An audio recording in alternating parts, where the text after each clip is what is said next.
Hello everyone and welcome to the stream. I am Ra Zim and this is Planet Zoo. I will be away for a little bit here at the beginning, but Rygon Plays is going to be reading us a story. And we'll actually get started here very soon. I just need to step away and take care of something, but I want to enjoy the story while I'm away and such. And well, yeah, uh, I'm good here. So you're good to go whenever you are, Rygon. I'm gonna All right. head out right now. Hello, everyone. My name is Rygon Plays, and today we are going to be reading Red Sails in the Fallout by Paul Kidd. If you've never heard of this, this is a book from the book series as well as from the universe Gamma World. A lovely little absurd kind of apocalypse that I think you all will enjoy. With that said, let's go ahead and begin. Apocalypse means never having to say, "You're sorry." As far as accidents went, it had certainly been colorful. One moment, happy little researchers were stomping on atoms and making universe particles. Seconds later, they had fed the multiverse into an nth-dimensional blender and hit frappe. Countless alternative Earths had been smashed together. Bits and chunks collided in bright and interesting ways. Environments withered, cities warped, oceans went belly up and died. Civilization gave an embarrassed sneeze and simply disappeared. In its place, there were radioactive wastelands and a shattered wilderness. Predators and nightmares from different versions of Earth grappled in spectacular battles to survive. Mutagenic particles warped the survivors into countless new shapes and forms. Ah, well, there went the neighborhood. Mind you, things were not all bad. A century and a half later, things seemed to have adjusted to a weird and colorful status quo. The New World, Gamma was a very odd place. It was a dangerous place, the kind of place where a man could tend his flocks and prune his own fig tree, provided he didn't mind the fig tree pruning him back. Radioactive wastelands, ancient ruins, weird mutations, three-headed monsters. What's not to like?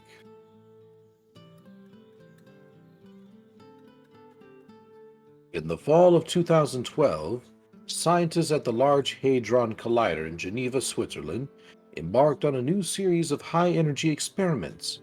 No one knows exactly what they were attempting to do, but a little after 3 p.m. on a Thursday afternoon came the big mistake. And in the blink of an eye, many possible universes all condensed into a single reality. In some of these universes, little had changed.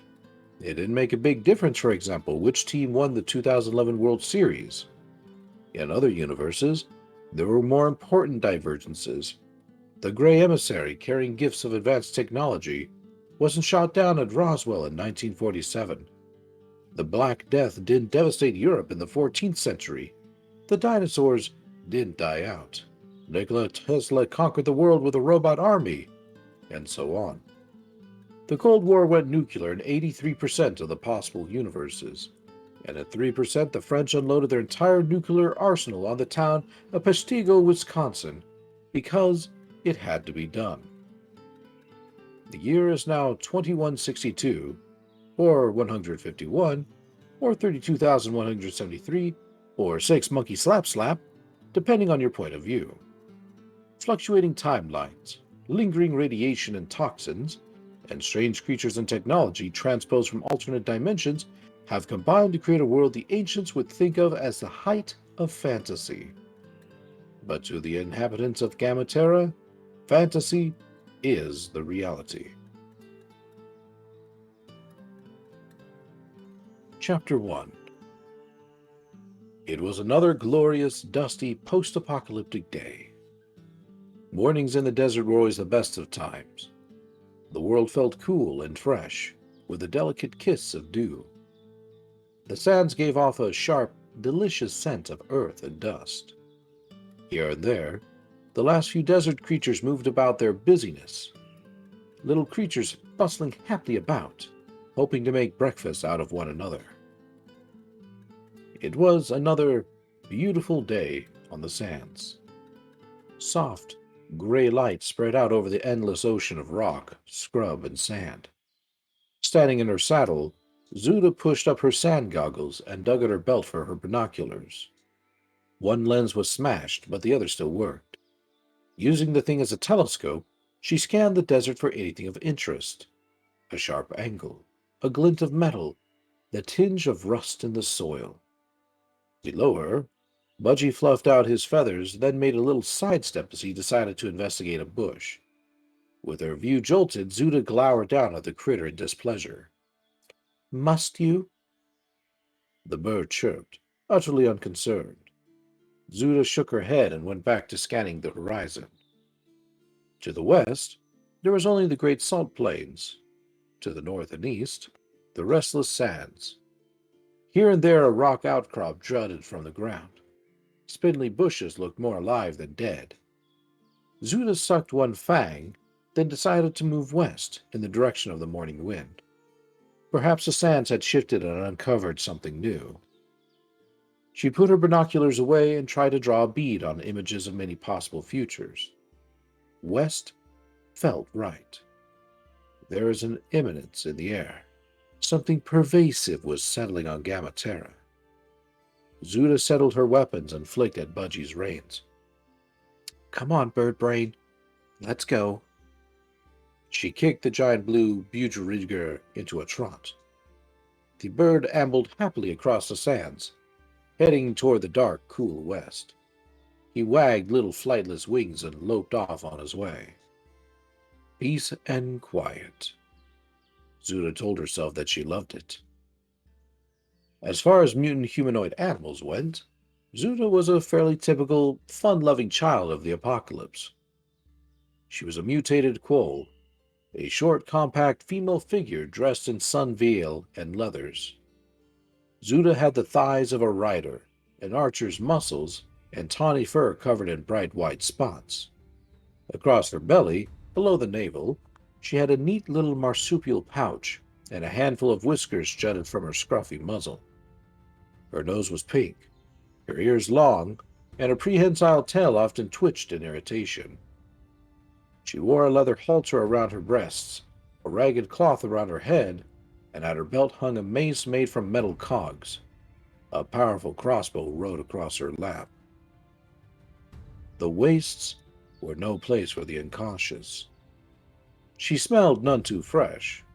Were it not for a pair of feathery antennae jutting from her head, she would have been perfectly hardcore and predatory. The antennae were inarguably cute, which irritated Zuda to no end. As said, that irritation often was evident in her twitching tail. But sometimes it led to more grievous action. The citizens of Watering Hole, her hometown, had in fact voted Zuda sentient creature most likely to punch you in the neck 3 years running. Still, at least there were no particularly absurd alpha mutations in the wind. There were days when one could wake up purple, with tentacles, or covered in a crusty shell. It was all part of fun of life in the wastelands. Zuda and Budgie trotted their way westward, up over the sands, and into a land of short, brittle shrub. Here and there an immense plant jutted a stalk high into the air, usually with one or more eyes blinking on the top. Zuda gave the things a wide berth. The great sky bunny only knew what the things were looking for. Most likely it was breakfast, and a mutant quoll on a riding Budgie might score pretty high on the list of desirable cuisine. Budgie trotted happily along, chattering madly to himself, as Budgerigars do. He seemed to have the parakeet version of Tourette's. Zuda just endured the noise and watched the world, her eyes sharp, her antennae questing. She sniffed about for any sense of something different, dangerous, or wrong. When chunks of ancient asphalt peeked up through the sands, Zuda was immediately interested. She followed the line of the ancient road, hoping to come across something worth digging from the soil. Finally, She came to a hollow in the ground. Half buried under the rust-streaked sand were the bodies of several cars. Keeping her distance, Zuda stood up in her stirrups and scanned the shrubbery. The wind gusted, hissing as it swept through the dead, dry bushes. Zuda pulled off her headcloth, baring her tall ears to listen carefully. She heard no untoward sounds, no movement. She circled the side carefully, moving downwind, sniffing for any signs. She shushed Budgie and dismounted. Crossbow at the ready, she edged slowly towards the cars. Budgie kept quiet, but he fluffed his feathers in warning. Zuda sank down into cover. The old cars were total wrecks. Someone had ripped away the engine block, seats, and doors, leaving the chassis gutted like rabbits. The cars formed a windbreak, and in the middle of the sand was a campfire. Just a mound of cold ashes, but still fairly fresh, no more than a day old. There were bones around the campfire. Big ones. They were humanoid. Something with a taste for sentient prey had sat down for a barbecue. Razorbacks. Most of the year, the pig mutants kept to the outer desert, but the big dry had arrived early. If the desert watering holes were drying up early in the season, then the pig tribes might migrate closer to civilization, and that could mean trouble. Zuda moved in and began to inspect the ruined cars. One of the cars had been a hybrid, useless on Gammatera to man or beast, even for parts. But there were a few tools in the cubbyhole in the trunk. Always good. She found a combination tire iron and nut wrench, 2 screwdrivers, and something that looked like 2 metal octopuses wrestling what was probably a collapsible jack. Not too bad. There was nothing left in the other cars. No tires, no light bulbs. Seatbelt webbing was always useful, though, and the buckles were intact. There were 2 side mirrors that were worth taking. Suda was wondering if it was worth the effort of trying to strip the battery out of the hybrid when she suddenly spied a little glitter of red beneath the sand. Yaha! Treasure. There was an old road sign beneath one of the cars. The pole was bent, but there was an octagonal sign on top, made from a wonderfully tough piece of Kevlar sheet. It looked light and sturdy. One side was red and covered in runes. Zuda dusted it off, then took out her tools and undid screw fastenings, freeing the thing from its pole. It would make a perfect shield, light and handy. All it needed were arm straps and a bit of glue. Excellent. Zuda secured her finds on Budgie's saddle, then unshipped her tools, ready to cannibalize the transmissions of the old cars. They were not much of a find, but at least they were something. The days of finding spectacular treasures seemed to be long past. With razorbacks on the loose, it was time to go home. One of the penalties of being the sole sensible creature in a land of nitwits was a lack of bosom buddies. So Zuda spent her time out in the sands and in the scrub, prospecting for junk. She found scrap metal and little artifacts and dragged them back to Watering Hole for trade. Watering Hole was a backwater burg, but it was the most populated for kilometers in any direction. Scrapping was a radical improvement over farming or water prospecting, and it had the added bonus of keeping her far away from idiots. With a little bit of salvage in hand, she could head back and cash in the scrap for essential supplies, bug bars, meat, and tea. She would think about hunting her way south to the rim of the Great Rift, and see if the tremors had unearthed anything of interest. A couple chunks of old scrap steel was a pretty poor return for 2 weeks in the field. Being a quoll had its disadvantages. She needed decent food, bugs and other meat, preferably dead. A regular morning and evening cup of tea, with milk, was essential. Without it, she was even more foul-tempered than usual. It was getting harder and harder to scrape a living out of the desert. Unfortunately, the world was bound by hard and deadly walls. No one had ever crossed the northern and eastern deserts and returned. No one could possibly survive the endless salt plains to the west. To the south, a vast landslide had plunged the world away down a sheer drop that was at least 1,000 meters fall. Everything was dust, death, and radiation. And the only things that ever came out of the desert were gamma moths and sandstorms. Thinking of gamma moths, Zuda made a quick scan of the skies.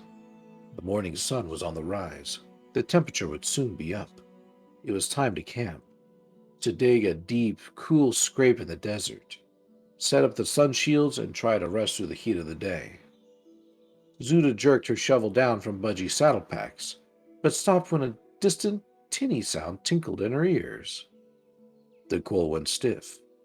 That sound made no damned sense, but there was a ripple in Zuda's perception, a twist in the world.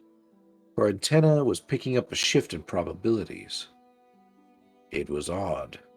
Damned odd. What was that noise? Singing? The sound came and went, carried on the breeze, caught only by the Quoll's girl's huge sensitive ears.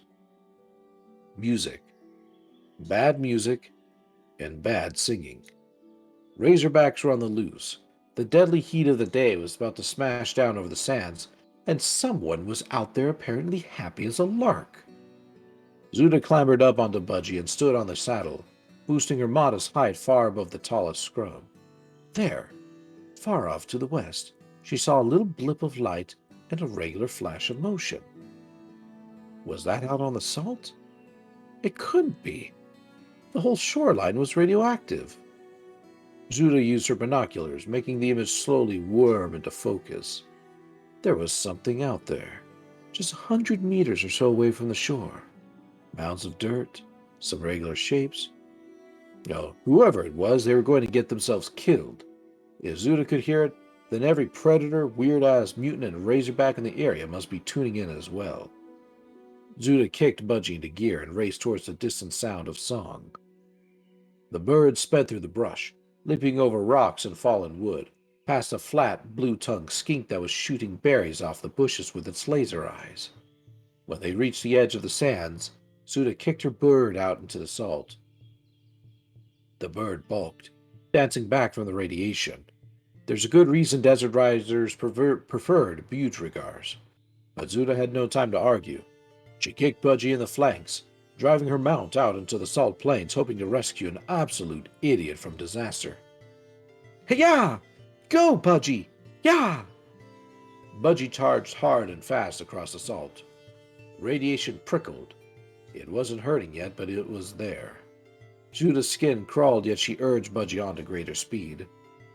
Budgie said, his standard interjection. I know.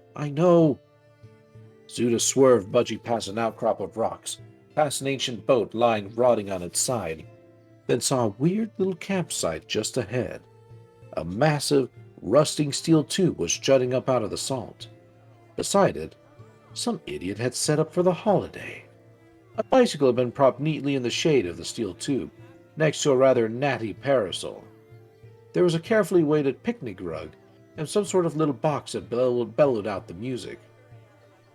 It was loudly playing one of the majestic ancient classics, Tainted Love. Zuda brought Budgie to a panicked, skidding halt beside the rug and vaulted from the saddle. She grabbed the music box but could see no way of turning the damn thing off. Zuda looked around in panic, expecting mutant hordes to be racing towards her.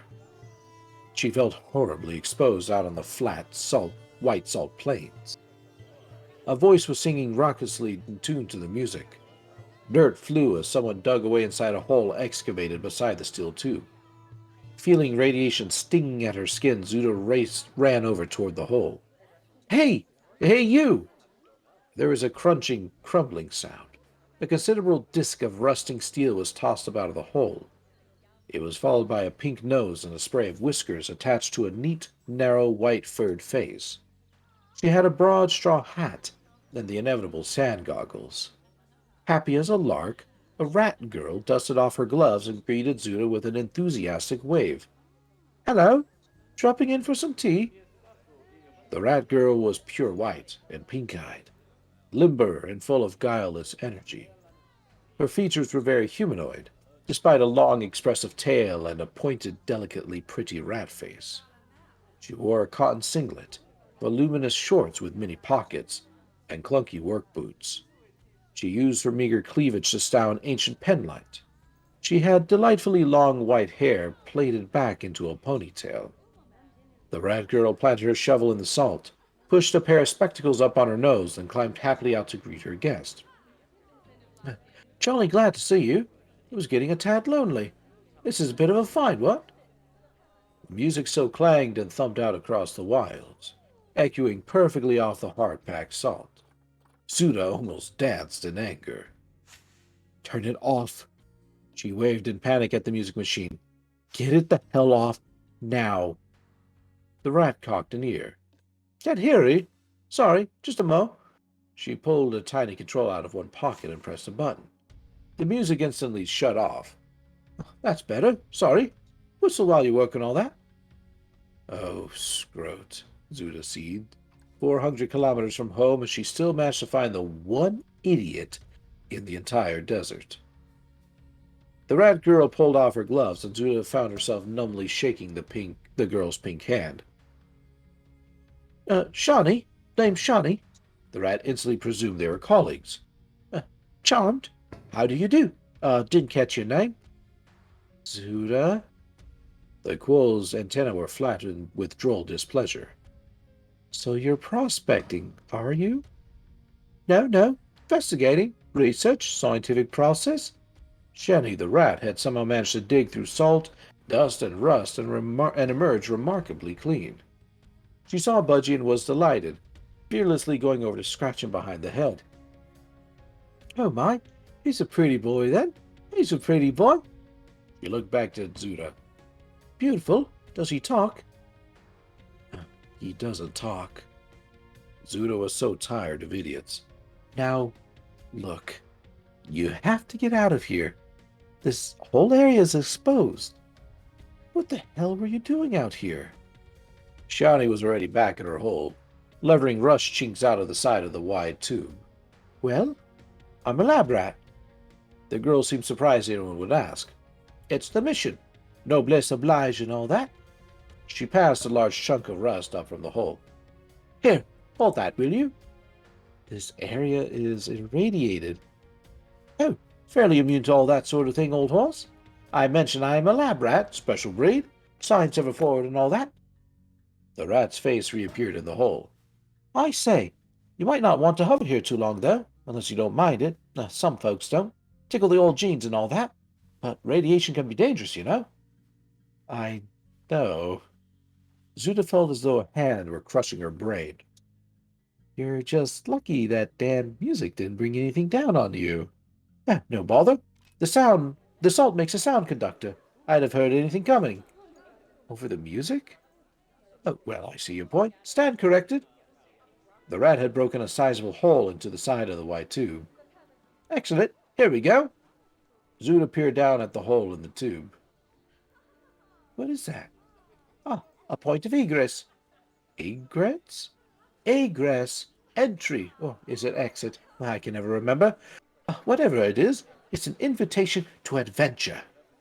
The rat switched on her entirely inadequate penlight. Splendid. Zuda took another look at the steel tube. She could see it was a funnel. The rat was digging into the side of a funnel. It was atop of a vast old ship, somehow buried in the salt. You found this? Zuda was amazed. How? Oh, simple deduction. This used to be a sea, old bean. Some documents back home said these were what's called gauge roads, where ships sort of parked while waiting to unload in port. So it was a matter of following up the gauge roads and seeing if anything had somehow gotten stuck. Following the roads? Yes. Through hard radiation. That's the way. The rat was pleased. Well, if it was easy, someone would have already found it. The technique was impressively simple. Zuda was annoyed that she had never thought of it herself. However, her skin was starting to burn. Although creatures in Gamma Terra could laugh off radiation that would have fried their ancestors to a bubbling paste, it was still not a good idea to dance around in it, particularly if one wanted to limit the number of tentacles festooning one's children. Zuda irritably shoved dirt and rust aside and squatted by the hole. Anything down there will be radioactive, you know. No one will trade for it. Trade? No, no. This is a time capsule, a veritable museum. With luck, the power generations and drives will still be intact. They'll be too big to drag home. Zuda blinked.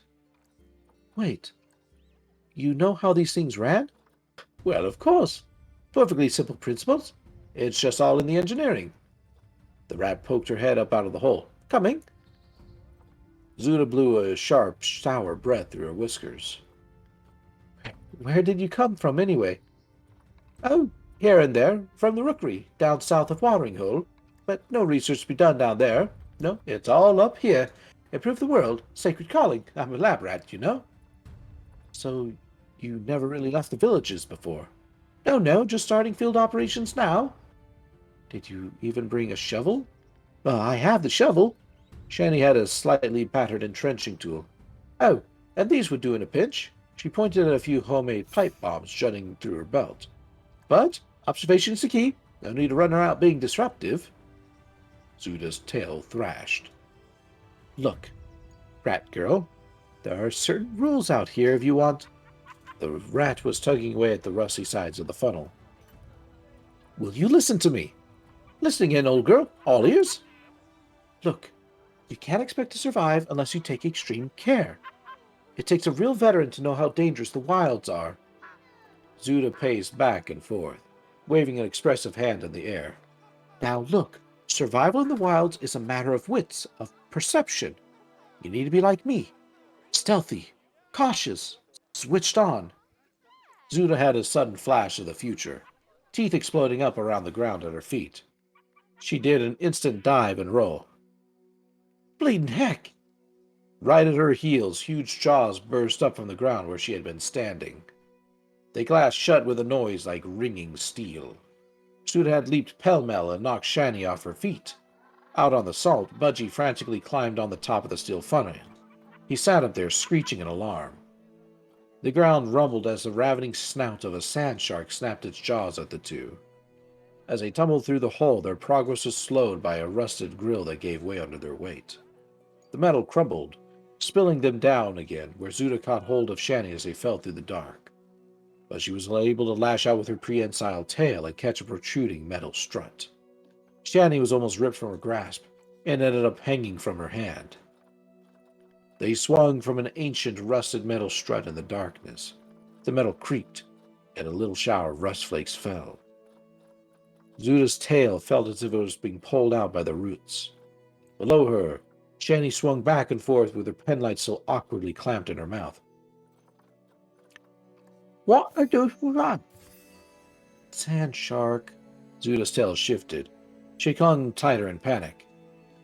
Can you reach anything to hold on to? Craig. The rat immediately began to climb up over Zuda, using the coal girl's armpits and backside as footholds. Easy. The metal strut slowly began to sag. Paralyzed by fright, Zuda could only stare into the dark. Suddenly, Shani was scrambling off her into the blackness. An instant later, the rat grabbed Zuda's belt and hauled her up into a hole rusted through the wall. They tumbled back into a reeking old corridor, and sat there in the glow of the little penlight, both dazed with fright. Shani pulled spectacles from her cleavage and settled them back on her nose. What's a sand shark? Mutated fish thing. Zuda could still feel her heart hammering, but at least the danger was over. She took a biolight stuck from her belt and shook it into life. We're safe now. This whole hull's made of steel. They looked around carefully. They were inside a dark corridor sheathed entirely in rust. The rat's penlight showed some yellowed posters clinging to the walls. Zuda dusted rust from her fur and looked at the light in interest. Hey, how are you powering that? Have you got batteries? Oh, wait, sorry. Hey, how are you powering that? Have you got batteries? Huh? No. Push no voltage. I generate electricity. It's a lab rat thing. The rat girl waggled her light. Specialized evolution. Oh, Zuda blinked. Wacko. The two women edged slowly into a long corridor before them. Hearing the ancient ship all around them groan and echo, Shani seemed fascinated by it all. So, sand sharks? Would you say that's a typical life form? Zuda rolled her eyes. Well, along the shoreline, yes. That's why we keep things quiet. So it could be homing in on us by sound? The quoll made a droll face and rapped her knuckle hard against the steel walls. Well, not now. We're inside a steel ship. We're perfectly safe. Something exploded through the wall beside them. A vast, ravening sand shark with a mouth like a guillotine burst through the rusted, collapsing hull. 12 meters long and mad with hunger, the monster smashed its way into the hall. Screaming like nestlings, the two girls flung themselves down the corridor. The flooring was giving way beneath their feet. Behind them, the shark turned and thrust itself along the corridor, splitting the walls and ceiling as it came. The lab rat cast a glance behind her as she ran. I think the salt may have had a detrimental effect on the structural strength of the steel. Really? How bloody fascinating. They came to a wide gulf in the floor. Corridors and cabin doors opened all around them. Shani jumped and hit the edge of the decking. The floor instantly collapsed beneath her. She fell one level, landing on her rump. Zuda simply dived down after her, grabbed her by the scruff on the neck, and ran. The sand shark plunged down after them, wriggling as it tried to fit into the new corridor. Zuda pulled her crossbow from her back, a bolt held in her teeth, and frantically cranked the cocking handle as she ran. Zuda took aim and fired. She hit the beast right between the eyes. The crossbow bolt was on target, beautifully fast, and achieved absolutely nothing. The shark fixed her with an insane glare as it lunged toward her. It came down the corridor at a terrifying speed. The girls fled. Shani took a sudden right turn, leading the way off through a vast old chamber littered with tables and chairs. There were stairs. The two women raced up them two by two. The shark came right after them, floundering as it tried to take the stairs. Zuda danced away, desperately searching for ideas. The bombs! Light the bombs! Shani reached for a pipe bomb on her belt, then hesitated. Have you got any matches? What? Matches? No, I don't have any damn matches. Flint and tinder? The shark actually leaped. It gathered like a spring and lunged up the stairs, jaws shearing clean through the railings as the two girls fled madly away. Zuda took the lead. Can't believe you don't have any matches. We'll use our bombs without matches. The rat girl squeaked as she ran through cobwebs black with dust. They're on my bicycle, in the pack. Zuda swore. Quite suddenly, the sand shark burst up out of the decks beneath them. Teeth fastened on Zuda's leg. A chunk of wreckage stopped the jaws just short of clashing shut. The giant fangs gripped Zuda's leather armor. The shark jerked its head, yanking her off her feet and dragging her deeper into its mouth. Her legs were already halfway down its throat. Shani raced up and beat the shark about the snout with her shovel. She rained blows on it, shouting at it, Drop it! Drop it! Down! Shani backed off and leveled one hand. Take that, you blighter! A shot of green radiation blasted from the girl's hand and smashed into the shark's head, singeing it down all one side. The radiation blast cut out with a disappointing fizz. The shark instantly spit out Zuda and turned on the lab rat. Covered from the waist down in shark drool, Zuda rolled aside and blinked. Shani squeaked and leapt as the beast snapped at for her. She clung to the nose of the shark, which bucked like mad. It slammed the rat against the ceiling, plunging her up through the rusted deck and into the floor above. Amazed that its prey had escaped, the shark remembered the quoll and whirled. Zuda picked herself up and ran as fast as she could. Metal bent and shattered behind her. The sand shark roared. Struts collapsed. And rusted panels burst open. Teeth slammed closed behind Zuda with a clash. Then she was leaping and scrambling over fallen pipes that cluttered the hallway. She looked back to see the shark slamming itself against the blockage. There were 3 side hallways leading off into the dark. Heart hammering, Zuda wondered what the hell she could do. The rat girl plunged down through the ceiling in a shower of rust. She landed on her backside dazed and saw Zuda. Oh, hello. The sand shark burst through the old pipes with a savage roar. Oh, bloody hell! Shani grabbed Zuda by the hand. Come on, this way. Where? Engineering. The bulkheads will be stronger. They raced down a long passageway, ducking beneath fallen pipes and wreckage. Behind them, the sand shark floundered, sometimes gaining, sometimes falling behind. As they raced past the cabin, those lab rats screeched to a halt and sparked with glee. Oh, books! Fallen shelves had spilled old paper books over the floor. The rat instantly plunged into the room and snatched an armload of books. Suda almost had a heart attack. Are you crazy? But this is information. Run! She propelled the rat down the corridor. Shani kept two huge books clamped to her chest. The sand shark was only a few meters behind them. The women ran until an enormous steel door blocked their path. Zuda took a run at the door and slammed her shoulder against it, rebounding with a yelp of pain. Shani looked at her and yanked on a hefty handle. It squealed and moved slowly. Try now. Swearing, Zuda slammed herself against the door again. It budged a few centimeters. She tried again with Shani helping. Bit by bit it squealed open. The shark came hopping and raging toward them. The girls squeezed through the crack and stumbled into a great space that stank of old machinery. The shark crashed against the door, bursting it from its hinges. The door cartwheeled into the room, narrowly missing the women, but the doorway was too small to admit their pursuer. Zuda backed away, then felt a wave of relief wash through her. Safe. The lab rat polished her spectacles. She waved her little penlight over the vast cavern all around them. The chamber was filled with machinery, titanic engines, sitting silent and dead in the bowels of the ancient ship. Still clutching her books, the rat touched an engine and marveled, then swung her light to point toward one wall. That's the funnel. We can make another hole in it and climb out. Climb how? Well, there should actually be rungs or something inside it, so they could clean and inspect it back in the day.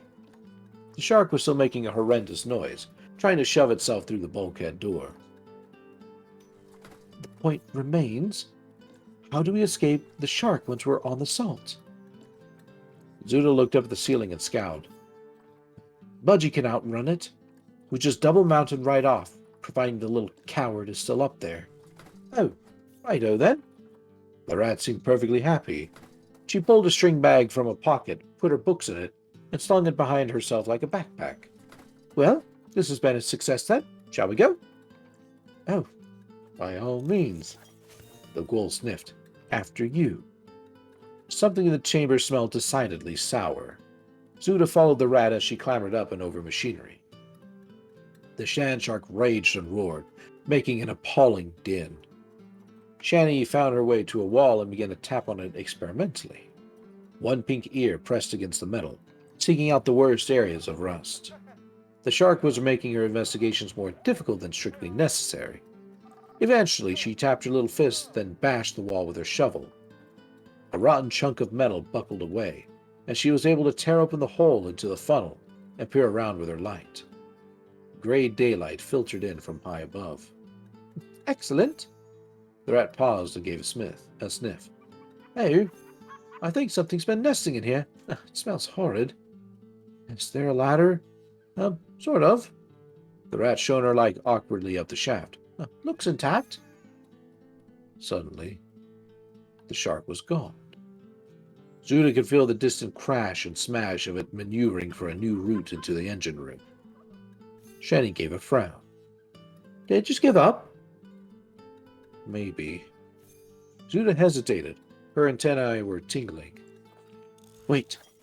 I'm having a moment. Triumph, satisfaction, hypercognition. The quill's antenna flickered. Shush! She had a clear image of a tentacle smashing her into a pulp. She grabbed the rat by the tail and yanked down, hard. Down! Something long and large whipped through the hole, smashing into the walls, gouging open the rotten hull plates.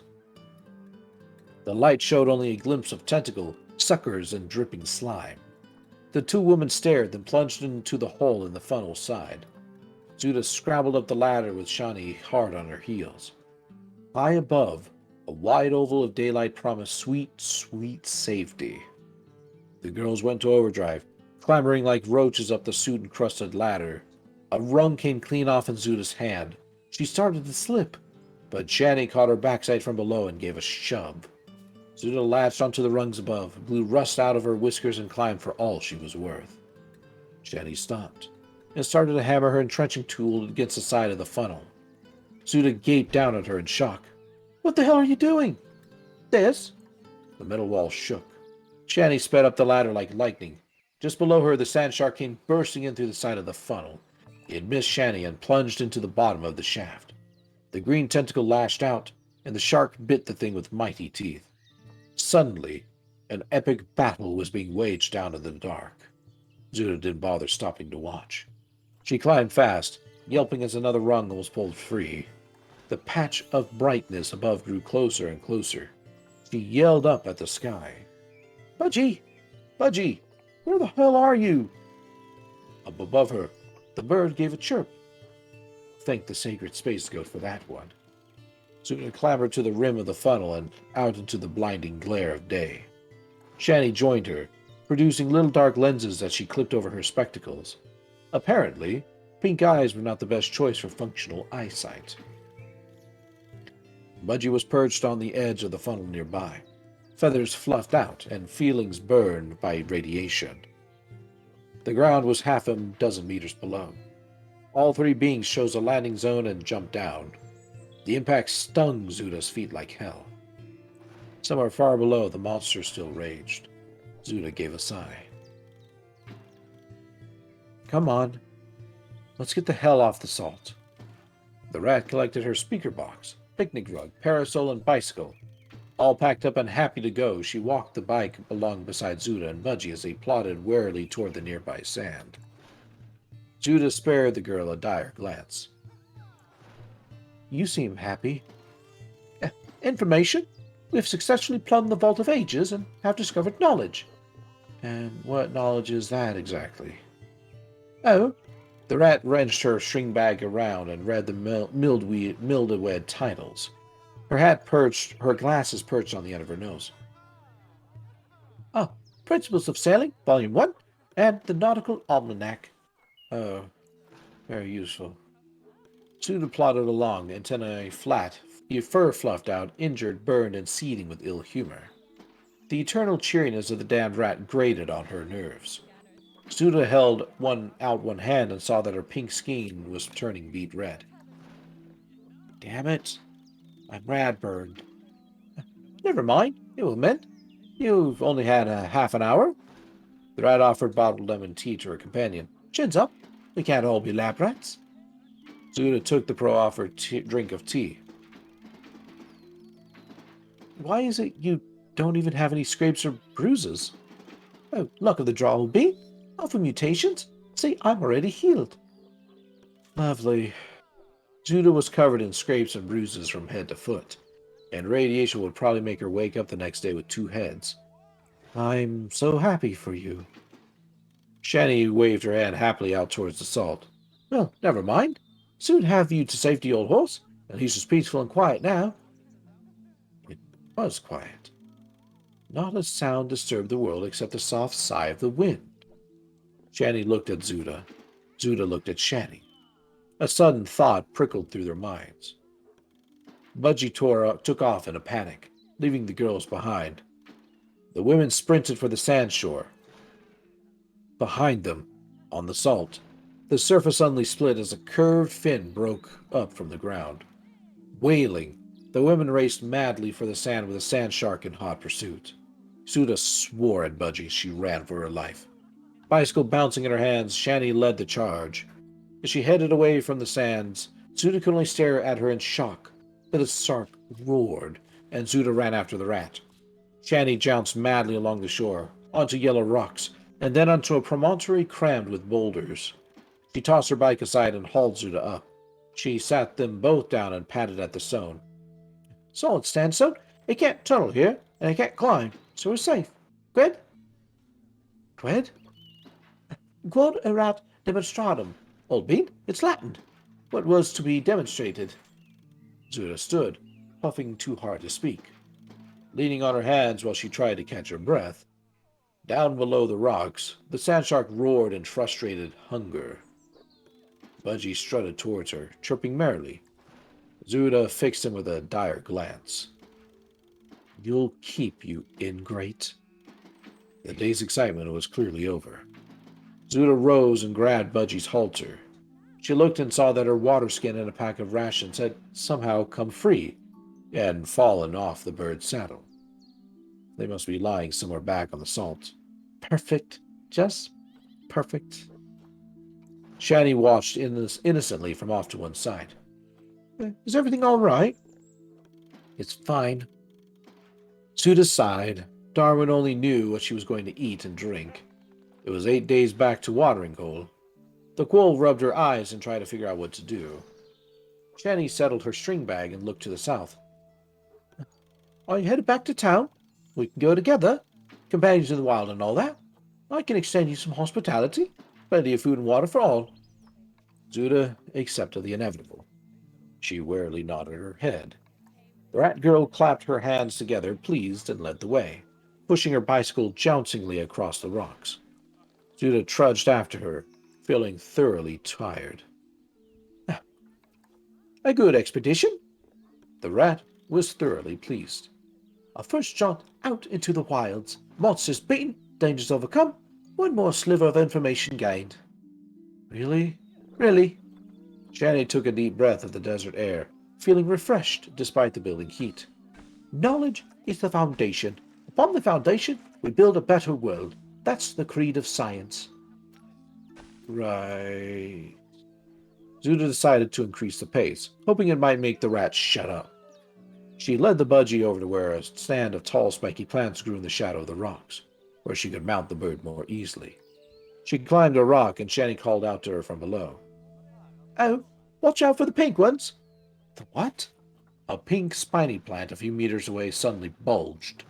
Zuda blinked, then flung herself into cover. Long spines hissed overhead. One lanced right into her exposed buttocks, jutting out like a second tail. Oh, for knack's sake. Shani appeared full of concern. Budgie emerged from behind a rock and gave the spine plants a wide berth. They both approached Zuda, who was much the worse for wear. Budgie blinked. Sorry? Said the bird, expanding the limits of his vocabulary. The rat girl saw the great jagged quill jutting from Zuda's rear. Oh, did that get your bottom? I mean, did that just alpha mutate there, or... It hurt like fire, but Zuda just felt tired. Yes, it's a plant spine. Yes, it's in my arse. Right, I'll handle it. Never fear. Bit of simple first aid. Shani grabbed hold of the quill. Eyes front, and think of science. Zuda's eyes went wide in alarm. Wait, don't just... Shani yanked the quill free. The thing had barbs. Zuda squealed like a piglet. She screeched again as Zanny poured alcohol from a first aid kit all over the wound and patted it dry. The rat admired her handiwork. There we are. Good as new. Shani patted Zuda's sturdy bottom. With a bit of luck, you'll mutate overnight, develop regeneration for a day or two, and then just be right as rain. Odder things have happened. The rat girl cheerfully clapped her hands together. Let's make camp. What's for lunch? Zuda felt dizzy. There was a concept, a thought so profound, so simple, it almost defied expression. But somehow, Zuda managed to articulate it. She looked at the rat girl and groped for words. And finally, they came. I hate you. Sitting beside her on the rocks, Budgie puffed out his feathers and beamed. Who's a pretty boy, then? Where did he learn that? End chapter 1. Well, this is going interesting already. I figured you might like it. I am definitely enjoying it. In some ways, the setting in itself reminds me a little of Wildlands from Dominic Deegan, but yeah, sounds about that. Yep. Gamma World is a world with some great universe like creativity, and it's a personal favorite of mine that I have not really gotten to scrape the rust off of for a very long time.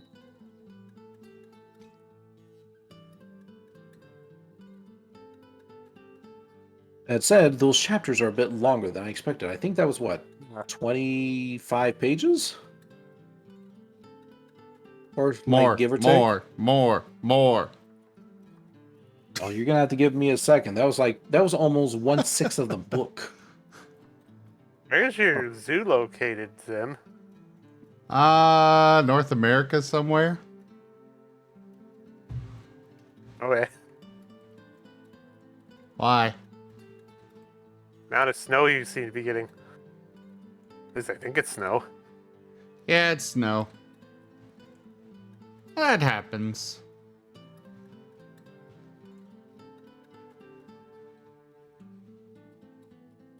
I was having quite the chuckle when I tried to autocomplete it earlier, and I was just watching the line draw all over in a haphazard manner, and I'm like, oh, if this completes, I'm totally doing this. But it didn't ever complete, so I'm like, fine. I'm a noodle. I like noodle rails.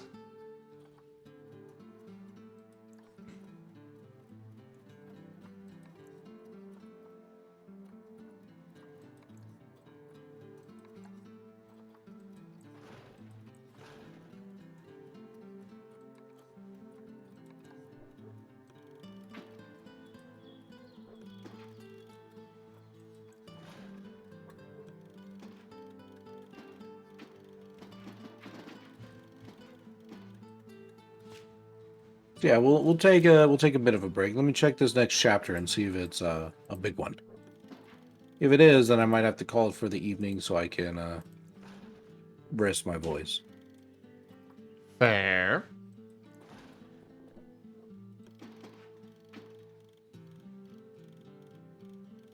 But where's your sense of adventure, old chap? About 16 pages long.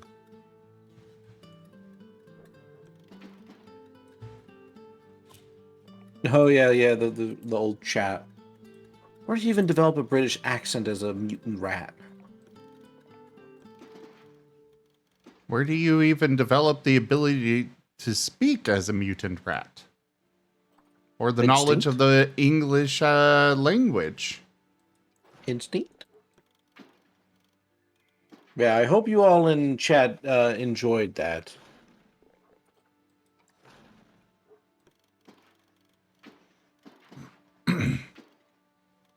Five more chapters? Oh, you're hurting me.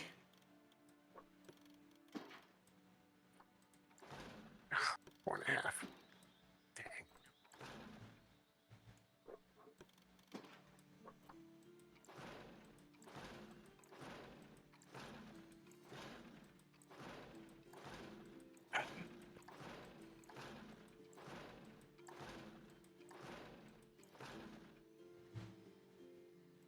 Why are you randomly turning? Just why not? Go ahead, Corbin. Go ahead and sleep. I'll probably be reading more later today. As much as I want to continue going along, um, I want to save my voice for a bit. Fair enough. But hey, now you've gotten a taste for the book, we'll definitely have to continue reading it. I look forward to it.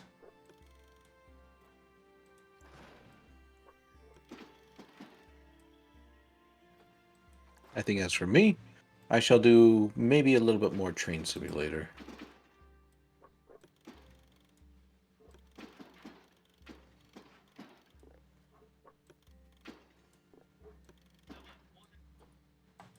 Got to continue getting my money's worth after all. Mm-hmm. Yeah, I can't let it go to waste. Well, it's the same thing with World Anvil. I got to be using that a bit more. And Dungeon Draft, I got to be using that a bit more. I paid money for all three.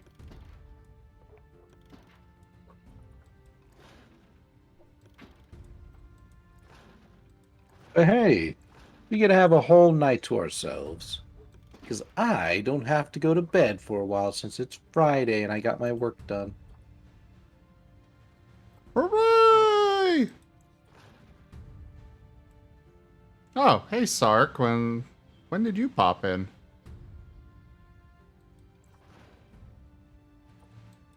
Hey, the sec. I mean, I'm making a decision because I have a meeting for the local FurCon I volunteer at noon, but one on racing, though the race isn't on yet. Mm-hmm. uh, Basically, the electric open wheel series is doing their Indian race. Time zones. Mm-hmm.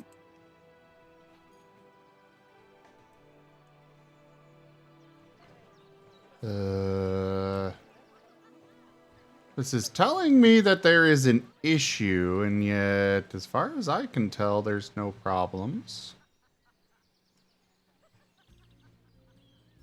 It definitely looks like a bit of a snowstorm. Yeah, it happens. Yeah. Speaking of...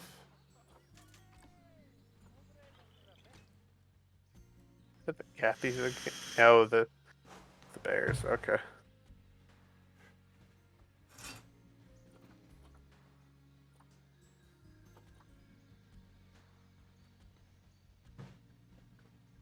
The penguins aren't happy with the temperature. And the snow leopards, there's too many of them. All right, let's get Maine back up.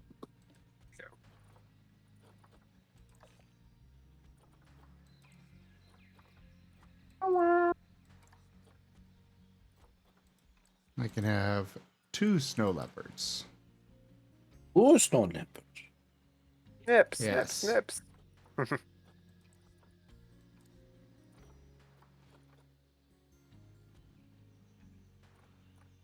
Alright, boys, looks like one of you is mating with your mom.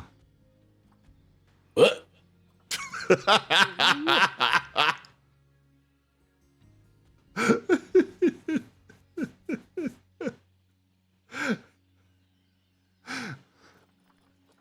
Well, I can't exactly just be like, okay, and here's some new blood for the zoo.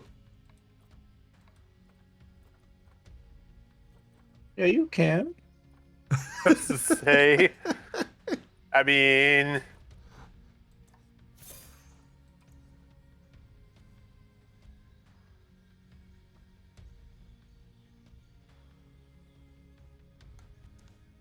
What got transferred to America?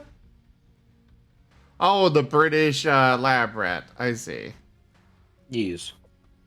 What do you mean by that, Shadow Wolf?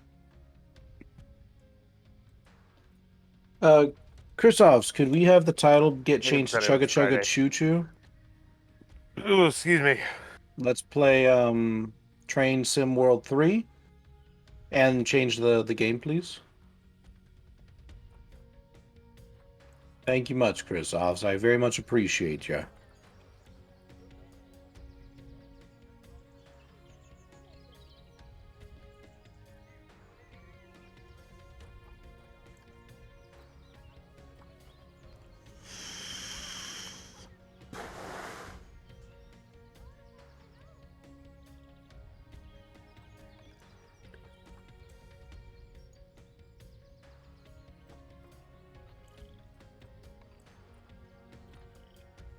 The Newt Newt Empire is not happy with how cold it is.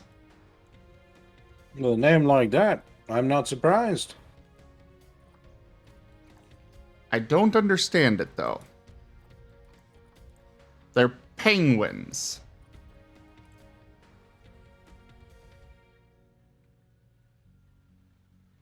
African penguins, but still penguins. Hey, Rachel, the zoo's doing okay.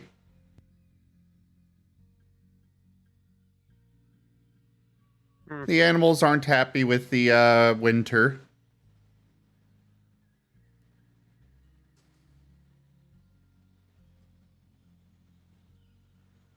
They don't But aside, super cold by looks. it's only -4. You know, you have the guests just shivering their asses off. What about us? Shut up. Get back in the queue and pay me more money.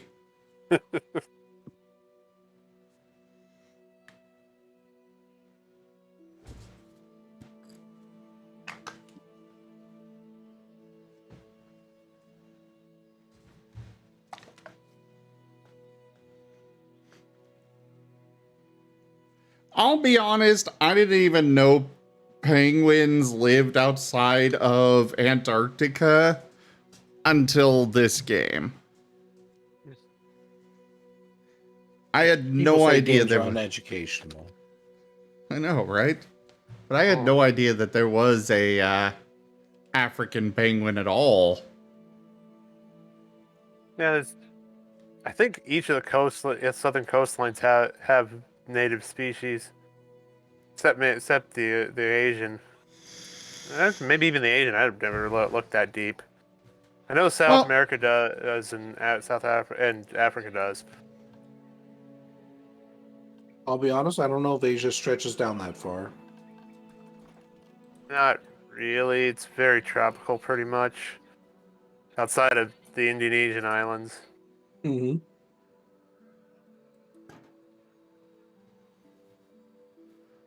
I just simply didn't know. I mean, I've known a little bit about penguins. Might have just been for the emperor ones, but either way, I'm putting in heaters.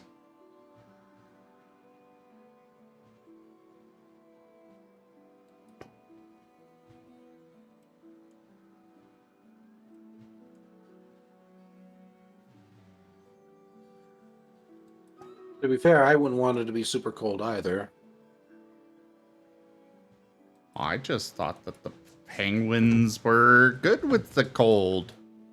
Could have sworn I had them last year. Okay, Zim, I've sent you the updated form. Thank you. And I shall yes. And I shall transfer you the $25. Thank you. Yes. Sun bears wanted 6 to 42 degrees. Okay. Looks like we're getting some heaters in the sun bear habitat.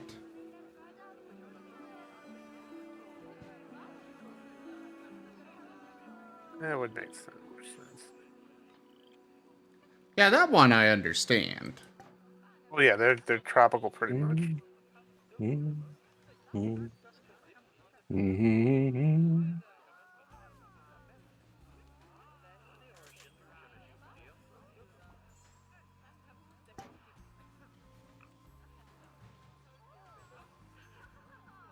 I just had no idea about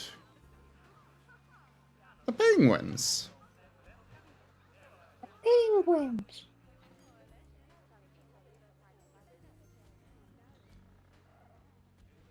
And now the temperature is warming up again because they're already done with that. Okay.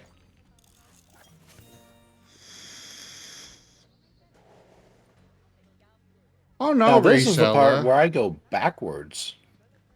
Arctic wolves also like it. So why are you going backwards? So I can build up the miles necessary to finish this stupid track of road. Wait, They didn't do it seriously? properly. Seriously, they didn't do it properly. Where if I were to go straight ahead and finish everything neat and orderly and under the fucking speed limit, it's supposed to be I get the score necessary to get the gold medal. But no, they miscounted. So instead of me getting the gold medal, I just get the bronze medal, which now means if I want to get the AP necessary to get the gold, I have to go backwards so I can build up the damn meters necessary in order to do so. Because that's how they measure AP, meters.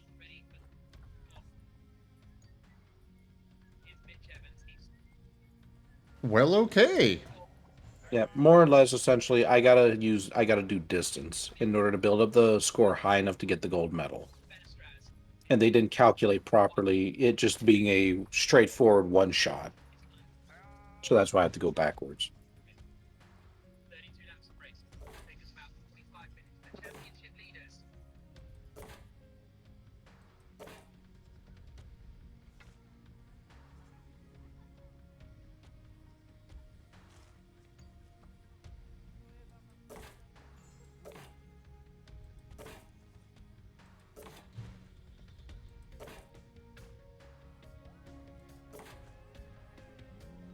Okay, so that one's connected. What other problems are there? The monorail. This one need connected? Wait, what do you mean injured animal? What animal is... Game telling me their name is Millie does not help me understand which animal is injured. Just saying. Really? You have to look in your animal list, I guess.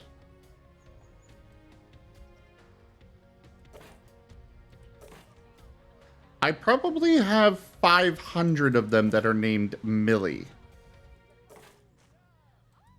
Well, just look for the one that's injured then.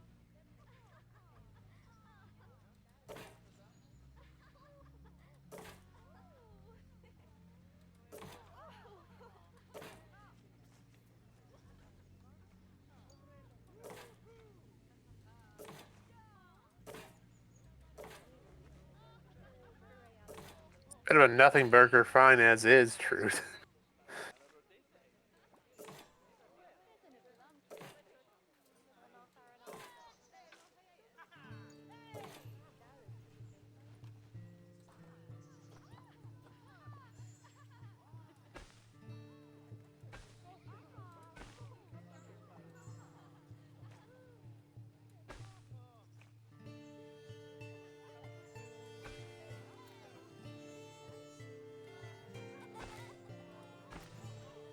There we go.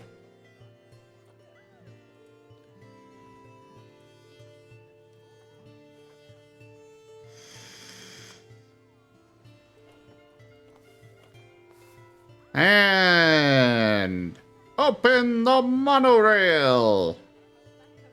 Opening monorail.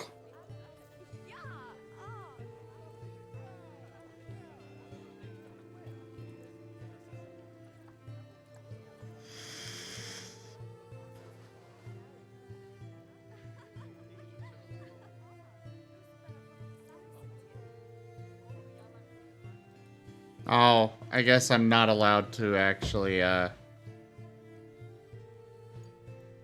guess mommy mating with her son, isn't such a good thing after all. No.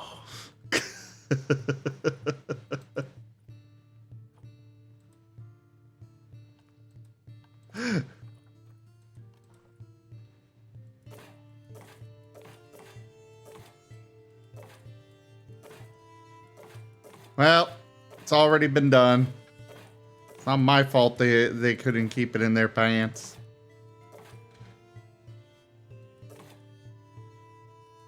But I will get a new female soon.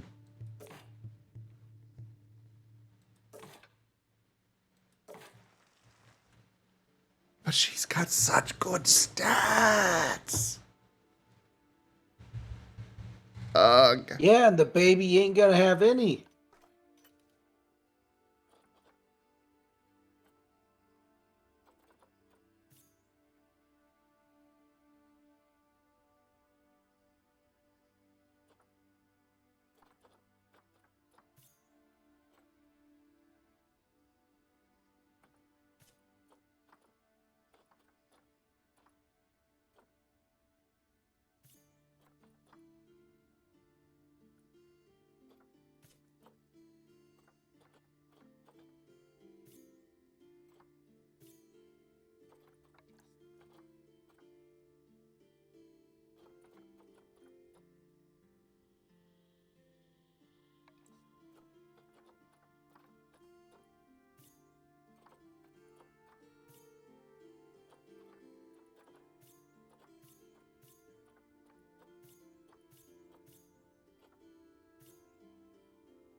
Okay. I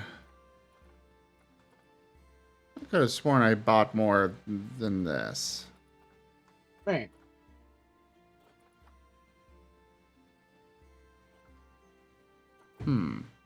Okay. Well, you three, to quarantine before you get delivered to your new home.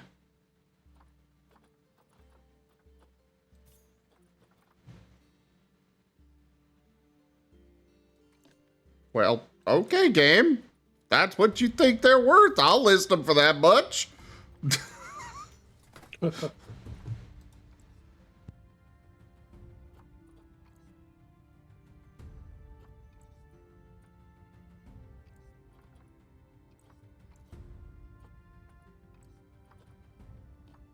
Oh, shoot, I think I broke it.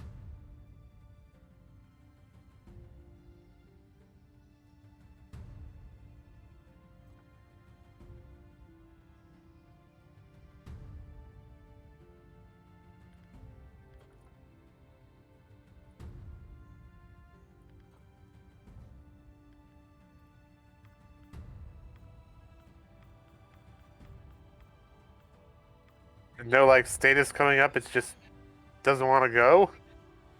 It still says it's got a brake on. It's like, no, I don't. I turned all the brakes off.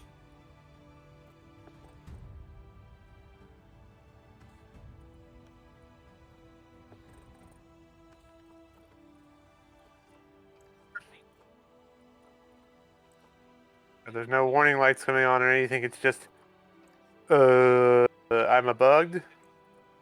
I think so.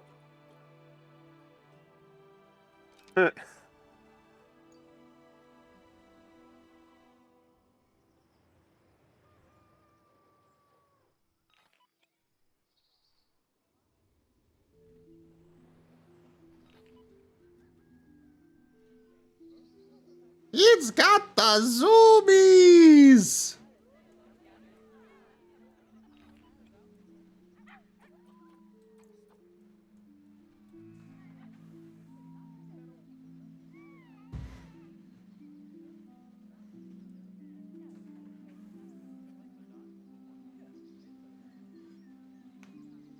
Yeah.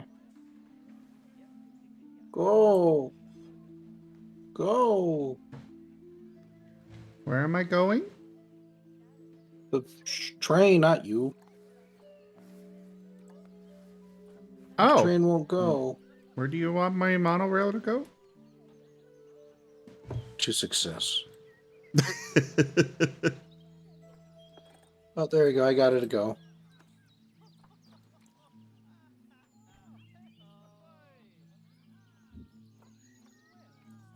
Yay!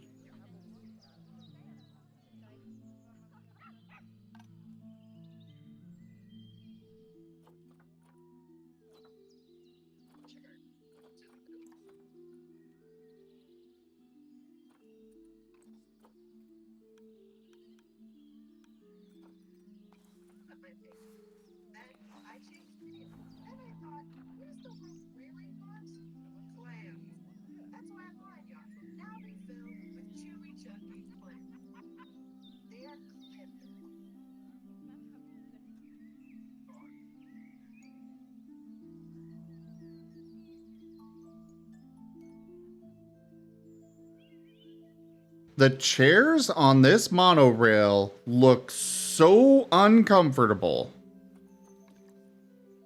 Hello, King William Looks like they're Delphox. made of blocks of plastic. Yeah. How you doing? Oh, well. We had story time earlier. You missed it. It was good. We had a rat girl and a quoll girl almost get eaten.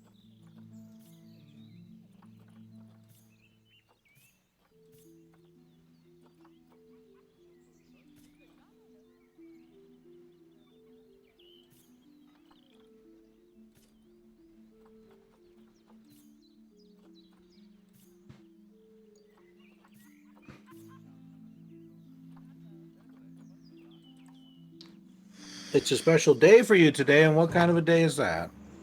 Is it your birthday?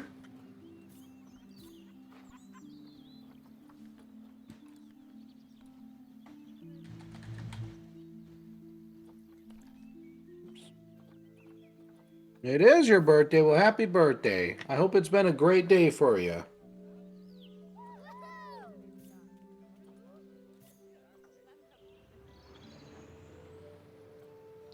Source. The source here is March 20th, 2020. Okay. I guess that player named their franchise after the date when they started it.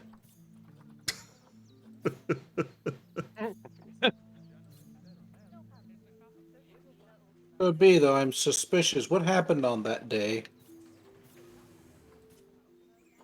The world ended. Oh shit! And I didn't meet up for the after party. World ended, guys. Guess I'm gonna have to cancel the barbecue.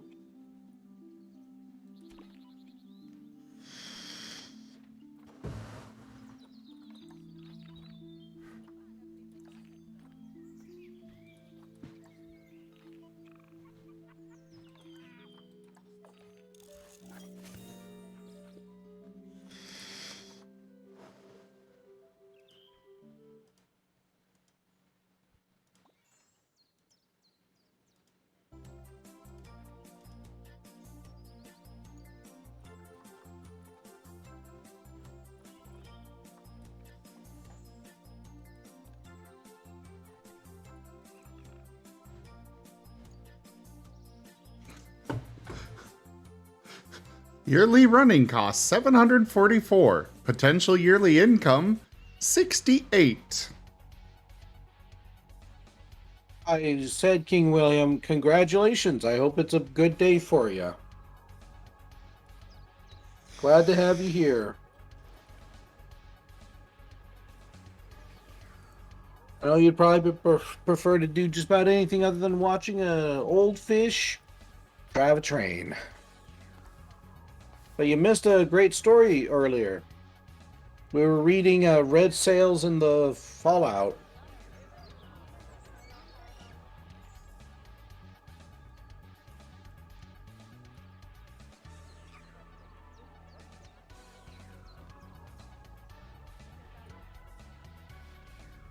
Yeah, a rat girl and a quoll girl almost got eaten.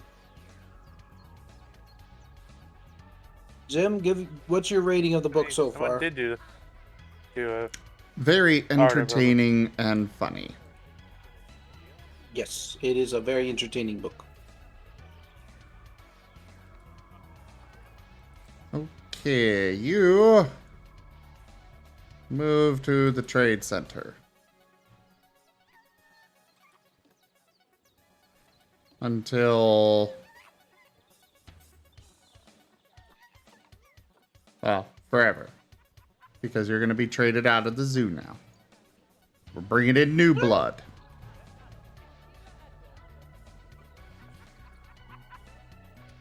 How dare you? How dare you trade away my wife, Mom?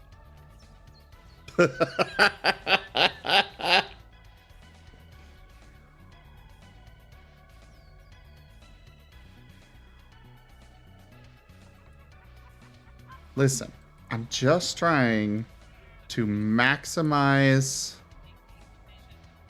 the genetic diversity. Yeah, that's what we're going with. What are you talking about? Our kids are genetically diverse. We've got dead and not dead.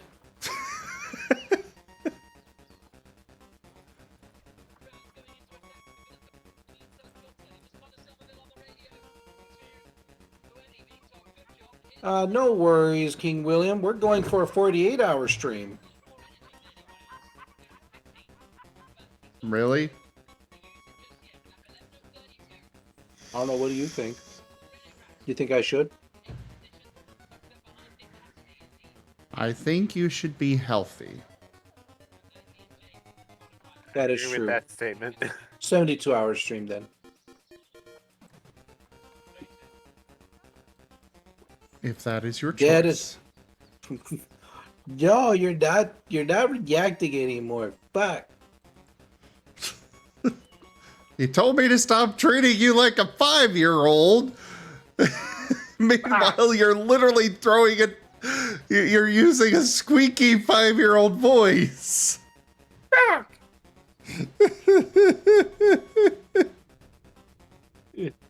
Hey, Zebra Pig, good to have you in here. Dead and not dead does not equate to genetic diversity. Well, if that's true, then why do we have such a genetically diverse population when only all the population's either dead or not dead? Explain me that. And a 72-hour stream should only be a thing if you're sleeping while on stream. To be fair, I do that. Quite often.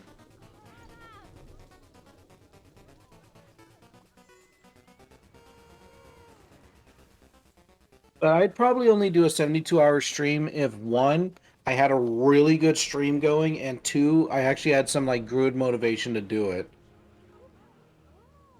In other words, he wants money. Yes.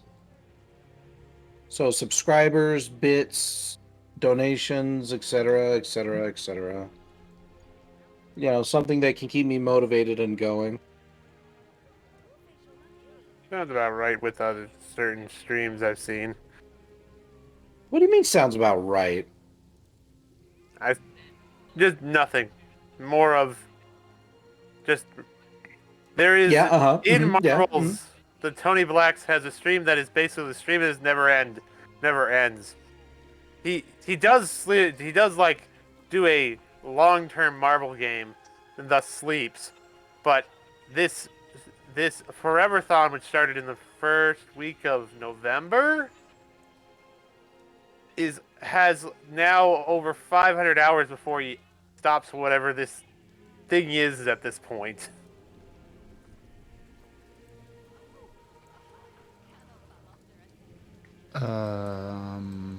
Not sure what I got what you meant. I'll be honest.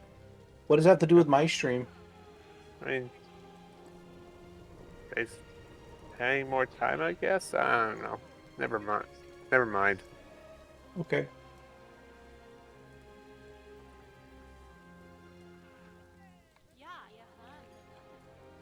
But no, I mean, I thought you were just gonna say, well, because I'm always trying to get squeeze money out of people. Because I'm poor. No. I mean, it's incentive.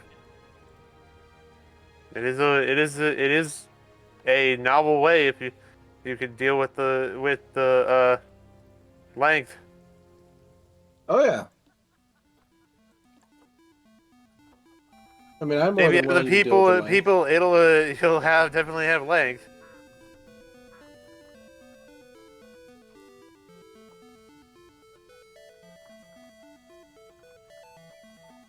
Oh, right. I should probably add these to the work zones.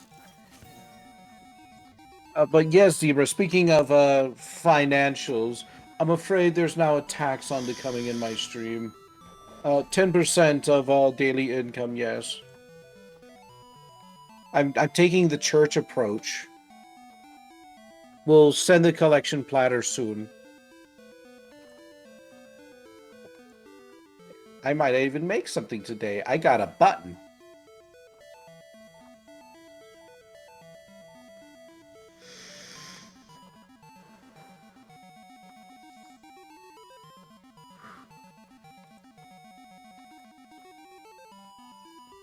I got 10% of the whole bunch of nothing you have. Score!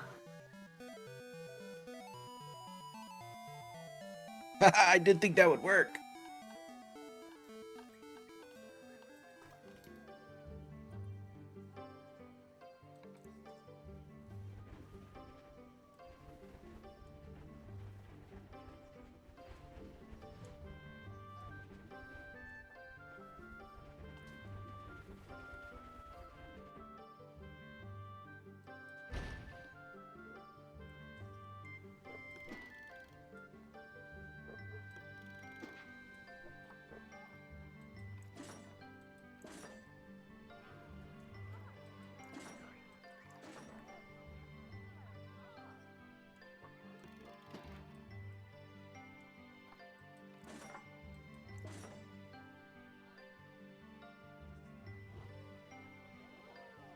Go, train, go.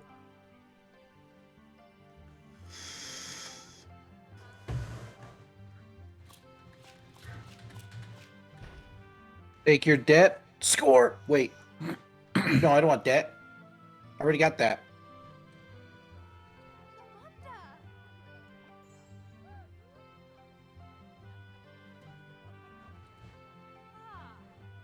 Hmm. Yay. Gold medal. So our bottom station has tons of people that are lining up to go on it. Whereas our upper one, not so much.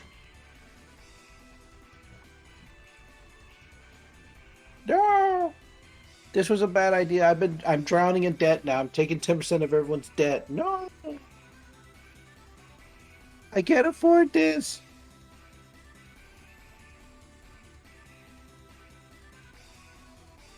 Maybe they're all going to go see the Sunbears or something. No, I don't think anybody ever gets that enthused to go see a bear.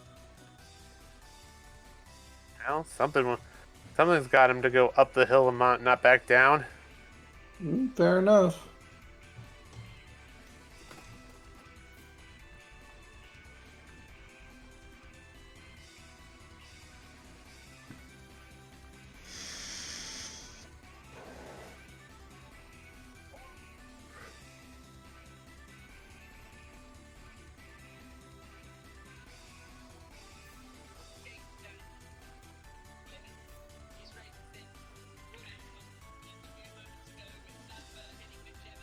And is this really a just chatting stream? Because it seems like me like you're playing something.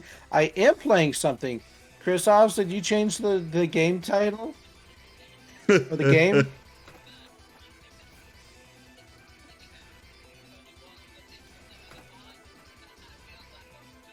Yeah, you did? Okay, just give it a quick refresh, Zebra, and it should work then.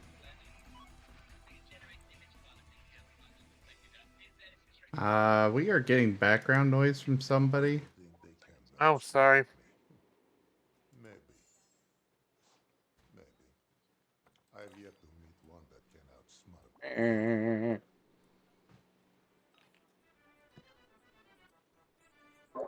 me. Hey, it's not me for once. Hello. Yeah, I was noticing it before and I just forgot to mute that time. I think it's picking up off my phone. I'd be listening to it on the computer, Yeah. but something's up with the login for so That's I'm fair. watching on the phone. Hey, Zebra, did you want to talk on voice chat?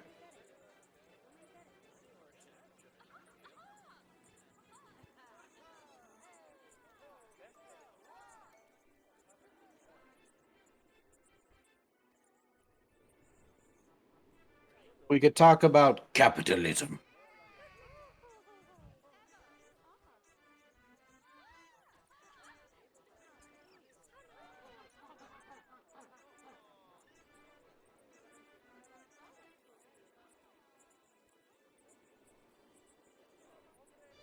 Because trust me, this game isn't exactly something that's edge of your seat kind of stuff here. And sure thing, sure thing. Then allow this relaxing game that's totally not boring help you out with your work.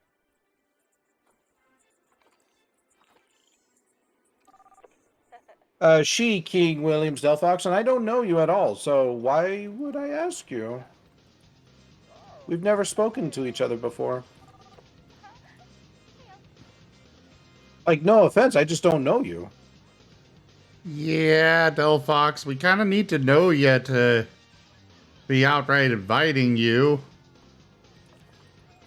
Like, I know you came in a while ago, but then you kind of just disappeared.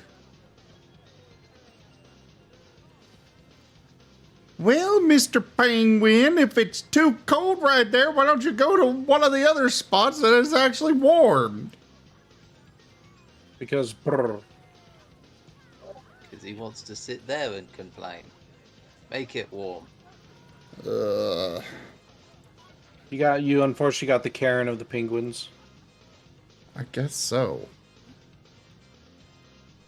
I mean, you know, Hey, right, pets. that at some point they're going to start complaining that it's too warm and they want some cold spots.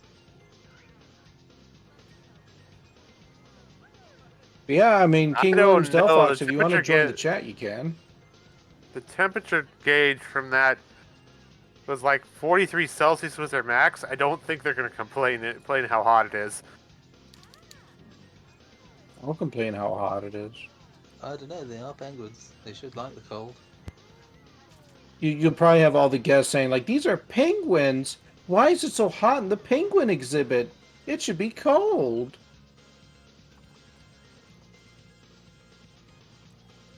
You're also in the process of a move, so that's taking up a lot of your time. Oh, I hope that you have a successful move.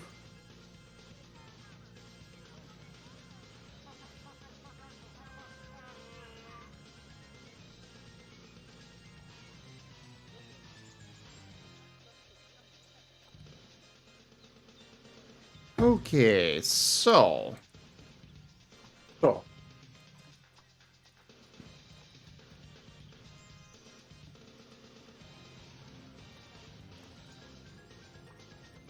Ow, I'm being bonked. It'll try to be more active, but it's hard to find time for everyone.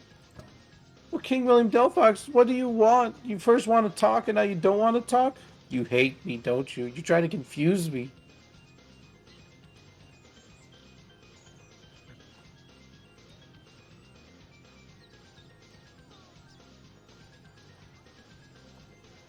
And thank you, Zebra, for the love explosion, drink, and the toast. Nom nom nom. Oh, we got a new model, by the way. Did you know that? We got a new Glaceon model.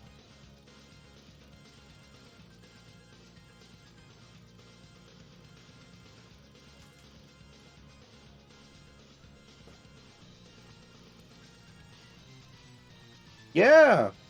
If we get someone to redeem it, I'll pop it on out for you to look at. Now we show what this machine can do.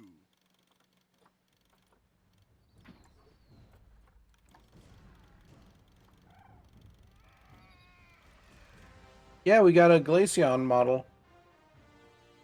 Y'all are nice people. I like to think I'm nice sometimes. Poor Zim doesn't seem to think so. what do you mean? Yeah, you're just like you're a bad fish. You're like you should be in prison. Or rather what the equivalent of a fish prison is. A lobster cage? I've never said that. I'm teasing.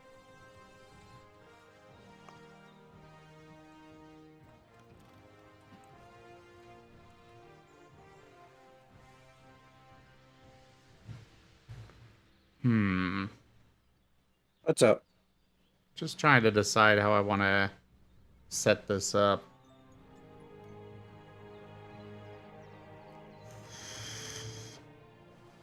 I'm sure however you decide to do it, it'll be awesome.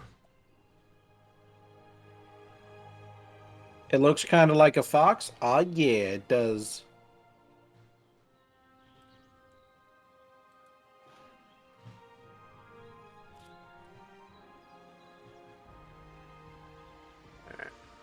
Actually, I think I'm gonna shut it down and watch the end away from stuff. Hit the Sure bed. thing. Hope you guys have good day, good night, and may possibly see you around tomorrow, depending. Sure. We'd love to have See you. ya. No, no. Night night. I'm gonna go get breakfast. So be right back. Oh, sure. Just rub it in my face. You can get off your ass and go get yourself some food as well. Diet. Yeah. It's called water. Water is not food. You can trick your stomach into thinking it's food. No. Well, like a protein shake then. I've had my Ooh, allotment protein today. shake. Well, I'm gonna go fry some eggs, maybe make some toast. Yeah, toast. I know I heard toast, I was like, that's what I was missing.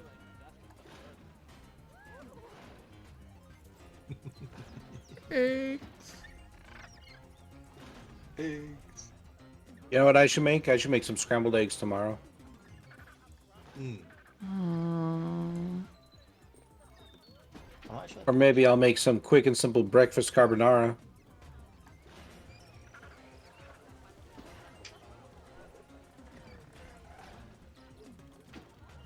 Alright, go back. Sure thing. Bye.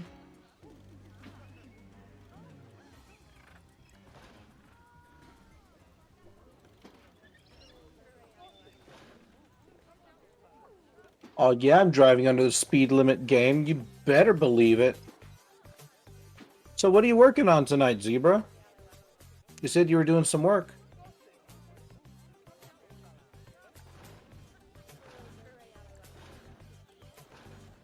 Alright, here's hoping that by moving and setting up this, I'm hoping that my patron, my zoo goers will be more interested in taking it from up there. Oh. Except And you if trying I to get s- up on... Go ahead. Oh, no, go ahead. I was just saying, I didn't know you wrote articles. What kind of articles, Zebra?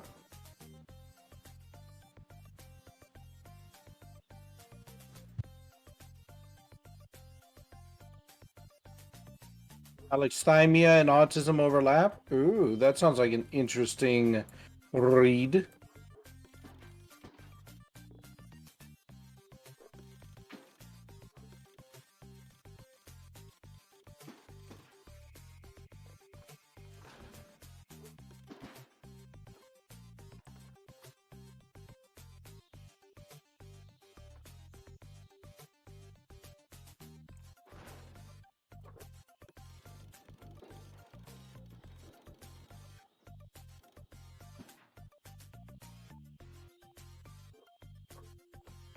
This is a scientific article, right? Yeah, uh-huh. You write medical articles mostly for your blog, but also write for various websites. Nice.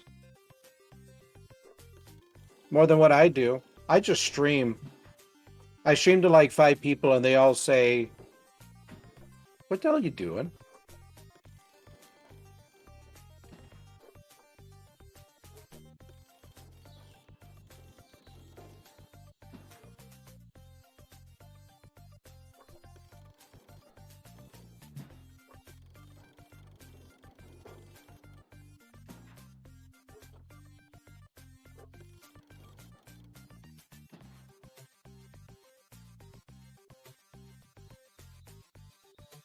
To be fair, Rygon, What's You up? do more for the world than I do.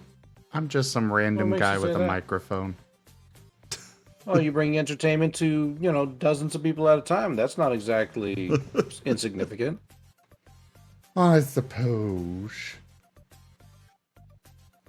Some people go out of their way to hurt dozens of people, or hundreds of people, or even thousands. Fair.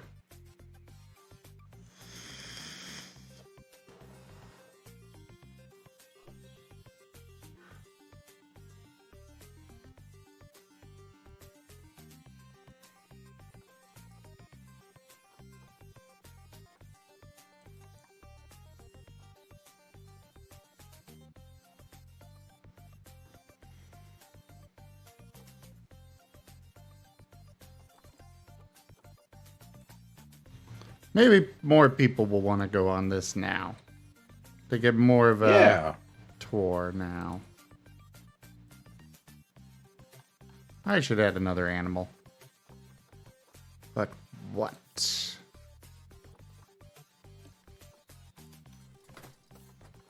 My chat is engaging with itself. It's very nice. It's very lovely.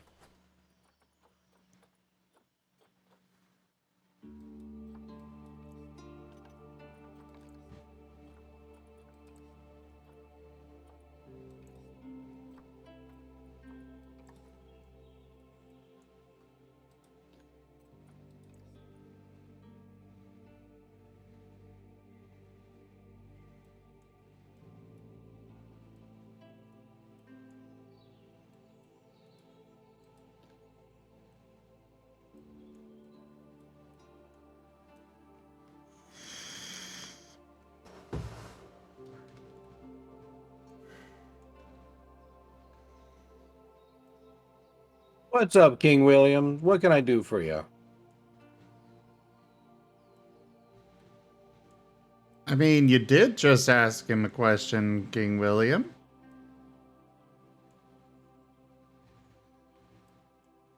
It kind of reminds me of the old joke.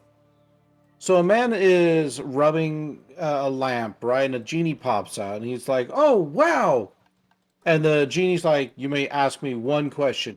Any question?" Yup. And then he disappears.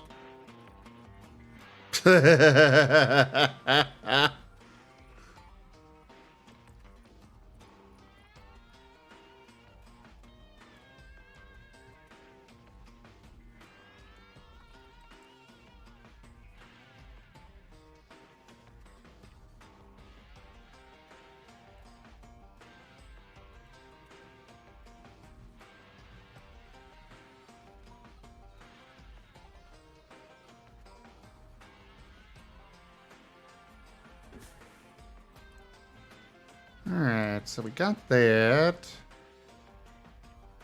Gotcha, What's gotcha, over get you here? your love. That's an information center. So what's we- up, King William? What can I do for you? What's your question?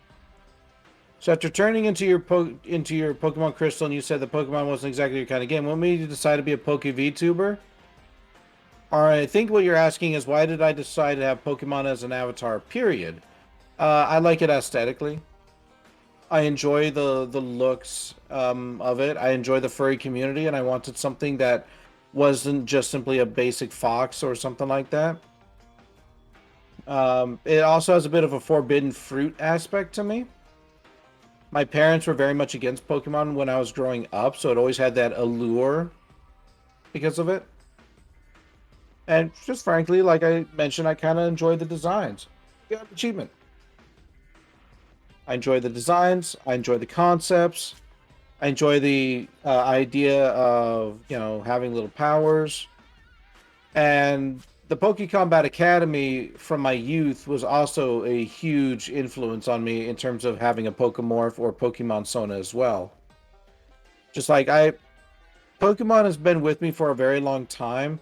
I never really played the games or anything, but that's because the games weren't what were important to me. It was the concepts. Was all the little critters and such. Yeah. The critters, the communities, the furry fandom, and my parents saying no. And I saying yes.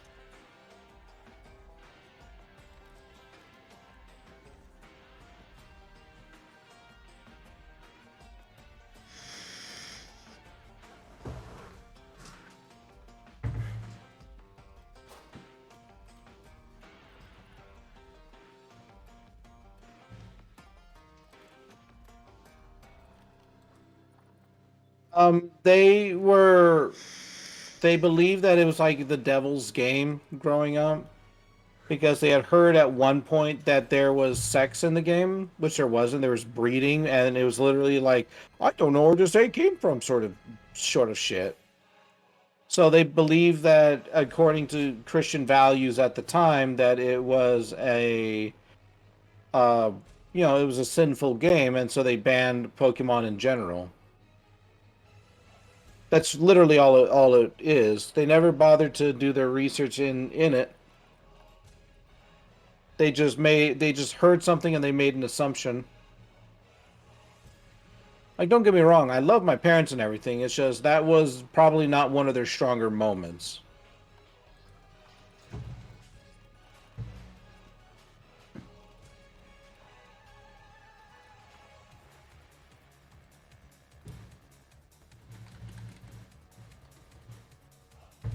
But what are you talking about, Zebra Pig? The evolutions are one of the most popular, if not the most popular Pokemon in the fandom or in the Pokemon community.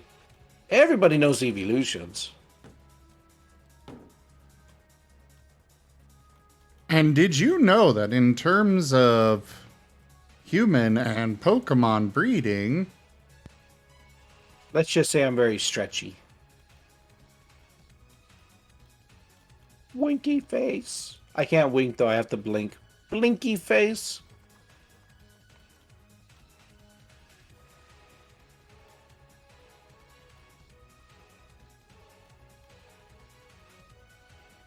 That's the main reason Digimon fans like the franchise, mostly for the designs, but also slightly for the anime. I would have gone for Digimon, except for the fact that they all eventually evolved into humanoids, and it was just like, no, if I wanted people, I'd just play a people game. Why would I go for something that attracts me with, like, furry, cool monsters, and then they just turn into people? That makes no sense to me. And that's just for me. That's not anybody else. I don't give a crap if anybody else enjoys it or not. It seems like general person stupidity. They hear one thing and they run with it, no attempt to learn the truth.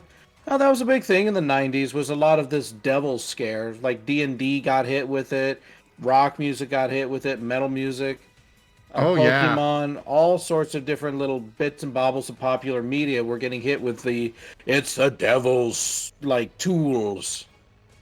I And it was know, just a lot of people who just didn't know any better, that they followed, religion blindly at the time. I know when my grandparents took me in, I had to convince my grandma that no, D&D is not a satanic game. Though thankfully she did actually listen. Good. Your Christian parents didn't let you watch Pokemon because it promoted the idea of evolution, and evolution bad. Yeah, that was kind of another one. Not my parents, thankfully, but like I remember hearing about that one because God knows you dare to, put in any bit of science into Christian values, and suddenly it's just like, oh no, this goes against our beliefs. And it's like, not really. Yeah.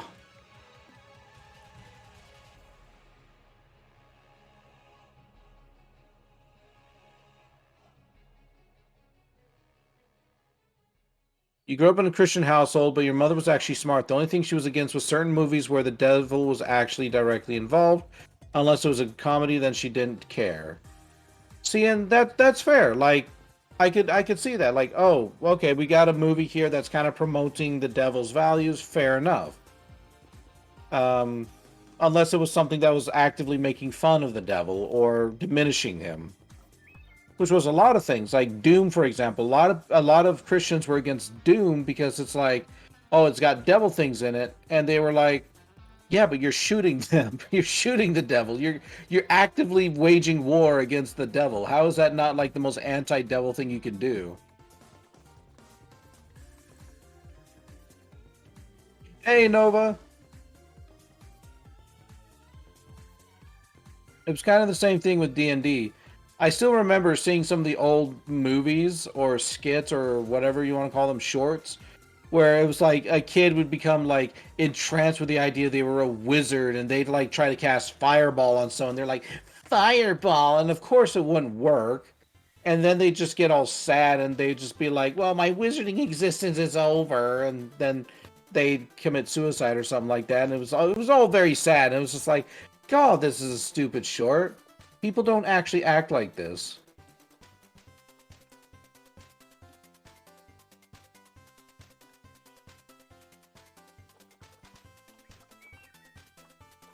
Yeah, I've seen a few of those myself. It's like, are you serious here?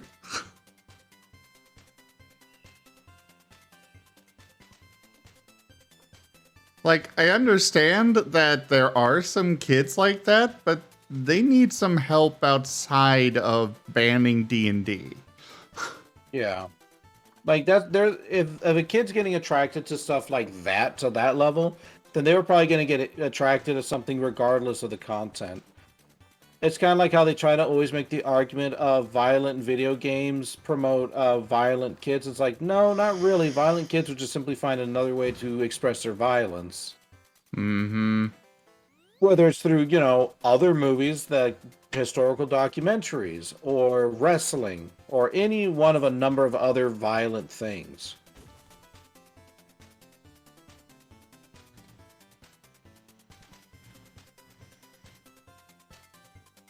In other words, that kind of material, like violent video games and violent music, or whatever you want to call it, they're not a cause, they're a symptom.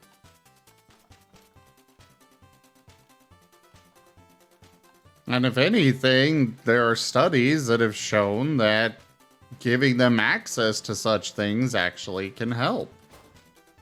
Yeah.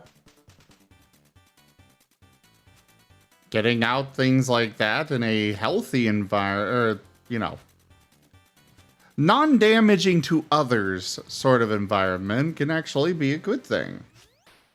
Yeah. Like the movie Little Nicky, yeah, it had the devil in it, but it wasn't promoting the devil more than poking fun.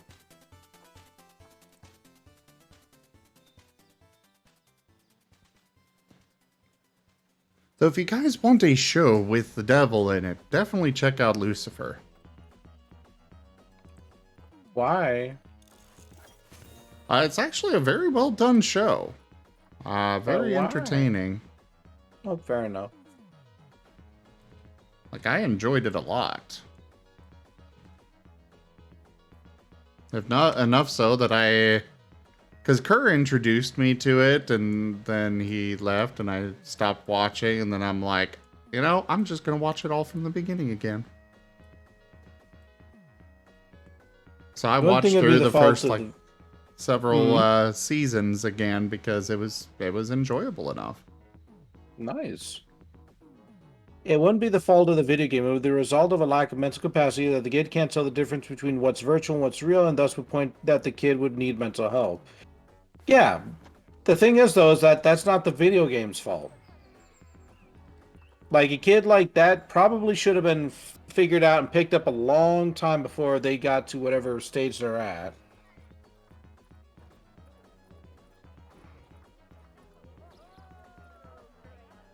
Everyone wants to blame the video games because they're an easier scapegoat than just accepting the reality that, hey, maybe my kid's a problem or needs some help. Mm-hmm.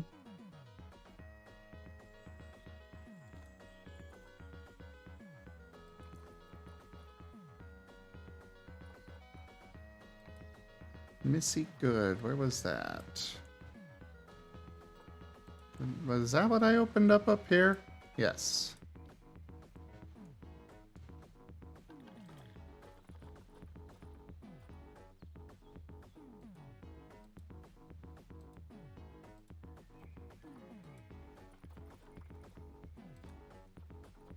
No.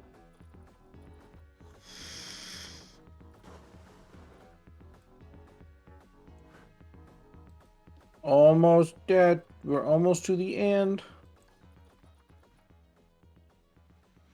I said, better not screw me over again.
Come on, give me that last little bit.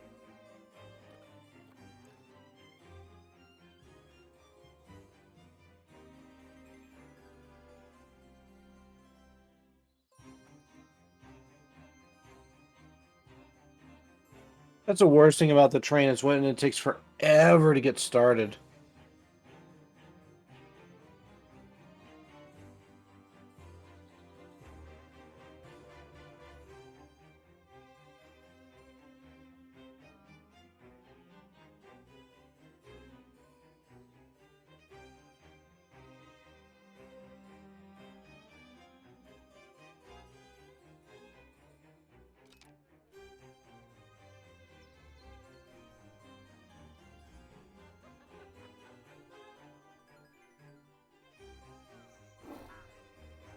Alright, did we get gold? We better have. Yeah, we did.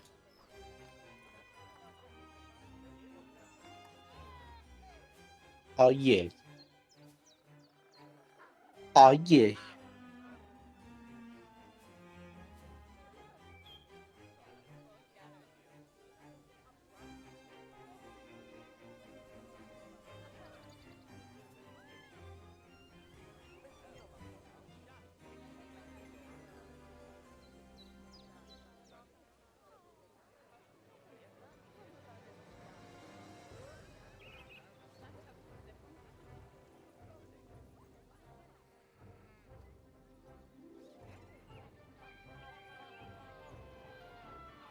Oh, golly, it's bright.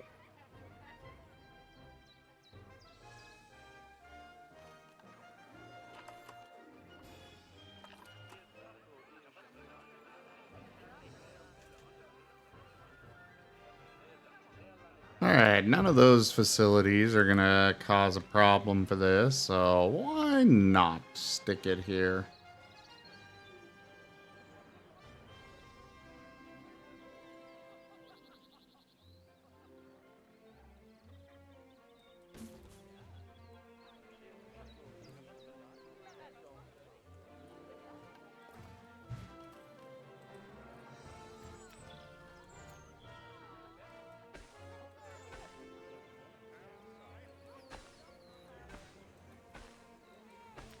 Ba-ba-ba-ba-ba.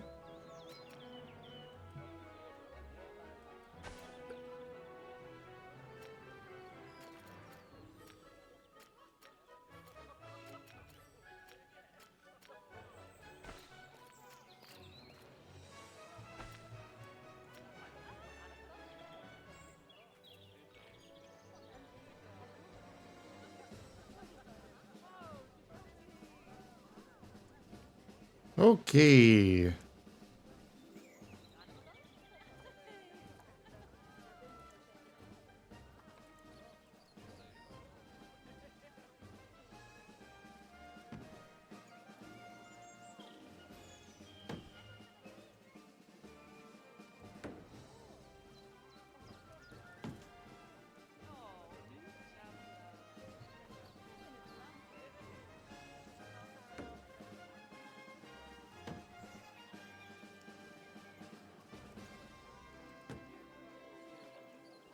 You're thinking, William.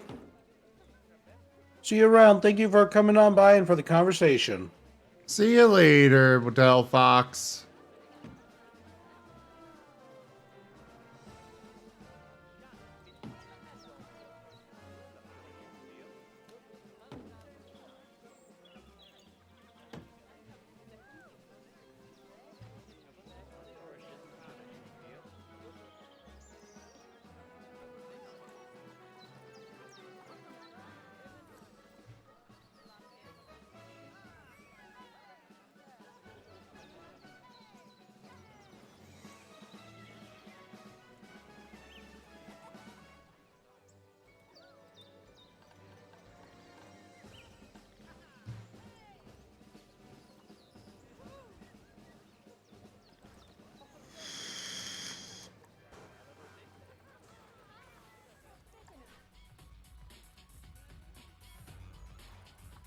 Here we go. Staff.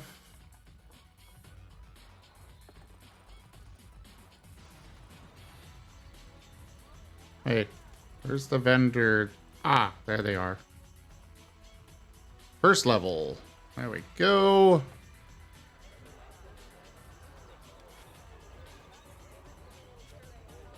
All right, Tim, what is the most controversial pop culture thing that you can think of? Like, I don't mean something like super political or whatever, but just like, is the dress yellow or blue? I don't know. Is the dress yellow or blue? Yeah, it's an old meme thing, but something like that. Like that Uh, kind of controversial. Not necessarily like, yes, we should eat babies. I mean, the first one that jumped to mind, what the Yeah. hell are you doing, lady? I just built this place. You are not cleared for break yet. Literally just opened the doors on this restaurant and she just ups and leaves. You're Anyways. very tired.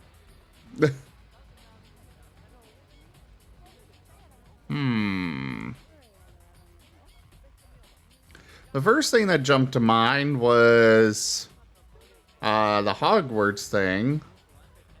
The new game, but I don't know if that qualifies with what you were saying. No, something else, because we've already gone over that. Like, are push rings, when you suck on them, does that make you gay? That kind of controversy. I wasn't aware that was a controversy. It might not be. I don't know. It really wouldn't surprise me that literally any item where you have to suck it for a little bit, it's like, no, yes, gay. It's like, no, it's not. It's just a food product.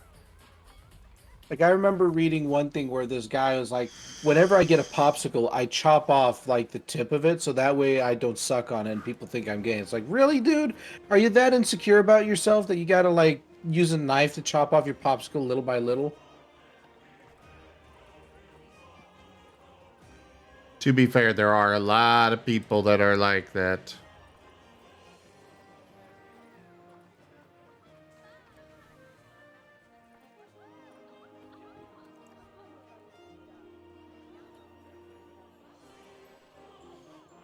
Well, here's one thing that popped up earlier today while I was out with Kerr, and it's people with loud fucking mufflers on their cars. Like, Oh, yeah. why? Because it gets them the attention they never had as a child. Oh, I just think it's because they're overcompensating for, down below.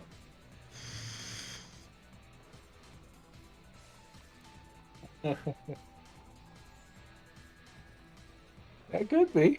Could be. But no, something like that's obviously an attention grabber. It's grabbing attention for a reason.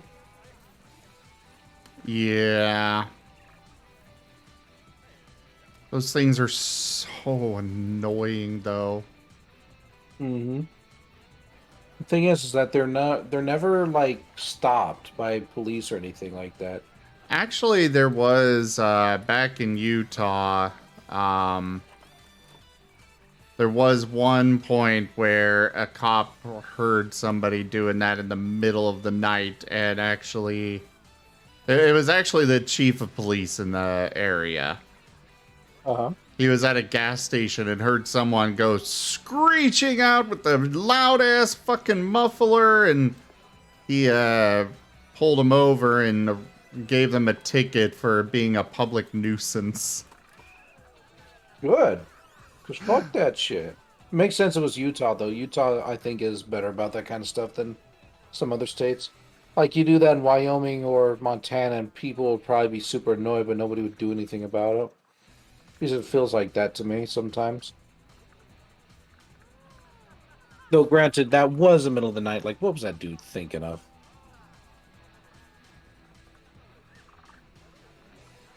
You know, From what Zebra I- Pig, you raised a good point.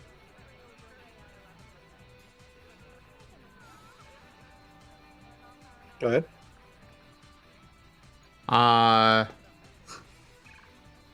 I don't know. I lost my train of thought. Oh. Sorry. I'm just going up this hill slowly but surely, slowly but surely.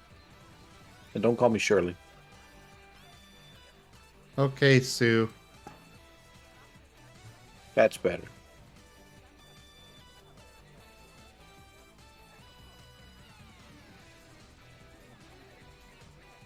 Hello there, Or9. But I am not cute. There you are. I am not. If you're not cute, then why am I saying you're cute?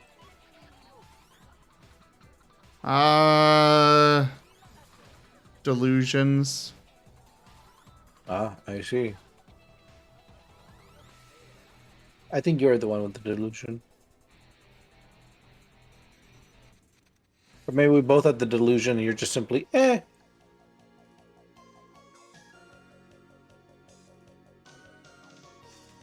God, this is painful. Please let this train go a little bit faster. I got 4.5 more kilometers of this shit. Like, experience the realism of Train Simulator. Play with epic trains from all around the world. Go into a variety of scenarios, including climbing up a mountain in the dark at a slow-ass speed of 12 kilometers an hour.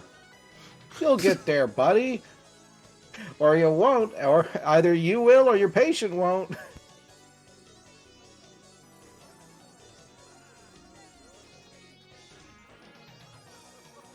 Like, fine, I guess I'll just go to sleep. Wake me up when I get there.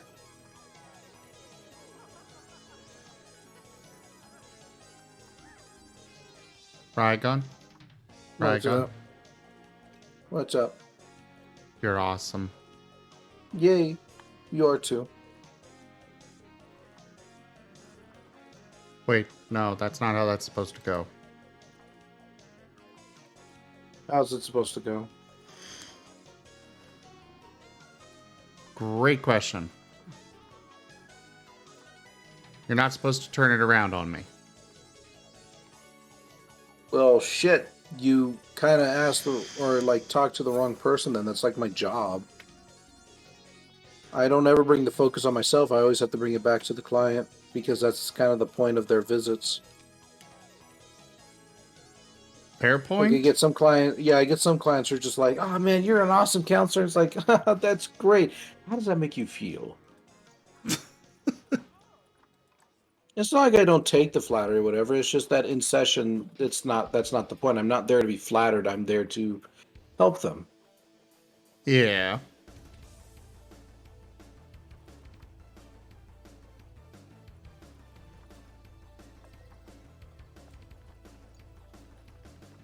Well, I finally found out where Millie was. Where's Apparently, Millie? or what they are, rather. Millie is one of my red foxes. I had no idea. I had no idea either.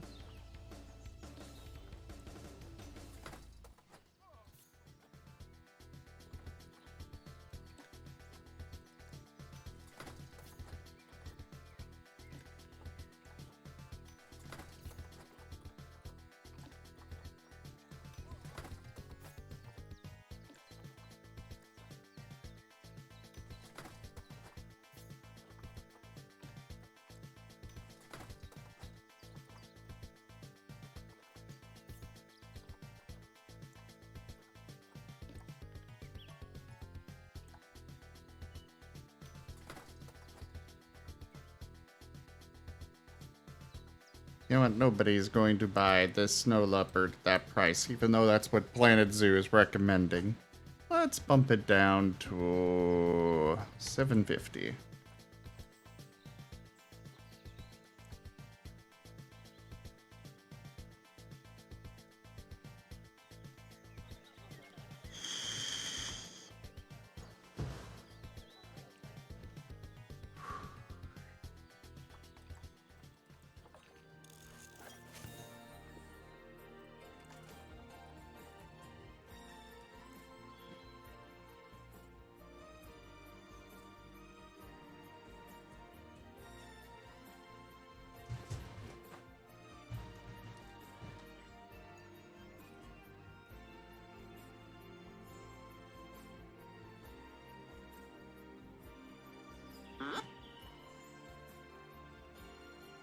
Where's that? What was what? Heard a zip. Might have It was been like, my. "Eh?" Oh, that was my phone. Okay, it's like, what the fudge? Did you just unzip your pants on stream? Admit it. Wait, you don't even wear pants. I try to wear pants. It's my viewers that keep ripping them off.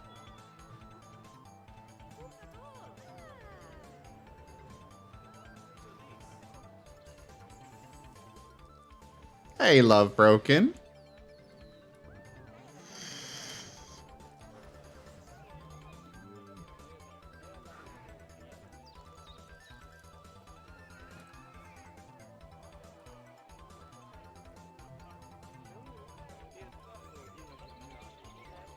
Apparently nobody in my zoo wants donuts. Fair, neither do I. Well, wait, that's a lie. I like donuts.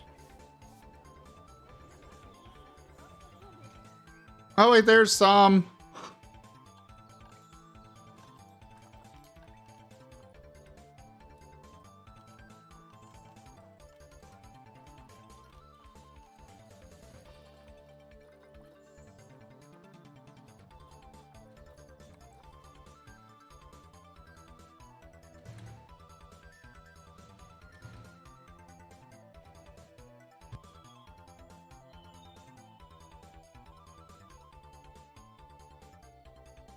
Had the coffee and maybe the police might. Oh, the coffee's over here.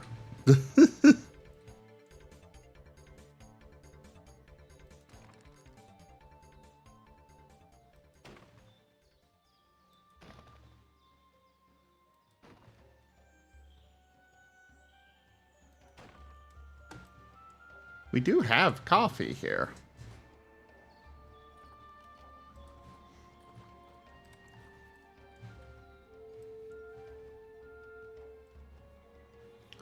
Oh. So that's why nobody's interested in the tigers. Oops. What happened? I might have forgotten to actually put down any education signs for the tigers.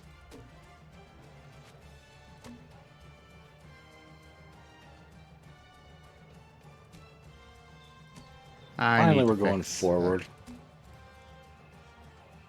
Have you been trying to go forward this entire time? Yes.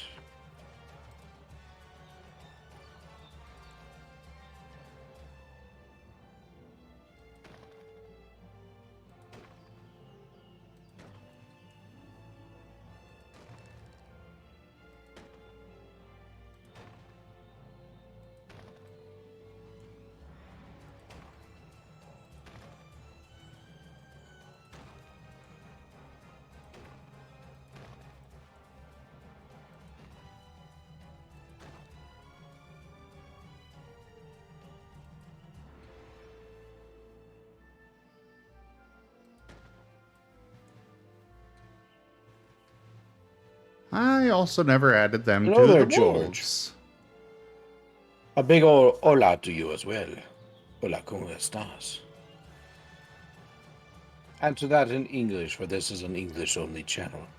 And I'm afraid I have broken my own rules, therefore I must be banned. Goodbye. Nah, you're fine. Okay.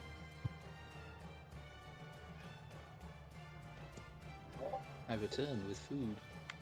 Welcome back, food. Yeah.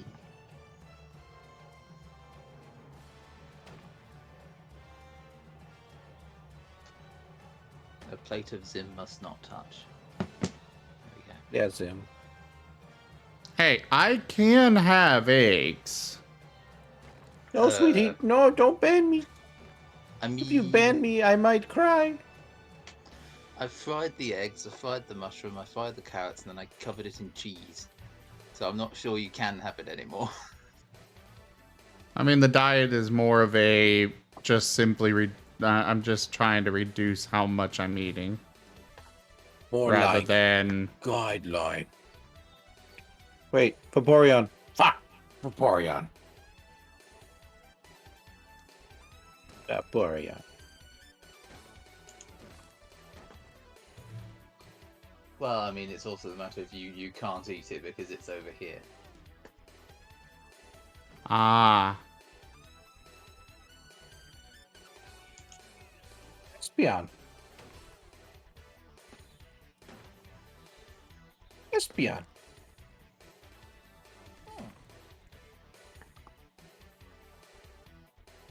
Espion.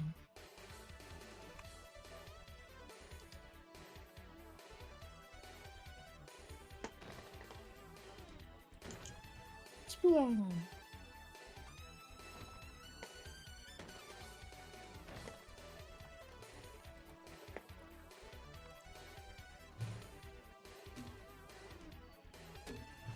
Espion.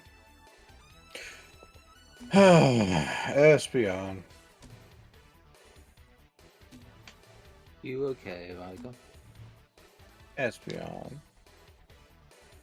Hey, we can't do that on stream. Espion? No, that is against Twitch TOS. Espion. Yeah, Espion. Well, that's a weird opinion about trains, but okay. Espion. Espion. On. Yes, I know you're not having fun with your train game. I've been saying that this entire time. Espion.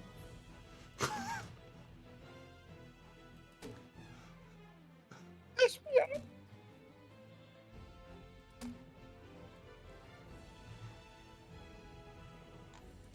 It's okay. Pat, pat, pat. You fool.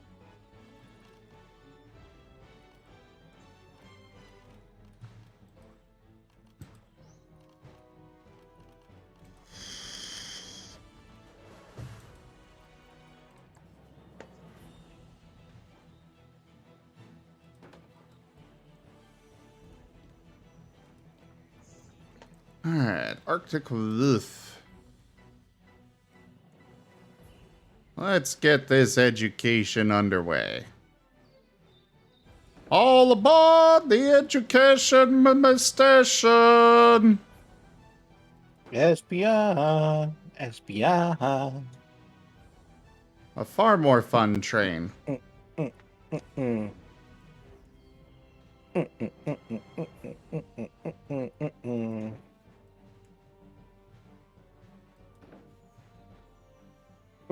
Oh, this is outside the range of my power?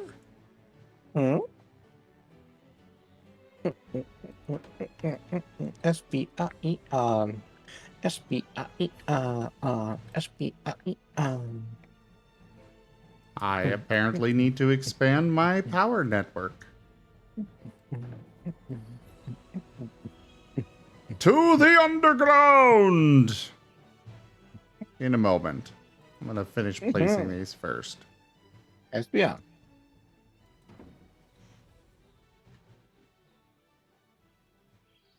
Espion. Espion. Hi there, Venus.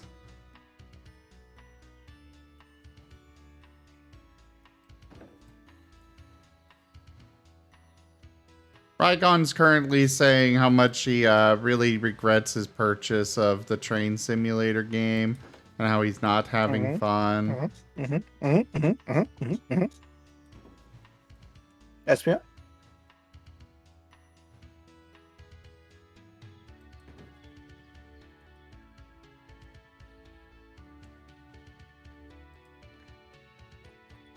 No, Gib You Gab, just we are needed not a here. nap. Oh, okay.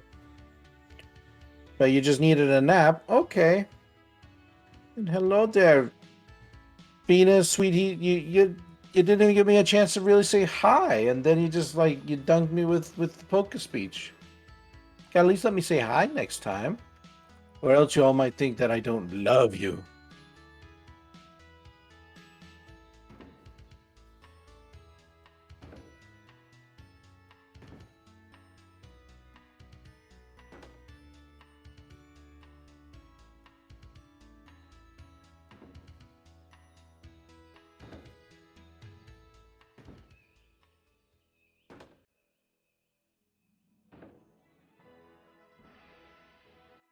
You can say hi in poker speech, but true, but you all won't know what I'm saying in poker speech.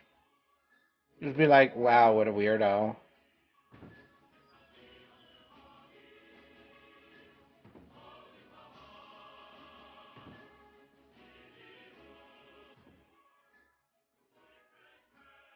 An elusive VIP? Why, yes. It's the only other VIP on this channel, GibGab. You and Venus are the only ones who hold that coveted title. Technically, Gib Gab no longer does. GibGab does in my heart. Oh, well, that's fair. Fair, but wrong. Wrong. What was that? Said you're wrong.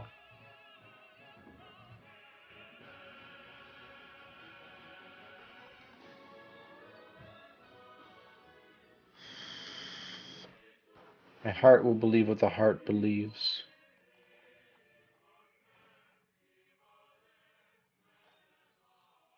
Look at this orange-suited mofo just out. He's just out here. He's just like striding.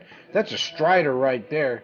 He's like, ooch, ooch, ooch, ooch. Yeah, I got places to be at midnight.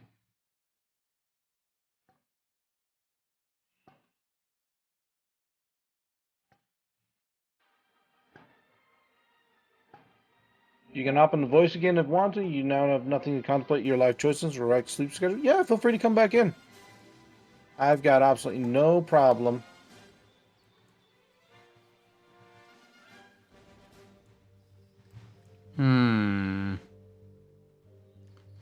Does the burb bring egg?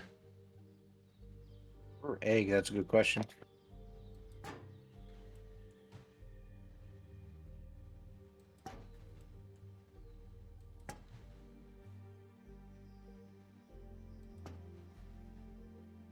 The burb has to pay the toll.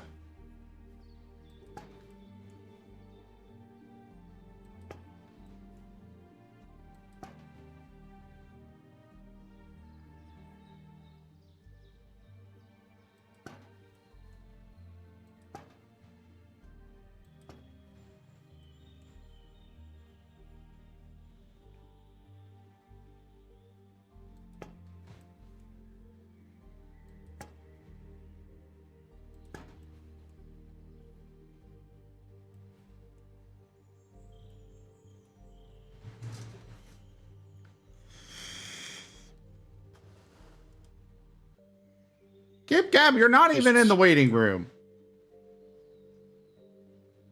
Also, Of Stream course, Raiders it has gave been me... Give me the fucking bronze again. Alright.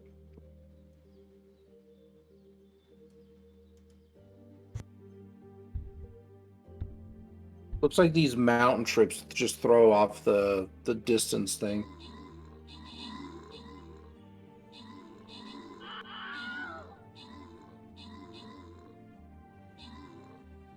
I need to make 1,200 on it.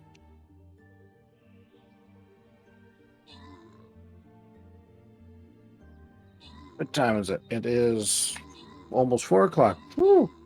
Well, I need to take a quick lie down. My legs hurting.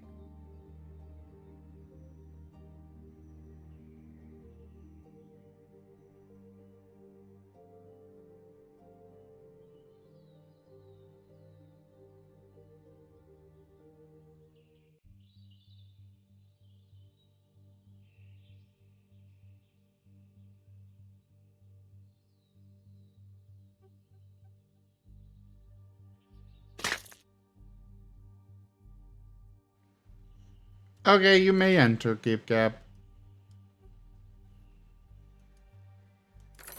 There You go. are cleared Hello. for entrance. Hello. Hello. How you doing?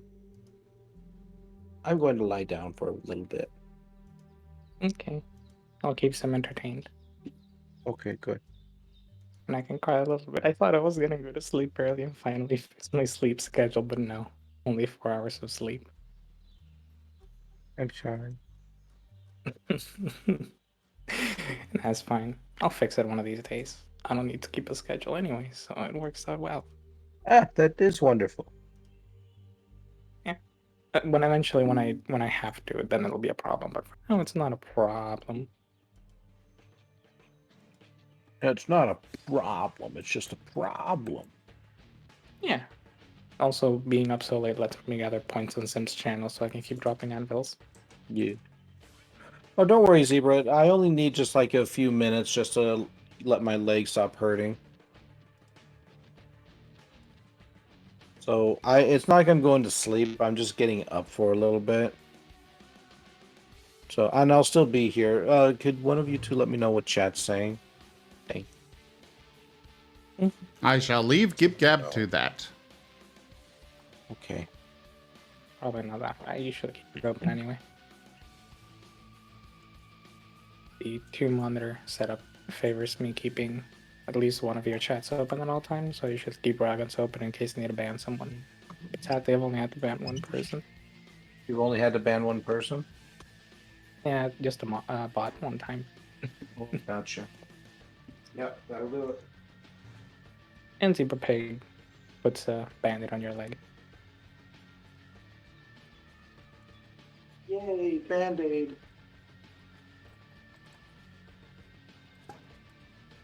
So Zen. Yes. What you up to? Fixing a few issues in my zoo. Oh, I thought I hadn't noticed like what specifically you were playing. I thought you were playing Darkest Dungeon because the title said DD mods. Oh, I forgot to change that part. I mean, it's probably not a problem.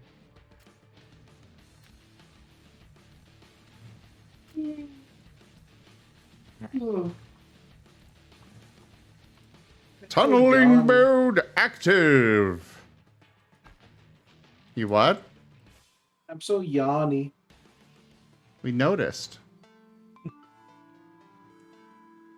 Mm-hmm. You get yawny when you play the train game. Sometimes, but it's also 4 o'clock in the morning for me. Is 4 o'clock supposed to be late? I thought it was just normal human hours. Well, in the morning it's late. Only my Umbreon self would be good and up for this time. Oh, well, I can fix that. Yeah. I'm pretty sure you have enough people with points here. Oh, probably. We just got swapped over to the Espeon though, so I don't think you can change for another half hour or so. Oh, no, I can't. Yeah, that's good. Espeon is the best, so works out. Yeah. You are entitled to your wrong opinion. I may be entitled to my wrong opinion, but you know what you're entitled to? Death?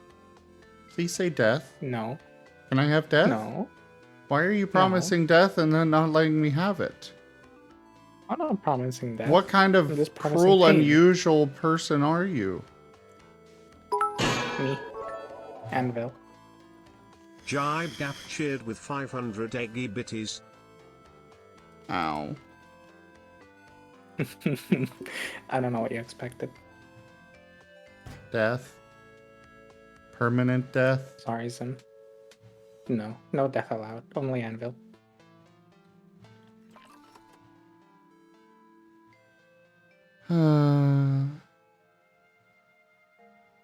Look at the plus side. You get to become good friends over the Anvil. Oh, I'm so happy, like, when I'm smart in the past, and it benefits me in the future. Oh?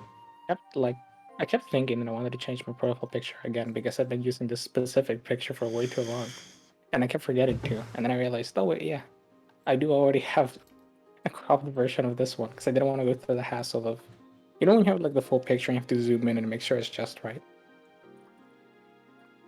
I don't need to do that. I already did it in the past. I Past me is sometimes. totally know what you're talking about. I've already had a cropped picture of the PFPSL.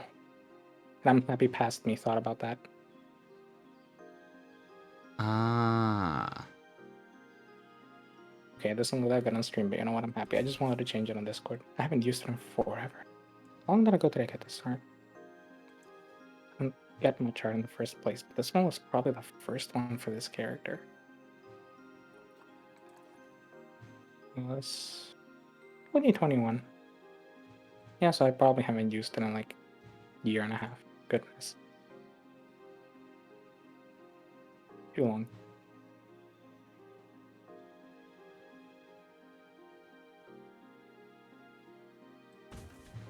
There. We'll use the other one. I haven't actually used that one at all. I finally actually covered up the hole. Why cover it up? I think it looks beautiful. Well, now there's a building set into the mountainside. Are your employees also just gonna like phase through the wall in the back? Huh?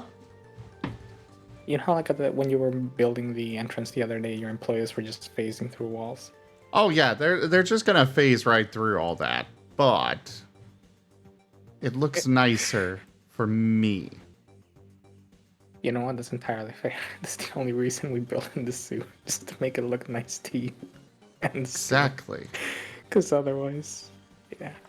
I wonder what like a really optimized suit would look like for entirely numbers reasons, like disregarding looks. How like terrifying would that look?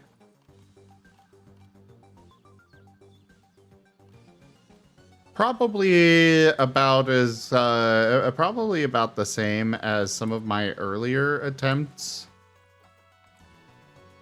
Before I finally kind of was like, fuck this, I'm out. No, that's entirely fair.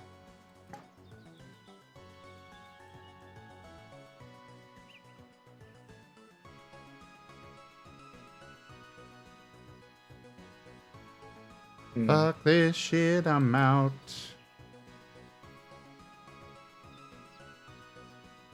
Wow, MSMH language.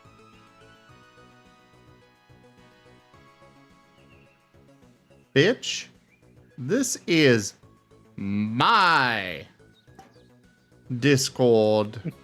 I will talk as I please. Wow. So we're now believe throwing up some nice little things here. They are security camera towers. And so we're just gonna sprinkle these all over. Like happy little thingamabobbers. They're gonna go ahead and make sure that the people aren't being naughty. And that's how we're gonna do this.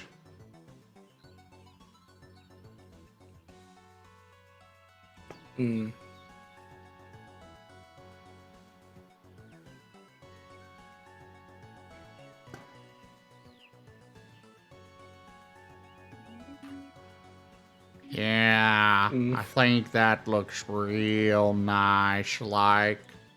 So we're gonna go ahead and call that good.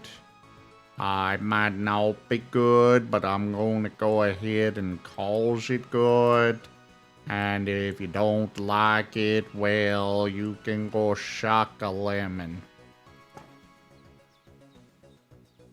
I have to wonder, how much of a pain in the butt is it to monitor security cameras at places like these? Depends a lot on the management of said location. Fair enough already. As somebody who has... Hi there, Lyndon. But as somebody that has worked in security before, there are a lot of times where the management doesn't actually care at all about security. And so they go with the bare minimum. Do they expect you to, like, if they don't invest in security infrastructure, do they expect you to make it up? Yeah. Like, when I was working at the college, it was easier to tell you what cameras were actually working and where they pointed than it was to tell you, what was not covered by cameras.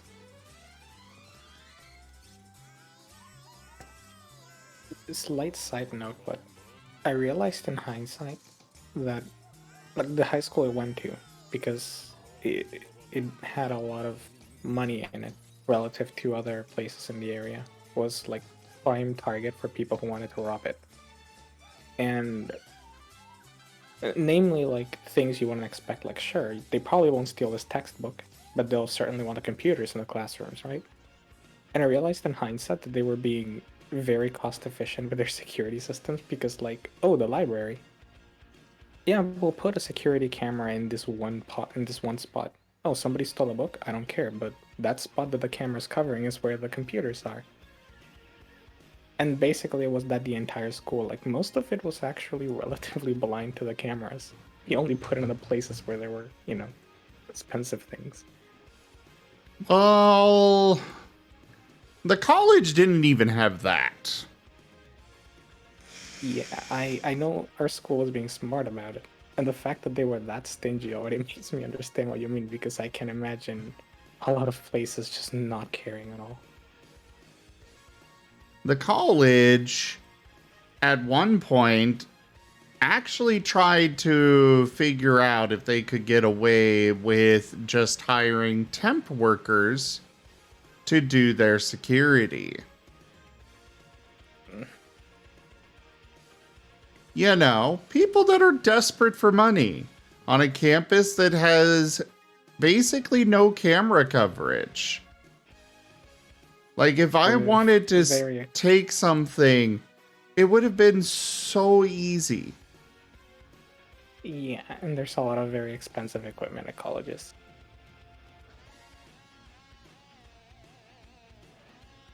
What was Not only that, but like, I never even got access to the cameras. Basically, the IT department decided to only give access to the cameras to my supervisor. And so he would try to log in, but log in for us.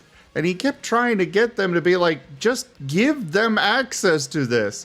And they're like, okay, we'll get to it. They never got to it. And so there were multiple times where it's the middle. My supervisor and the director of the security had access. So during the day, the director was there. He would go log in. And swing shift, my supervisor was there. Or the supervisor. Literally, we had 3 workers for day shift, 2 workers for swing shift, and then 3 for night.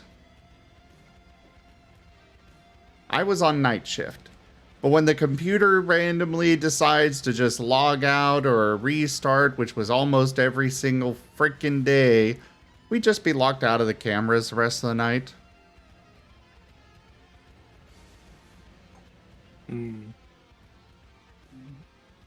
Yeah, that sounds like a healthy functional security system. If nobody can see the cameras, then you can't see the robbery taking place, which means it isn't, Hmm. right? Yeah, up until they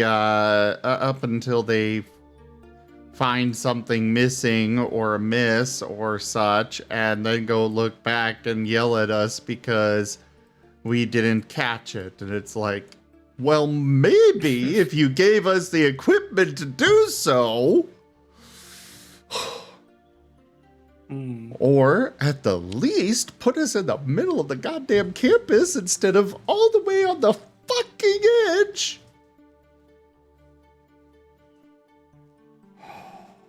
That's actually a surprise. God, I feel so bad for because the campus at the local college here, it's actually like 8 of them.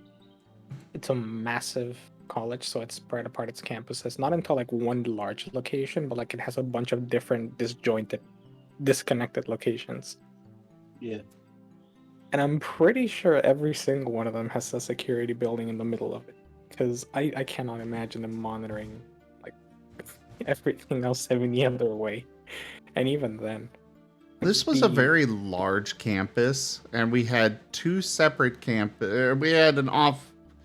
So there were multiple houses that the college owned that we were supposed to check on that were off campus. And then there was a large dorm building down the road that we also were supposed to check on.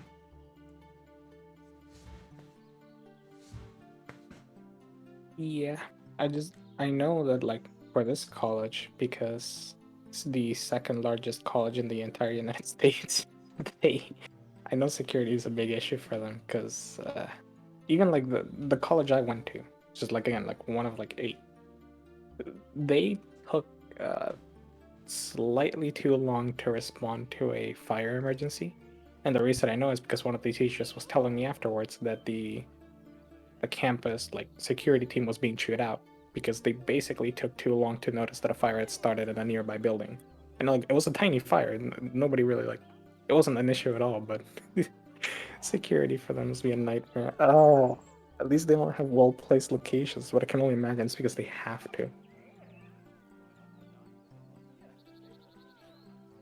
I don't know why you'd place your security in the edge of campus. It just takes longer to respond to anything in the middle of campus or on the other side of it.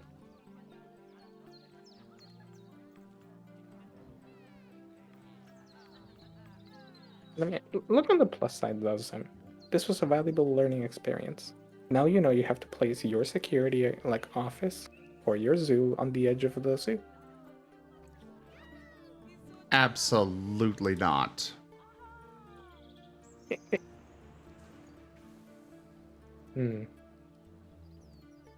Also, we are losing so much money on this monorail. How do I adjust the prices? I mean, is the monorail supposed to make money? I mean, I'm swimming in money, so I'm not really worried about about that. But I'm still curious how I actually adjust the pricing on these things. I'm sure some button somewhere in the UI might let you do it. Let me Google it.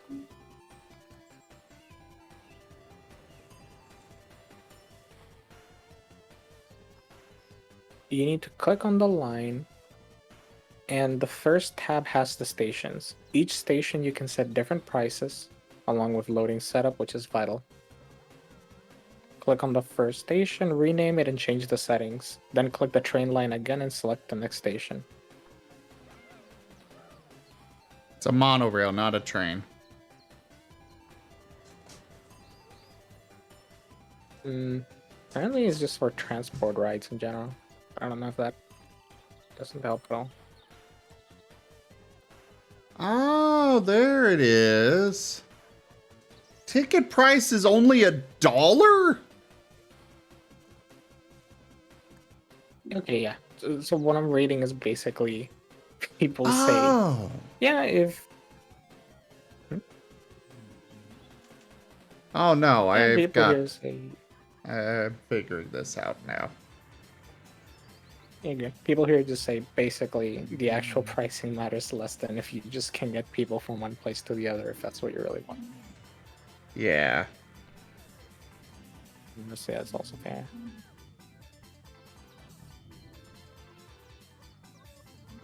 How much money does Disney's monorail cost?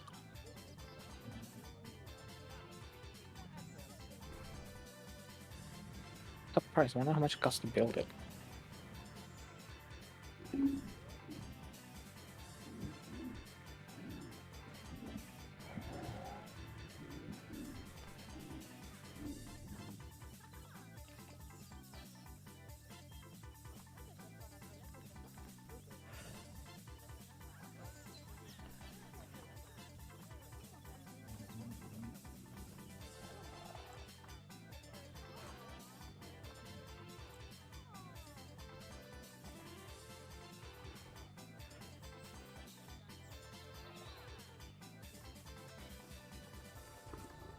Okay, no money.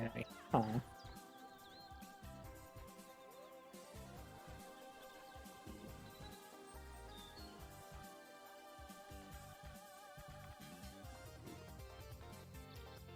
my gosh. The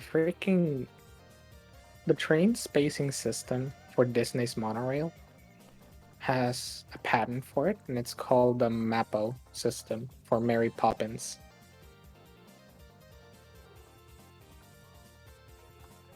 I see it is.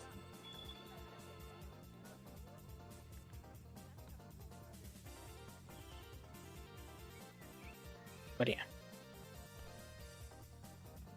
I didn't actually realize you built a monorail. Well, yeah, because you just got here. Oh, did you build it this session? Yes. Okay, that explains it. Look, I'm sorry, I'm too used to building monorails taking forever, but I'm just like city skyline brain, where I'll spend like, I don't know, however long building monorail systems and bus lines. Why are these people not Usually loading? too long.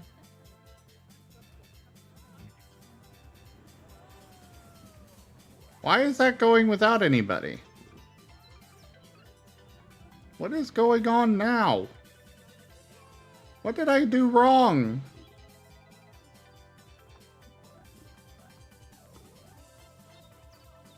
Also, which station is Station 7? When you were on Station 7, could you press that location icon to see where it is? No. What location? I said on the top right. Oh. Right. First level station. There we go. Why are you not loading anybody? They just don't want to get on the monorails. They're just happy to watch it. It's like a ride, you know?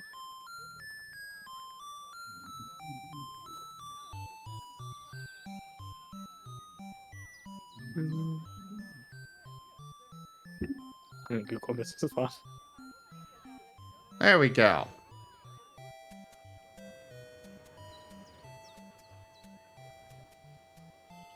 You saw it.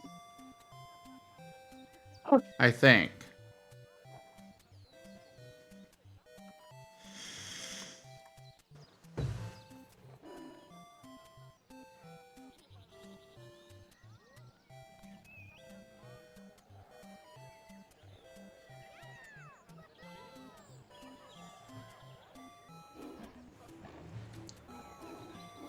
Do,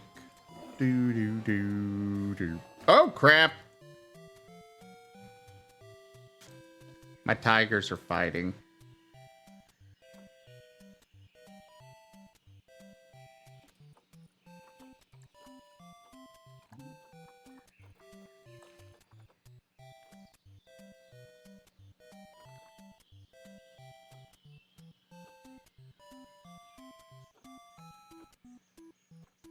Do do do do do do do do do do do do do do do do do. Do do do do do do do do do. Do do do do do do do do. Do do do do do do do.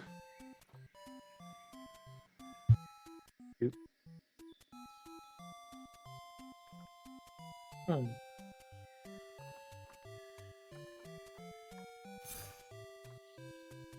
You know, I've just been thinking, what is the optimal number of pillows to sleep with? I know it varies per person, but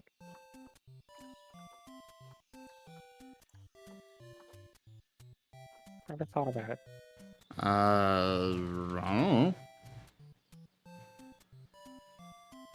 Like, I can't sleep with less than like 3 pillows. I need more. Do do do do do do do. Do do do do do do do do do.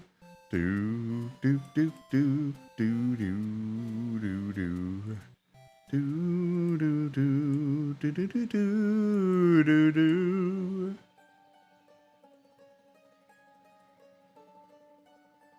So many people are interested in my capybaras. Oh, is that right? Yeah. I'll probably get up here in a little bit and continue. Alright, just so you know, Stream Sticker says get in on the action by slapping a stream sticker. Type !sticker to learn how. Okay, anything And- else? Yeah, there was one more message, but Sim didn't read it for some reason.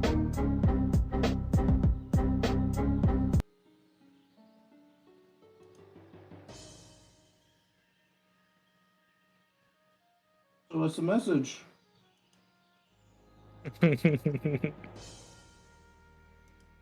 Says Damn it, I cannot time you out.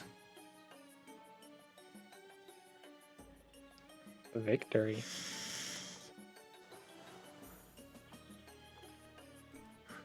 Yeah, I wasn't feeling the other one. I haven't used this one in even longer, so I just used this one. Paper subs.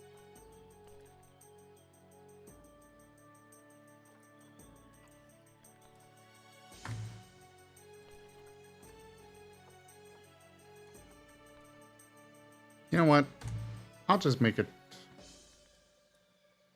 I'll just make the monorail. I'll leave it at the $1. Yeah, I'm losing money on it, but at the same time, I've got so much money coming in. Well, I'll even make it free.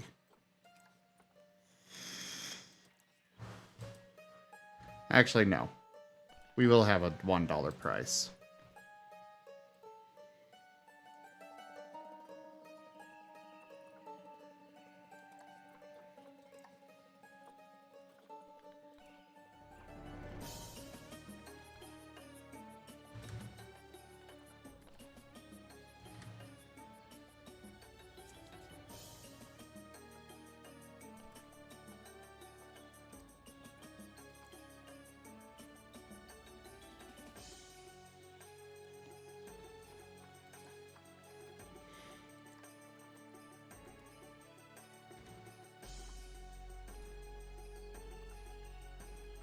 You know, it's a brilliant idea to make your monorail have like a zebra paint scheme.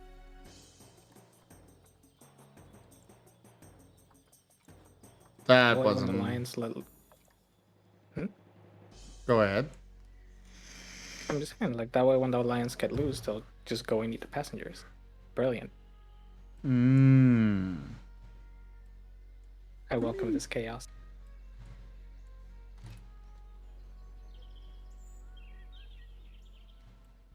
There we go.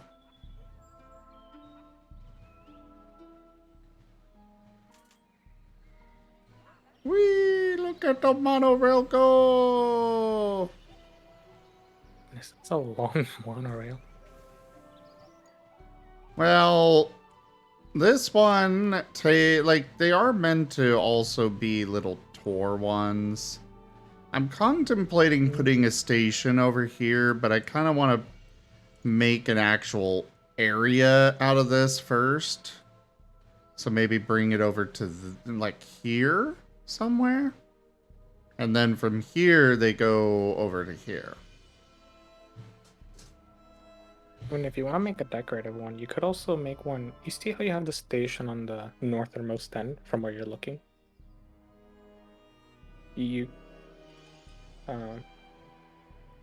that one. Like, you could have it run over above the hill, just kind of like overlook the zoo, like a separate monorail line to circle around, like around over the hill and then down to the bottom left, where you're planning to expand into. The So you're gonna main, split it into two monorail sections. my main purpose with the monorail is transportation from one level to the next. But I still want to give them something, you know, a little tour of the zoo, as it were.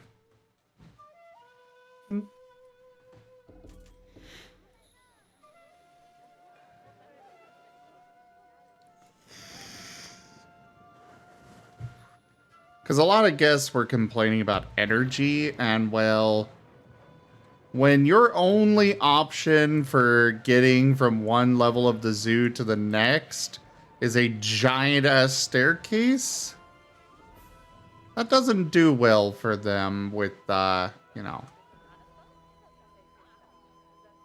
Also, Dingo, thank you for the biddies and the sound effect. Oh, you're fighting as well. Okay.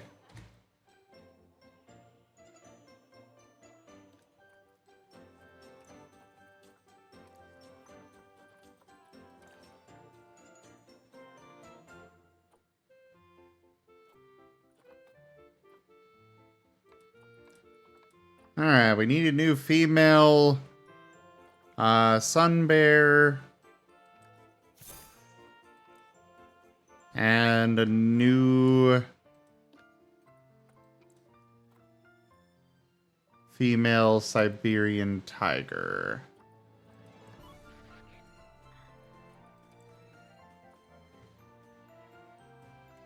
To the animal market!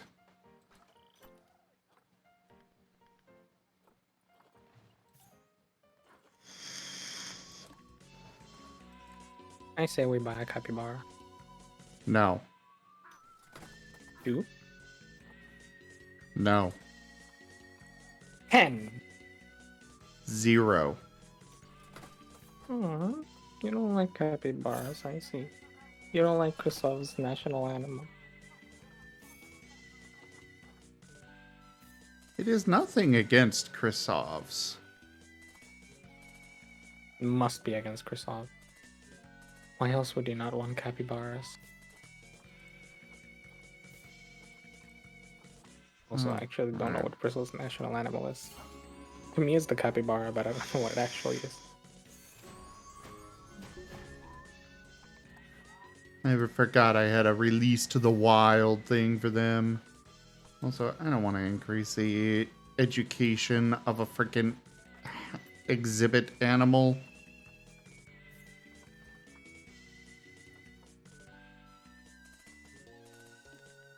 Alright, we're going to try one more time with this.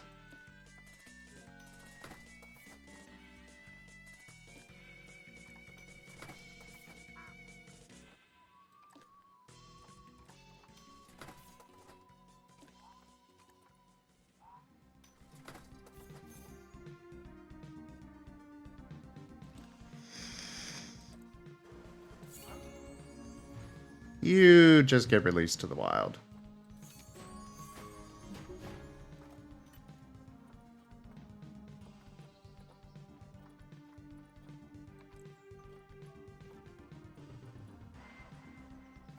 Oh, right. Did I ever get a new snow leopard?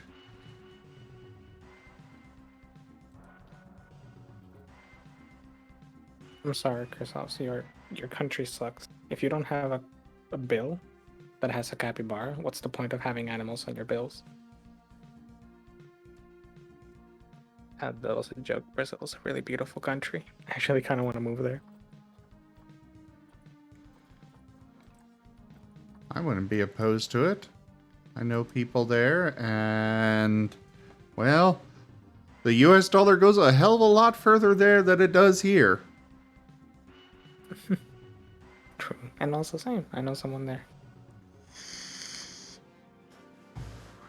Alright, Chrysovos, I'm moving in.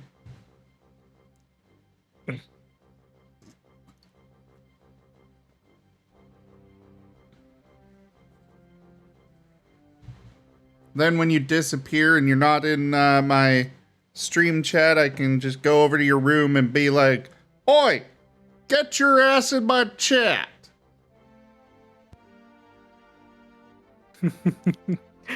Chrysops forgets to shout out, so you just shout out at Chrysops across the house.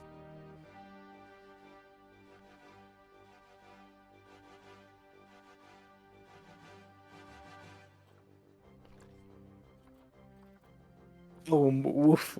I read main wife when I was like, what? Okay, that makes more sense.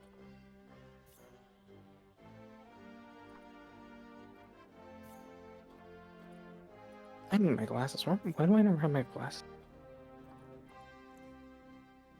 There we go.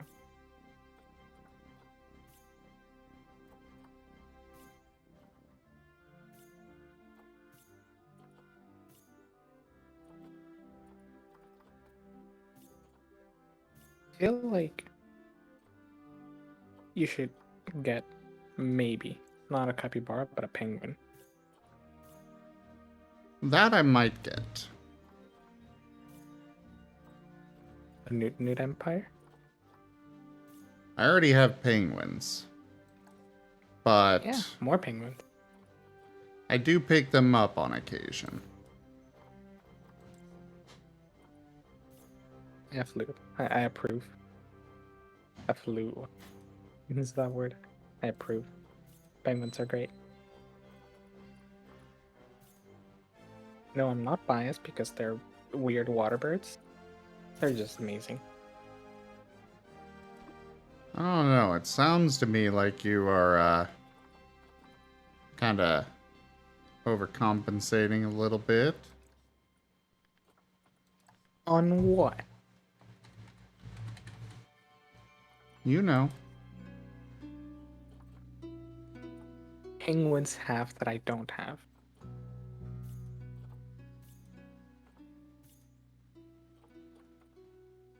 Media It's attention? like all griffins have plenty of media attention.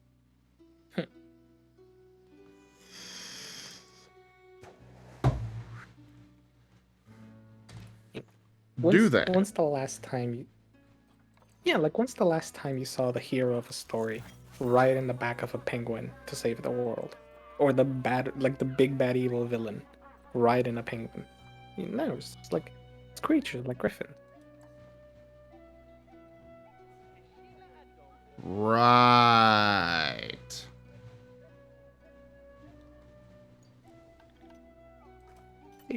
Like, Griffins have their cool Wikipedia page, and it has a bunch of things on the side. Then, like, the table of contents, it's long, so you know it's a good page.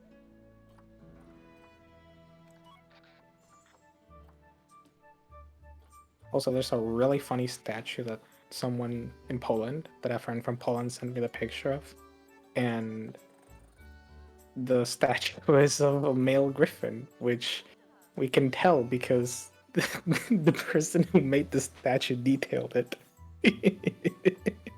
Interesting. It's in the capital. He visited and he was like, he was taking a picture of it and he was looking through the picture and he was like, wait, hold on, interesting. And that's stuck in my mind ever since. It's the most beautiful statue I've ever seen. It's like the Wall Street Bull, but better because it's a griffin. I feel like you might be biased. No, not at all. I am objective in my opinion. 100%.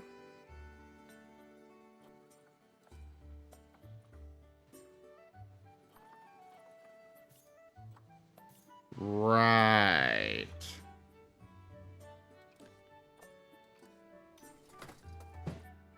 Also, I bought the wrong kind of aardvark. Or the wrong gender. See, Lennon has my back.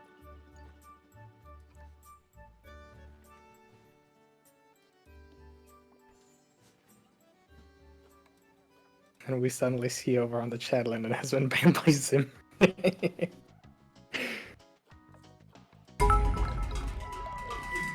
Actually, why can't you time me out? Deke underscores are cheered with 1000 eggy bitties. Imagine being fluffy. Digza, thank you so much for those biddies. Exactly halfway between the two anvil options. Ha ha ha ha. And Deek, so for future reference, I recommend in the future donating 500 bits and then 500 bits so you hit Zen 2 times with an anvil. Or donating 1500 for an anvil raid.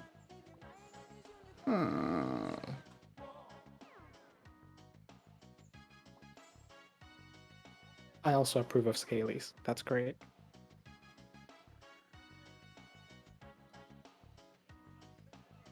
Well, I guess since you gave that, let me see what scalies we have in the zoo. Are available to us. That aren't exhibit animals. Hmm. I mean, you could grab one of those, like, danger lizards that live over on the other side of the planet.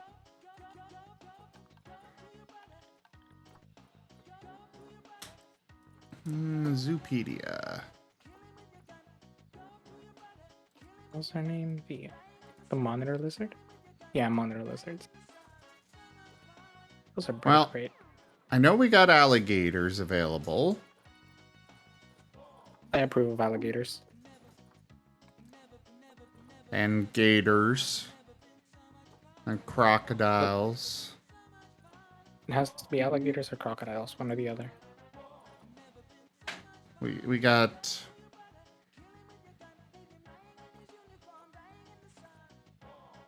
Unfortunately, they don't eat the keepers. Wait, I can get a Komodo dragon. Yeah, I think you should get some and now name it after Deke. Digza. All right, let me see what's on the market.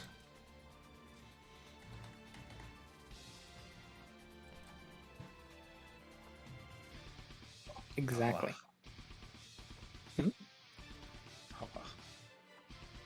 Agua? Agua. Did you know that agua in Spanish is water? So every time someone says agua, I kind of think agua, which means water.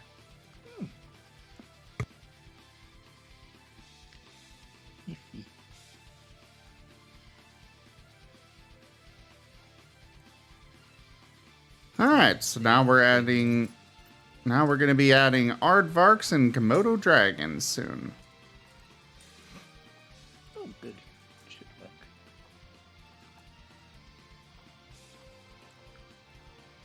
work. Artwork still just makes me think of the US plane. Or the Yay, Swedish it plane, right? worked. Rob, thank you so much for grabbing the Nevis King of Conquerors gladiator skin. Yee. I waited until I had the money. Well, I am greatly appreciative. Yee. It is a very cool skin. Alright, how much space do these Komodo dragons need? My furry army is multiplying. You what? My furry army is multiplying.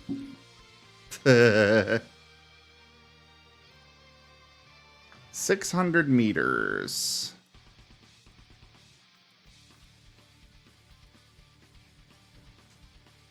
$840, including 4 juveniles.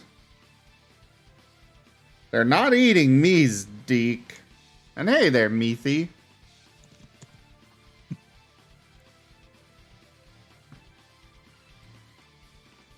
Okay, yeah, good. I'm not crazy. The artwork is American.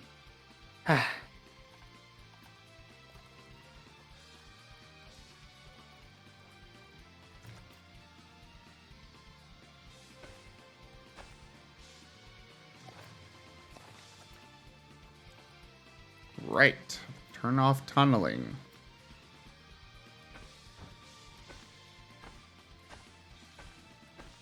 I think that's the only cringe thing about griffins. They are used so much in medieval iconography and coat of arms. Like, no, stop using it. It's cool. That doesn't deserve to be used in like your weird, cringy badge. One of our family We're surnames used to is it. Griffin. But it's a griffin with the I at the end. It's a Griffin with an I at the end, yeah. That's the cringe spelling of griffin. I disagree with that. It's Yeah. either with an O or the Y at first and then the O. Oh, it's been it was my grandmother's surname. So it's a fine surname. It's just, you know. I love how I don't know. fast you are backtracking on this. No, you misunderstand me. It's a fine name. It's just not the griffin, right?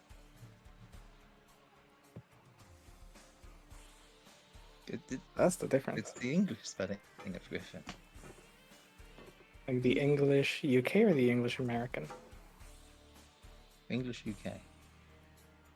Exactly. Well, I only recognize the English American as the real. the actual English. What actual English? German? I mean, technically, not even German. Like it's multiple. Yeah. German and French and Roman as well. We've got words that are taken directly out of different languages that we've been influenced by.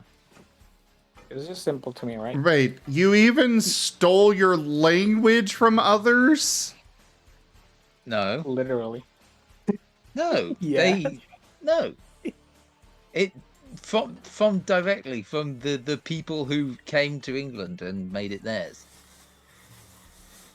It started off with the Celts, then we got Romans who brought in Latin, and then we had, when the Romans buggered off, we had the Celts again, and then we had Saxon, who came from Saxony in France, before it was France, and then we had, oh no, hang on, no, fuck that man. Saxons who came from Saxony in Germany, which is now up there, who brought along their gods of very, very close to being the Vikings, Woden instead of Odin, and Tyr instead of Tyr. Then we had the Vikings that came along with their Scandinavian, and we have words taken directly from all of those languages, and they settled. And then we had the Normans, who were French. I think and for the longest time, we actually had significant chunks of France belong to England. And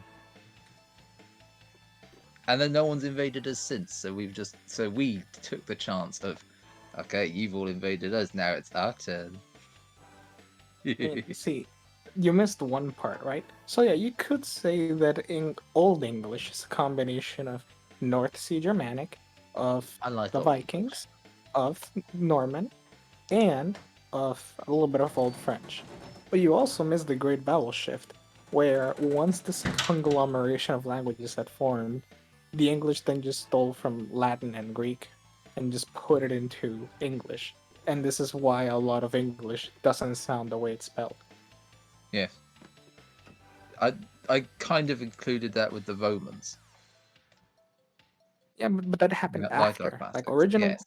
Originally the Romans did it, but Old Latin was also a little bit different. So like Latin changed over time, and then the way vocabulary from Latin was integrated into words also changed. So I feel like I'm talking to my dad. I'm a language nerd. I don't know what to tell you. I live with language nerds. My dad is fluent in 7 languages, including Latin, and taught literature in Oxford. I'm fluent in English, Spanish, and puns. Puns, did you say? Yes. And I'm friends with a massive Latin dork, and she has taught me all about how Latin has changed over time, including from between when the Romans first took over Britain, and then when the British later stole from Latin again.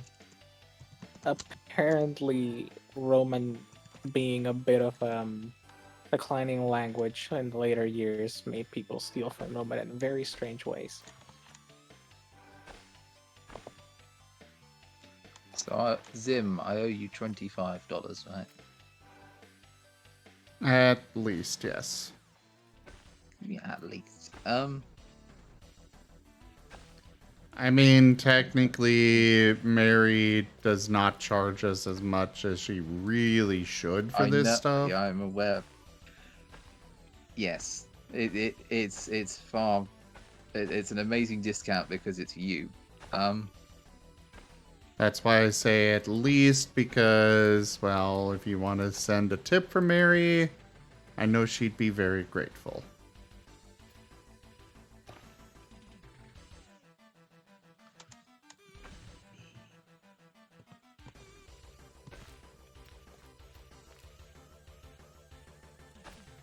I'm still not certain about getting the Corridan art. Just because I don't like keeping that on the list. It's like I don't know when we're gonna be able to get that done. That's fair. And I don't.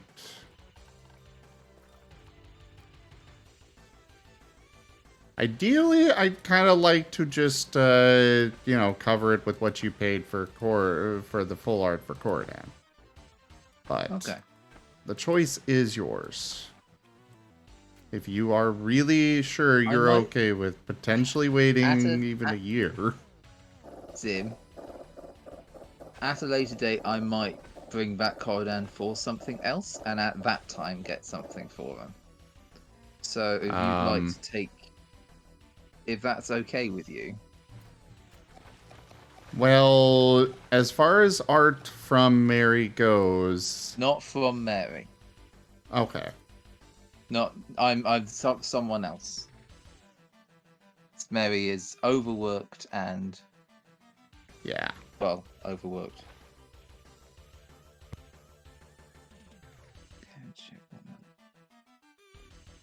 Yes, Rachella.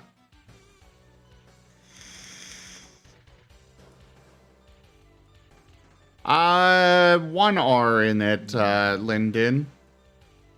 Mary. Okay, yeah, so I sent you 31 out of 5. Okay. 31.50 previously. If you take if use Wait. that and the extra as a tip. The birds. Did you send money? Like, I have sent you money previously for the Corridan.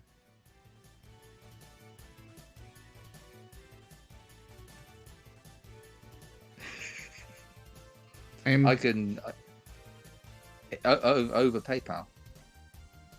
Okay, send me your name on Discord so I can look this up. I'll screenshot the app for you and send my Discord for you.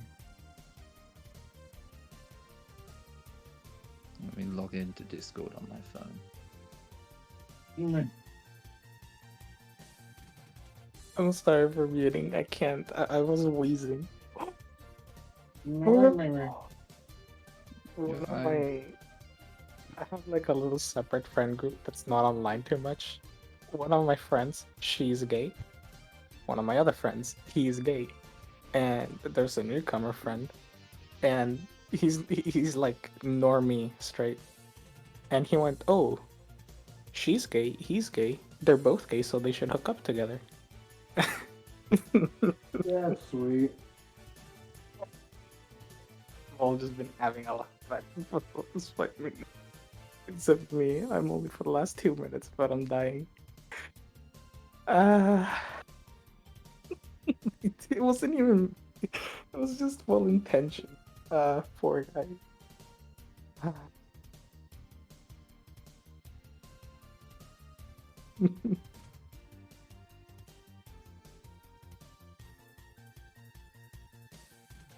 I miss my friends. They're so great. We're just a small sea apart.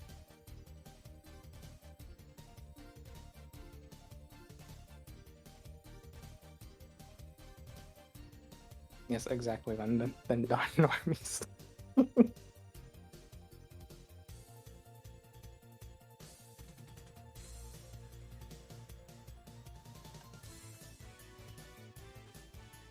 Alright, Komodo Den.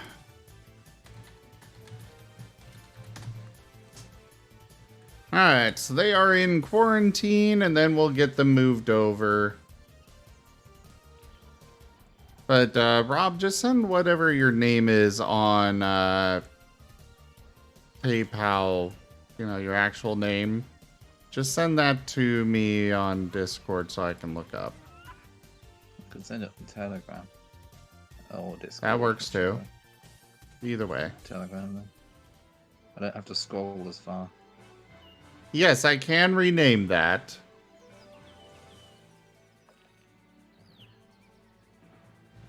Actually, what is my fucking name on? Hang on. Relatable. No, because I know on some things, like my Amazon, I changed my fucking name because I didn't want it being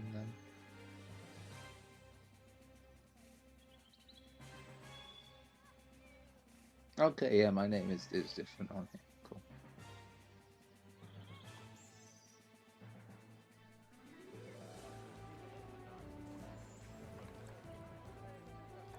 Hey, let's go. I overthrew Merle. That's number 1.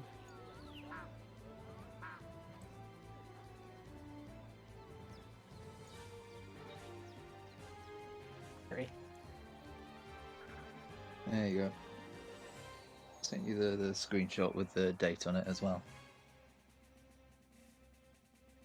Okay.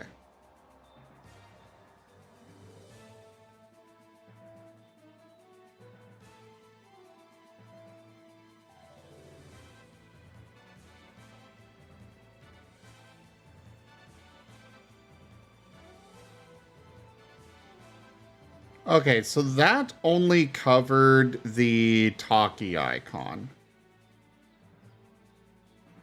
I believe. Hang on. Let me double.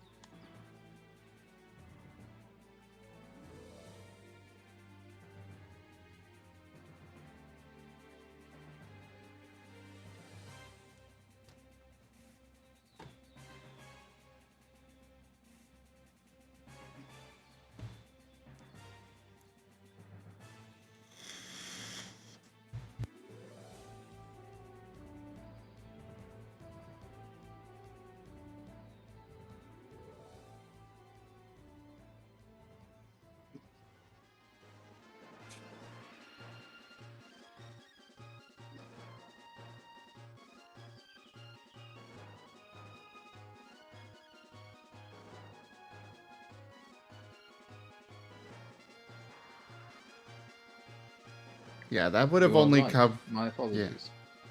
Yeah. But yes, Deke, I can rename this anytime to whatever I want. Do you have a different suggestion? I say bucket.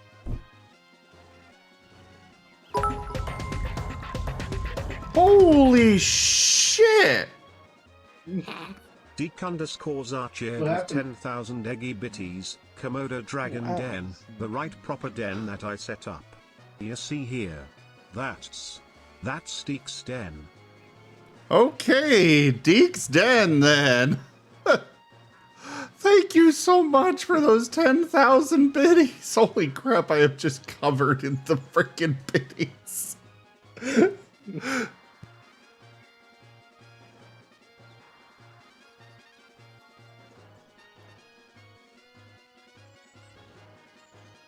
Not enough biddies.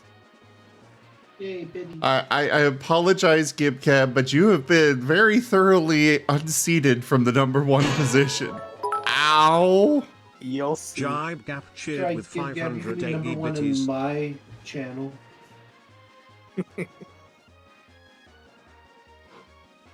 Ow! All right, I better get up. Oh. You're not stopping. I don't know why. What is even going on at this point? There's so many. Why do they just keep coming? What the hell do I have set for these freaking biddies?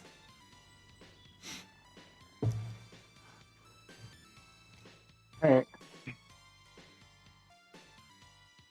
I'm just getting smaller and smaller and further away. I'm up. Oh, I can see.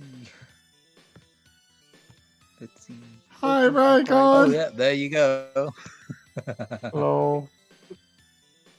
And away he goes. Why does it keep going? What did I do? Be free. What do you mean, what did you do? You're being rewarded. You did good.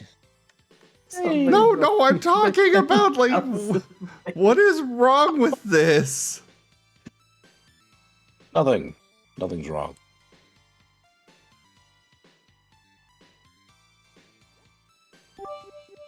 Oh, I see what I did wrong. That is literally throwing 10,000 biddies at me. Supposed to be. It Well. was supposed to be.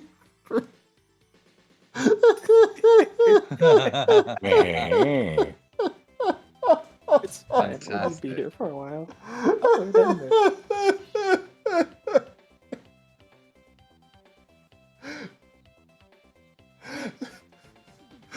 Well, I see what I did wrong. What did we learn today? That we should throw 10,000 bits at Zen. Yes, exactly.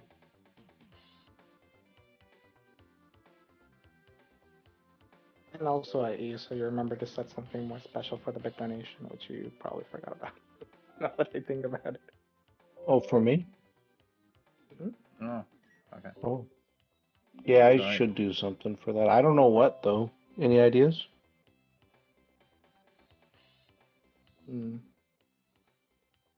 Wait, is that actually how this is set up? Eat that one. There we go.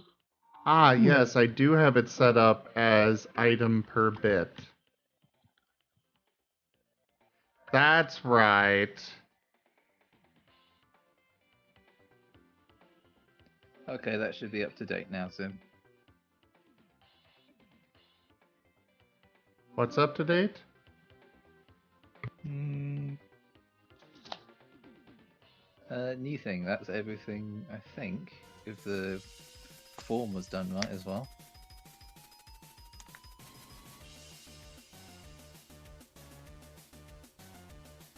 Oh, Finland! Oh, Wendy. I'm awake.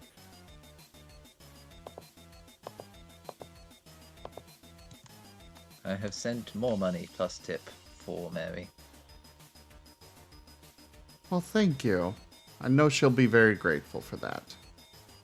She does lovely work.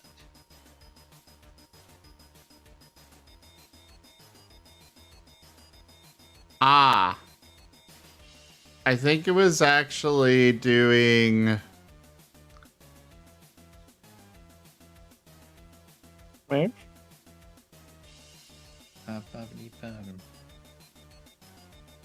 I'm sorry, I just had the silliest idea right now. You're gonna make it so that if you get a 10,000 bit donation, you swap to your Vaporeon avatar and it just starts spitting out water in surprise. Hello, Commander.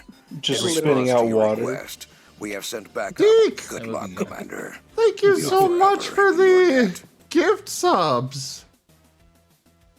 I'm still trying to Follow figure check out Zim's what's going channels on on a here. roll. Yeah. I don't know what's going on. I'm still trying to figure this out. Zeke is here to spoil you. We are not. What do you mean we're not done? Add to the. No. Oh no. More. Yes. More. Oh, do it. The only thing left is a direct tip. Oh. Or I should probably turn this off. Good thing nobody used that. It makes me curious. You used what?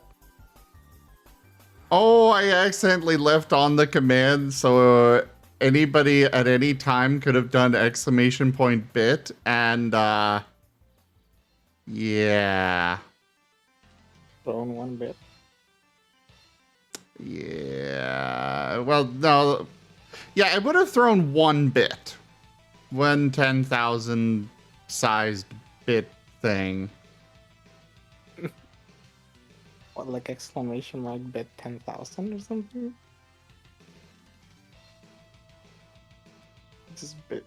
Both of them would have been funny.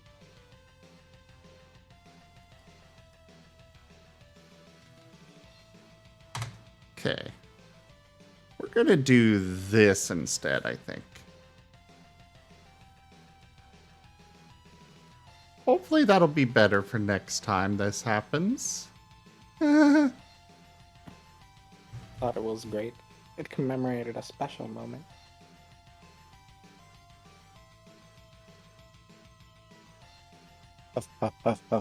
Definitely did.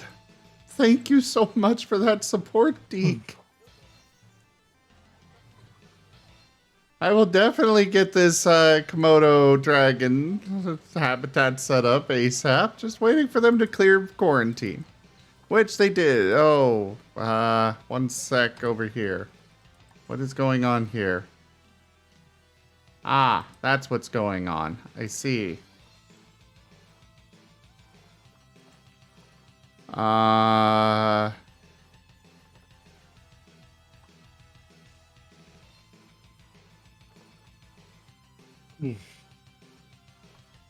Okay, you get contraceptives. You are What? really good stats. You get contraceptives. You two just go to the trade center. Wait, one of you is already in there. Why is one of you already in there?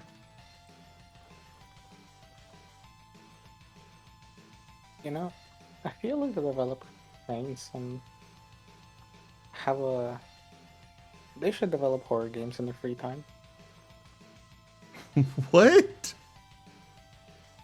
Look at the way it looks and right. It's terrifying.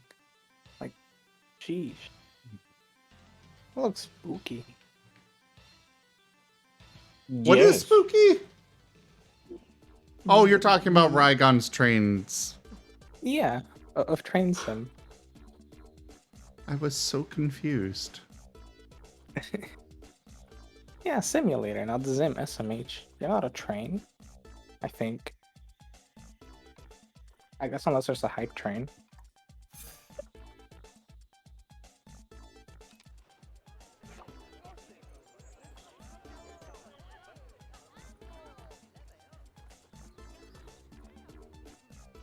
Definitely.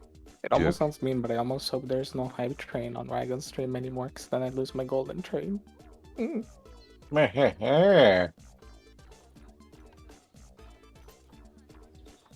worry, you can have it in my channel. No, it depends on the hype train. That's why I'm afraid of losing it in yours now, because I lost it on Zim's to Merle. No worry, I'll never get a hype train again. Famous final words.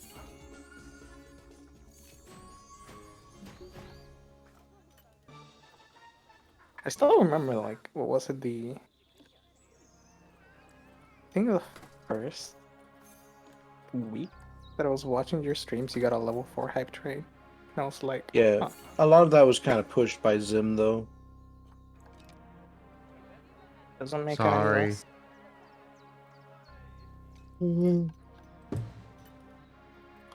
Why are you sorry? You do something wrong? I don't know, did I? I don't know, did you? You're the one saying sorry. Probably. Then stop that.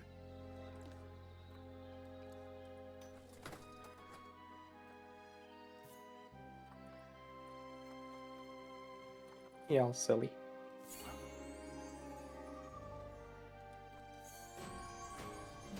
Like, I think it's a fun thing. I mean, it's like when Zim Go sent ahead. us to torture poor E18. Oh.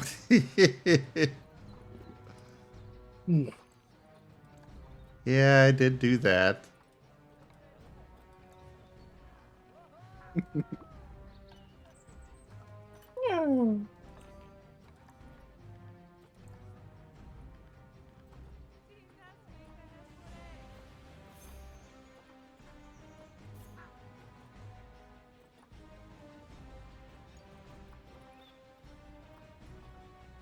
Fine, I'll take this one. I don't want to keep waiting. Oh, I didn't mean to send them to quarantine. Cancel move. Just stay in storage for now. We're working on setting up the Komodo dragon exhibit. Habitat. I just put the Deek's put the Den. artwork in the Komodo dragon habitat. They just throw a fit. Why did that box get so huge? They're not that big. What the hell?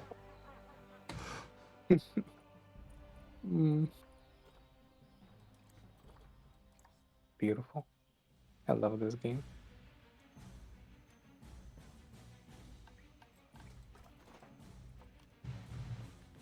Right. What's up? You're the evolution expert. Oh, am I? Oh, shit. Are evolutions leaning more on the canine or the feline side? Hey, Dad.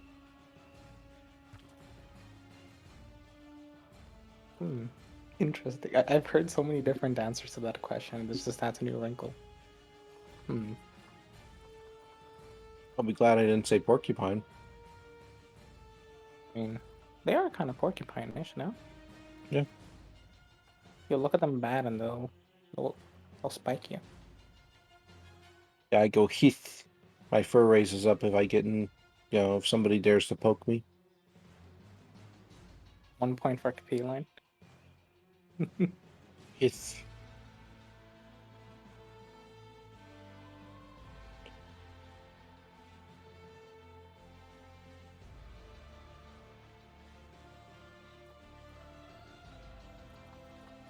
I guess it is Zim's stream, so it is his stream. Huh? I was saying his, and I'm saying, yeah, it's your stream. It's his stream. What about my stream? What is? GibCab is just confusing both of us right now. Works out for me.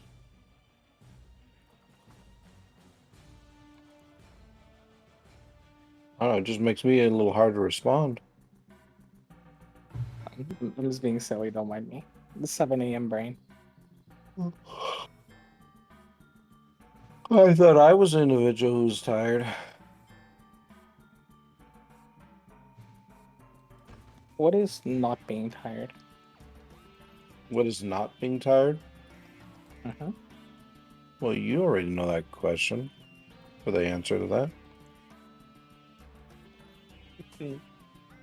At least for the last couple of weeks, I've just been permanent tired all day. You should stop that. Probably. One of these days I'll fix my sleep schedule. But today is not that day. No. Probably won't be for the next couple days unless I pull an all-nighter after. Well, yeah, from today I pull an all-nighter. Alright, that is good for them. Now, let's give them some enrichment, such as frozen blood pumpkin and a restraint feeder. I'm still curious what the heck this is and how it works.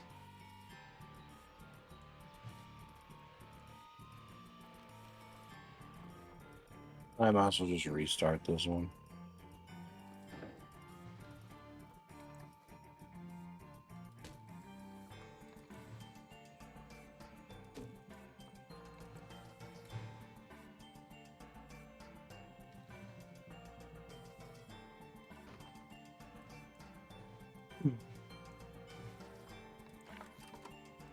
Oh, jeez, Deke. Hey, Tato!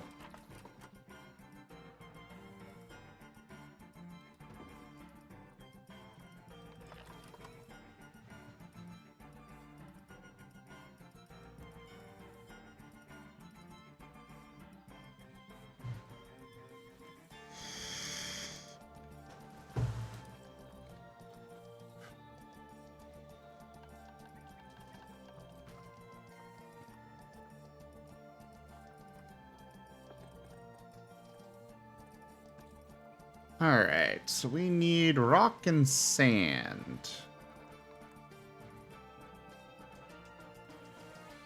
We'll put the sand where they live, where they sleep and stuff. Oh.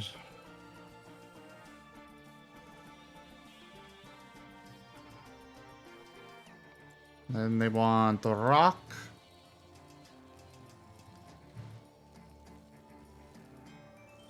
Oh, okay. So in Planet Zoo, at least, our restraint feeder just works like they just hang a piece of meat over from the top. That's it. Oh. I don't know what's the point of it being shaped like that, but you know what? I mean, yeah, I thought the same that Rachel was saying. Like, yeah, you probably just can't like hand over the piece of food because if the Komodo dragon bites you, that's a rip. But also, it just kind of makes me question why don't they just like throw it into the fence or something, or just leave it there.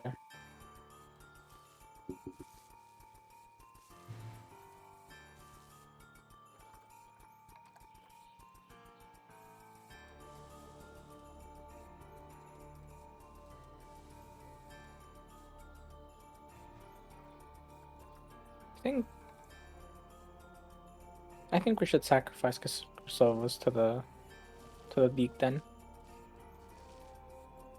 No, Chrysovo's is good boy. Yes, they are very good. Exactly.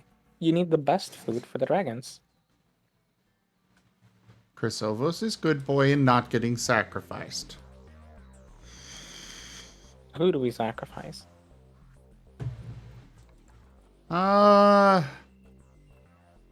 Who was that one mod that fell asleep on you earlier, Rygon? Gibgab, I think? Yeah. Twas a Yeah. Gib-Gab. We should sacrifice that person. Yeah, Chrysalis can fill my role, right?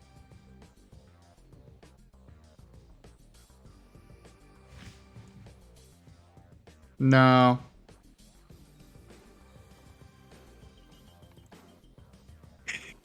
What do you mean no? He's a mod over Ryan's stream, though.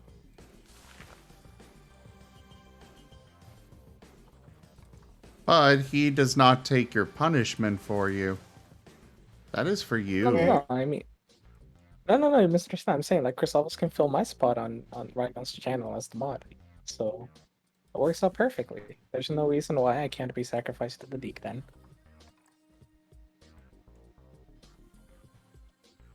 No, you're not. You're not sacrificing the good boy.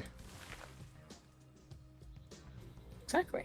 That's why you said it was me. So there's no reason for why I can't go to the Deke then. I want to pet the dragon. They may bite. Oh, you're wanting to go in there and get eaten. Okay, we'll go for it. Yeah, I get to pet the dragon. It'll be a Oh death yeah. wish god. Mm-hmm. Yep. It's like the guy who quote unquote made friends with a shark, quote unquote, just because we don't understand how shark feelings work. But apparently, the shark likes it when a person pets him, and keeps going to the same spot to visit the same person. So I guess that's as close as you can get to being friends with a shark.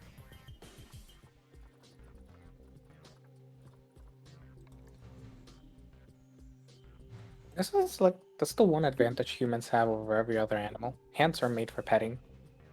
We should Hands are pet indeed every made for animal. petting. And luckily for us, most animals are made for petting as well. Exactly.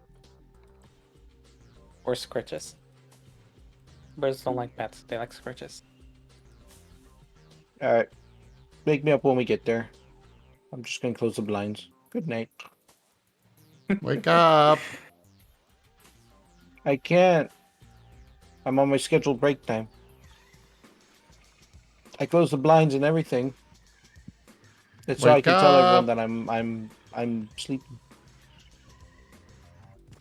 Maybe that's the real challenge you have to make on trains in World 3. Just close the blinds on every run.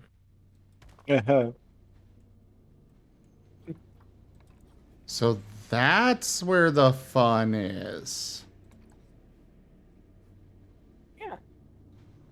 Constant worry and anxiety of whether your train is going to crash into something or break a law.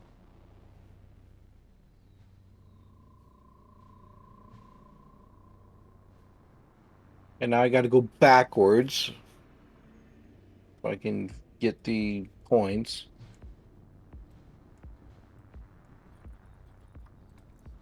You need the gold.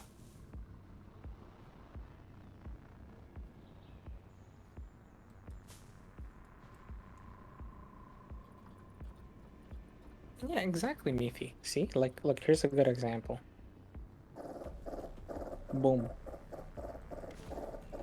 But All creatures like are pets. you saying I'm a human?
Have a good day, Meathy.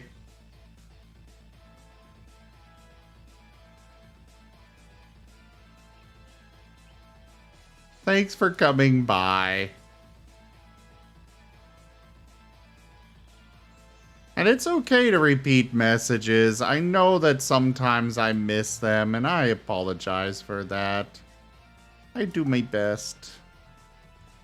But I am just one person. Some random guy with a microphone.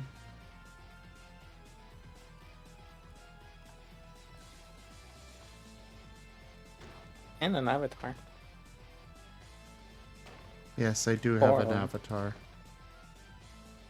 4 of them. Technically 5. Fair enough. Because you have the shadow one, right? Yeah. Yeah. I got a singular part for one of them. I think it was like one of my first Dreamless packs. I got one part for the shadow, and then I never got any other one, and then at some point I got salt. I just broke it down for another card. I still What? haven't gotten any other. There are so many of them out there. Like, I literally. wanted to see this show. Like literally, it's,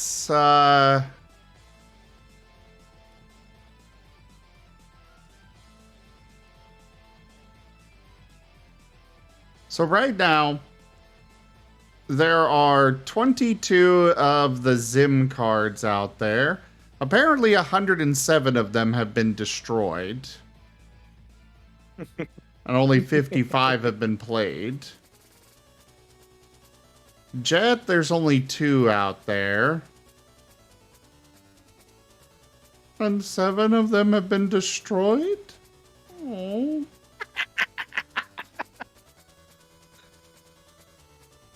Oh dear. To be fair, it's probably people who think the same as me. Where like, oh, I'm never gonna get another one of those fractals. I'm just gonna destroy. Man, I guess okay, toast. Thank you, guess Venus. I could remove the fragment part. I mean, I don't know how that'll affect your streamless distribution. All I know is that I do that because I'm impulsive. Way too impulsive for my own good. So I just see, oh, this is not going to happen for another long time. Destroy, use other thing immediately. Okay. They are no longer fragmented cards. Maybe they'll get played now. And before you have like avatar rotation time whenever you get a big stream giveaway.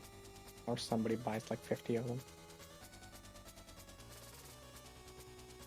So, without the fragments, there are 26 shadow ones, 44 Zim, 5 Jet, 26 of the Professor, and 37 Razor.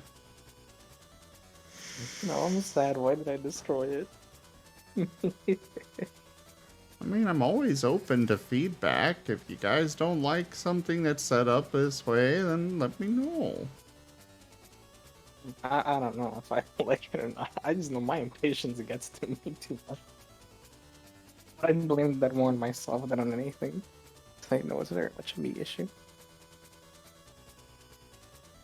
Much like how you've got one of each, but you'll only use them when you have 2. Fair enough, Chris Hobbs.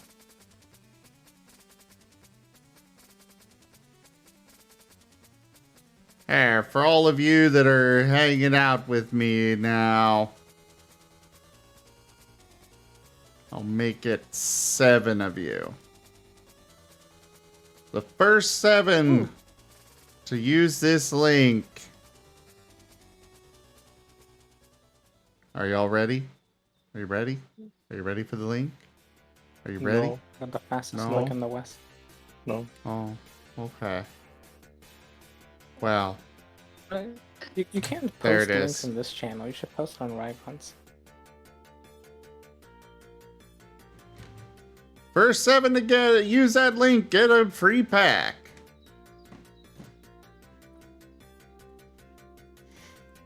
Easy.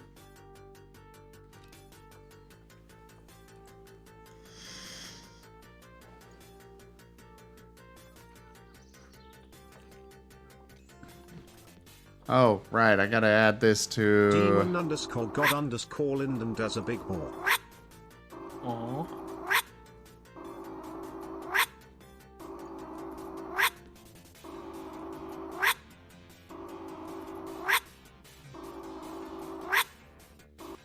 Slitherite gave the sable blueberries.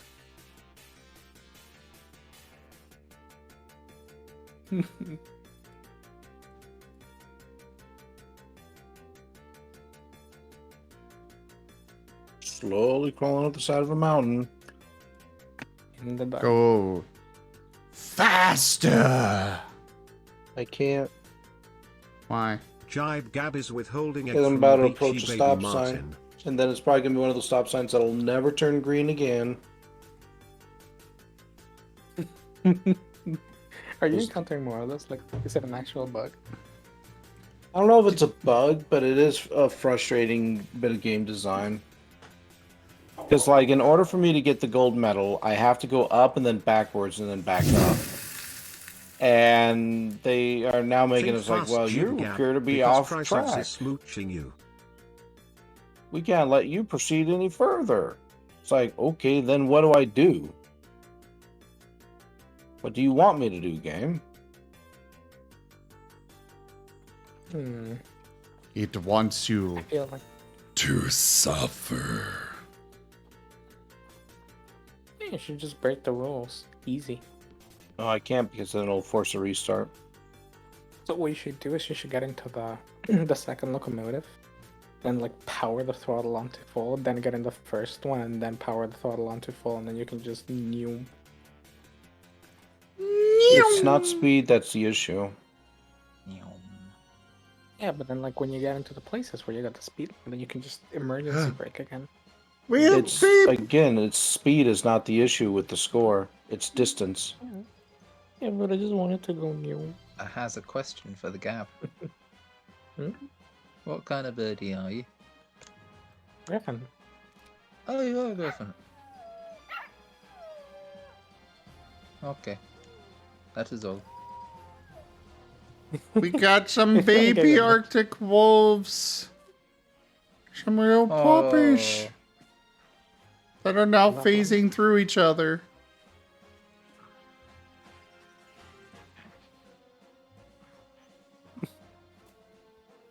You got a $750 fine for their ethereal rule breaking.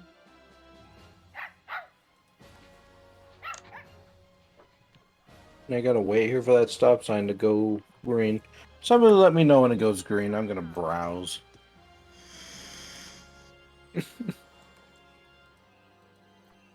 Every time something like this happens, I feel like it just supports Zim's vision that you don't enjoy the game. People stop saying that. It's starting to get annoying. That's fair. And pull your stream up to full so I can look at the green. Okay. Thank you. I appreciate it.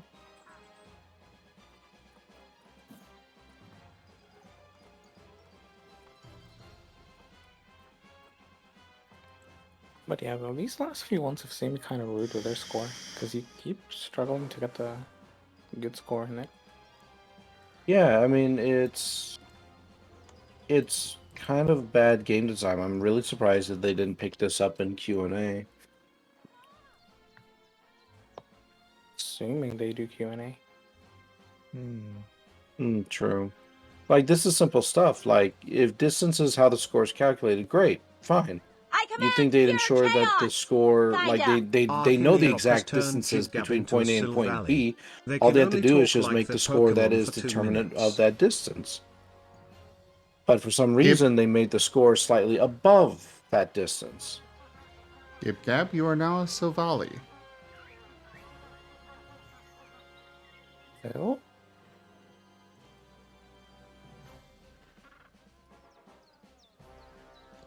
Valley.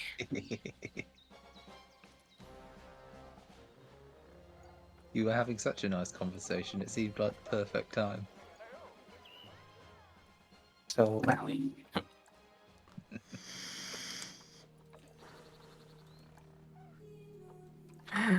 Sil Valley.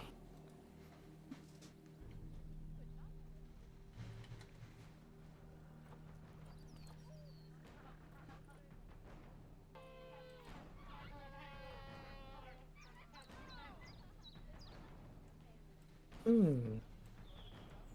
Still. You would still smooch slash shoot? Why would you shoot Gib Gab? Still Valley.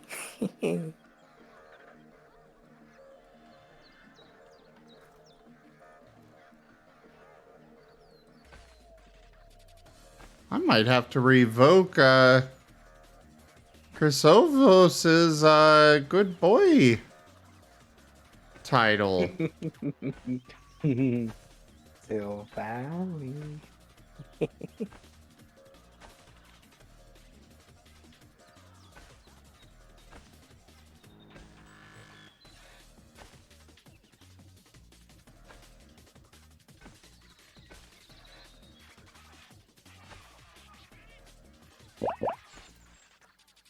And it's over.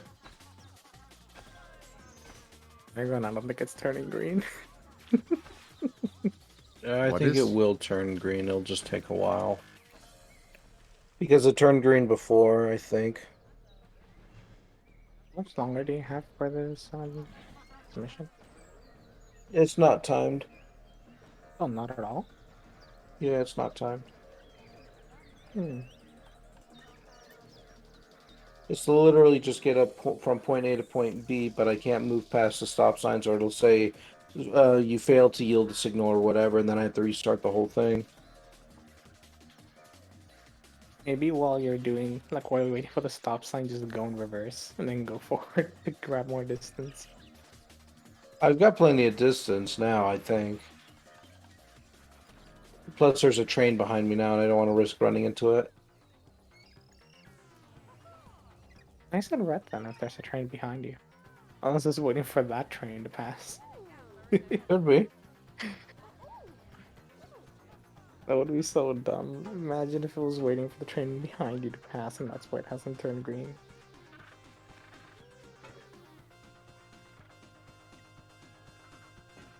Thing is, though, is that they've anticipated that players could potentially do this because the signaler's like denied. Your ship or your train is must be off course or whatever. It's like okay.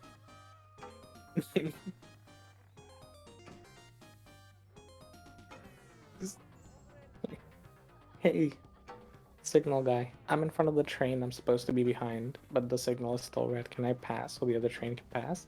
No. The train must pass in front of you. But he can't. Good luck. Guess we're all gonna be stuck here for a while then.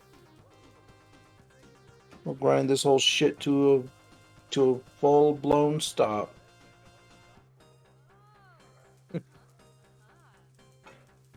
Oh yeah, Chrysalis, why do you want to shoot me? But I do. Thought I've treated you well.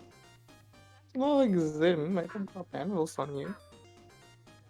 Is it just because I'm faster than you and Rygon stream and moderate?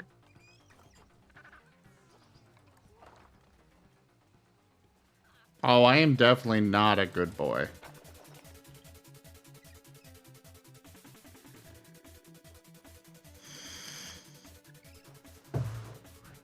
Realistic train simulation. Sure. Wait for hours as you wait for a signal to change. We'll give that to something else. The aardvarks need a very tiny amount of space. Like less than half of what I made there. Maybe I can squeeze them in somewhere else.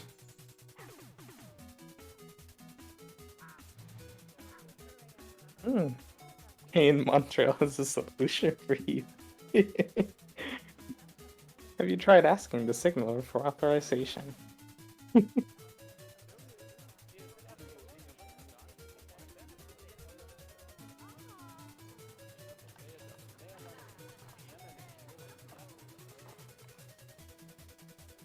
Rygon?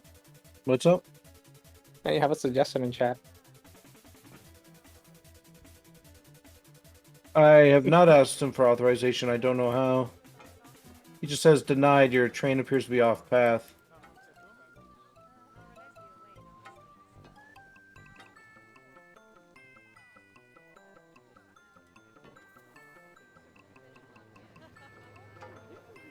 Yep, I guess I am stuck.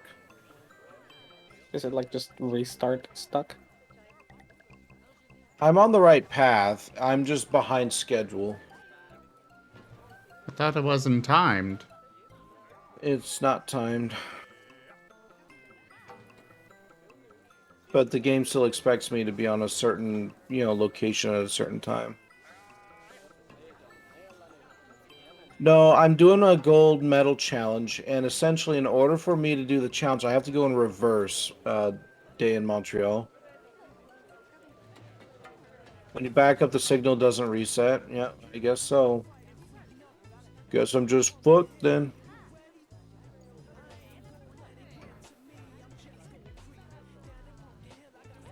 What is this route or level called?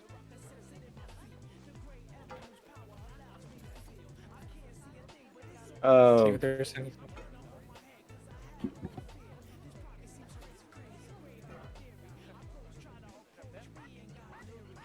I don't know what it's called. It's like the main something something something.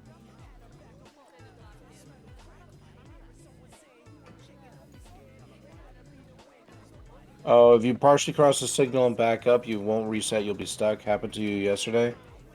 Alright, we'll just do a restart then. It's bullshit, though, because in order for me to get the gold, I have to back up.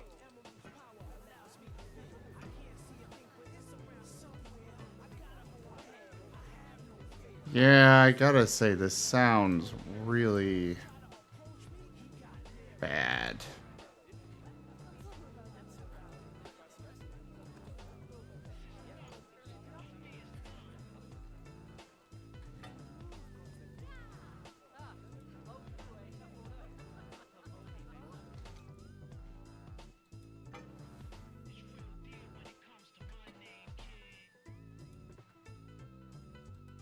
Guess we'll just go back and forth between this safe signal and the not safe and the next signal.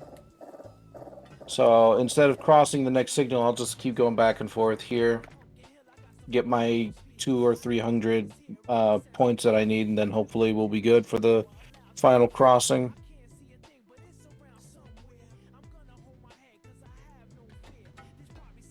Should be easy enough.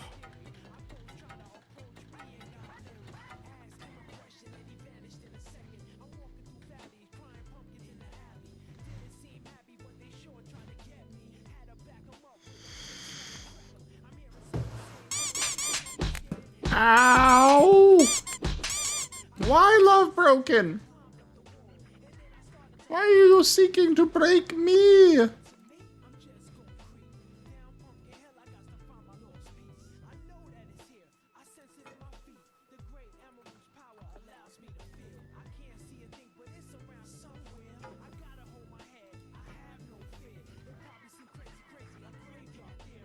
And no, Chrysovos, I said I might have to demote you from that.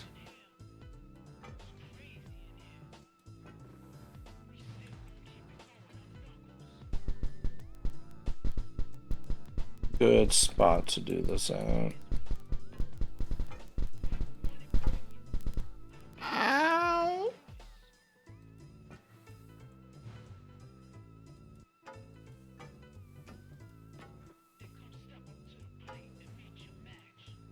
Good luck. Have a good day. Oh, thanks much, Day in Montreal. I much appreciate the help. You have yourself a good day as well. Objection. I don't know that.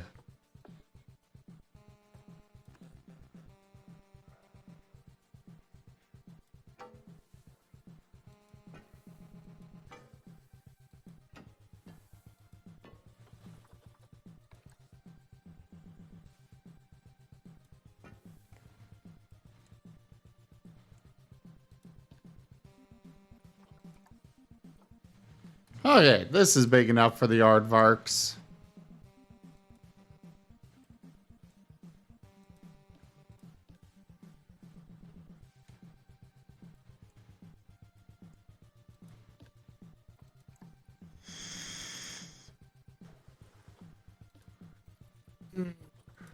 So do you want the good news or the bad news, Rygon?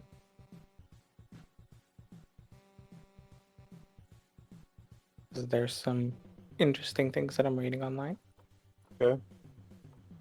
The good news is, theoretically, it's probably possible to get gold on all the lines.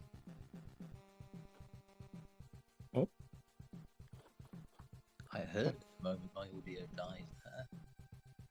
Hey there, Ikrit.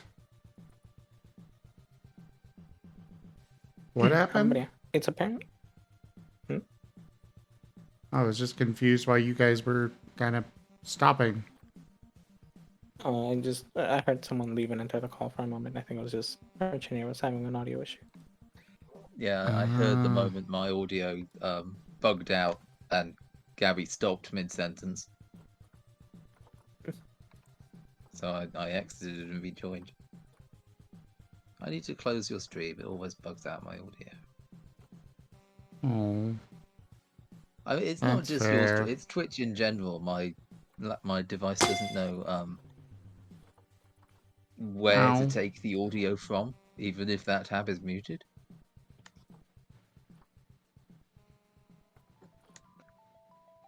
F. Ever since the True Voice incident, the audio has not been okay. Ah, This is the what? the True Voice incident. Oh, you gonna finish your thought, Gabby? Sorry, yeah, really quick. Apparently, there are some quote-unquote bugged routes where it's theoretically possible to get gold if you find a cheesy strategy, but there are just some where it's straight up impossible with normal play to get gold. Like some of them, you can only get bronze or silver. Yep, that's what I'm Yeah. finding. These mountain ones are one of them. Yeah, this may be one of them. It was for Train Sim World 2, apparently. It was also an issue, if I'm reading it correctly. And somebody Yeah. had posted because they wanted to avoid it happening in Train Sim World 3, and yeah. No, the company doesn't put that much effort into their games. Mm-hmm. The dumb issue too. How is this an issue? Oh. No, never mind, I understand. Freaking Paradox Grand Strategy games. Yeah. So, Europa Universalis 4, one of the more profitable long-term games, had a massive issue because apparently when you're developing software over the long term, you should set up a proper production pipeline where like you review code, you annotate it, you like systemically build on top of it in such a way that it doesn't cause further issues down the line, right? Uh-huh. They weren't following a proper pipeline. So essentially they were really good at updating EU4 because they were the ones who created everything. But they gave their EU4 development to a new studio, like still a part of Paradox. It was like a different studio within Paradox. Yeah. They released a single big update to the game and it broke everything. And nobody bothered to test that? Like, literally played that DLC beforehand? Yeah, alright. Well, apparently not. So basically, the studio spent like, I think it was like a year, like they spent a few months at least, just fixing everything. And they were like, look, it was a little hard to tell that things were wrong apparently. Something about like the way it interacted with their computer, like their testing branches, and not having a proper production pipeline made it actually kind of hard to spot all of the issues combined. Oh. Which, fair enough in that regard, but also it's still a company issue. And then they basically went back and fixed everything but it was really funny to watch them be like, so the problem is there's like 10 years of spaghetti code built on top of itself. And we don't have an easy way to fix it because we can't like review the changes made to code in the past and fix it because nobody took track of that. So they just had to go in there and unentangle everything. Which honestly, respect to them for doing it because that really isn't easy, but also, goodness, why was that like this in the first place? Paradox, why are you like this?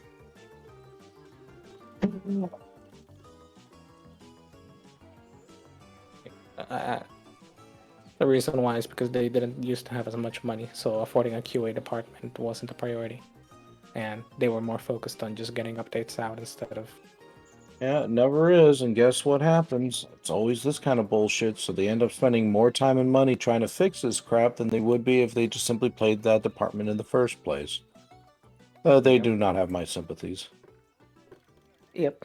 I mean, no sympathy.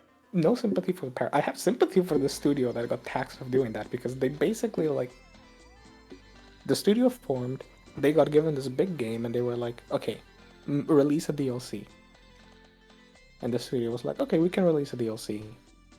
And I can only imagine the look of horror on the programmers as they started looking into Paradox's code and were like, how does this game work? Followed by, also to be fair, I think it was still their fault, but I can imagine there was pressure from the higher ups to get it released. Oh. Because yeah, they only changed their tune. You know, Paradox, the company, only changed their tune once they released it, and the Steam reviews were literally like 6% positive. So yeah, I can only imagine something forced them to change their tune really quickly.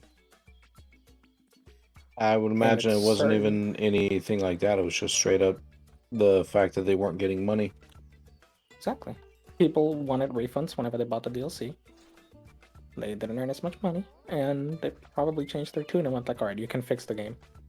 You can make it playable. Because keep in mind, it wasn't just that the update was bad, it literally made the game unplayably bad. Like, it was so insanely bugged, and it tanked performance. It broke the game, literally. Like, the solution for like half a year was just revert to a previous version of the game. And honestly, I can totally see Train Simulator having some of those issues with game design. Maybe not the code, but certainly some of the design elements like these. Well, I some can of see this that. issue, it's like it's so easy to fix though. Like literally you just decrease the score and you get gold medal. How hard is that? And it should be spotted on a single playtest. Yeah. I mean, I spotted it and I've only done one playtest. Yep. Like this is basic crap that, you know, any basic Q&A would have picked up. Yeah, and this isn't even something I have to replicate. It's just literally like, oh, I've played through the map twice. I can't get the gold medal. Why? Like, and that's being optimal. Mm-hmm. Mm-hmm.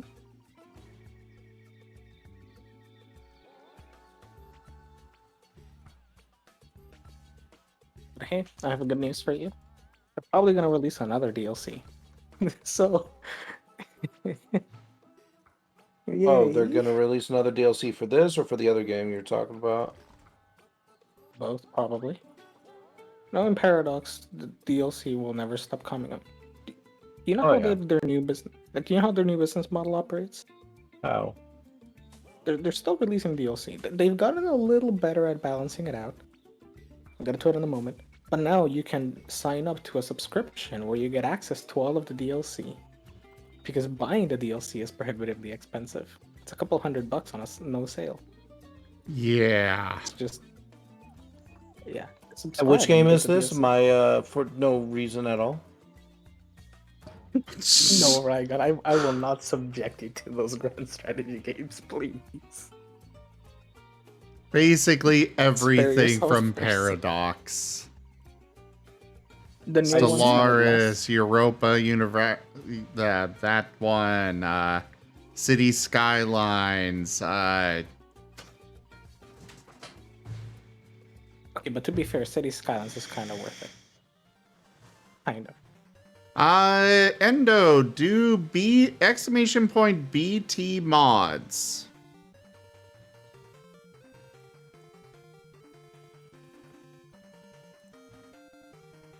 Guess what time it is? It's time to go backwards again.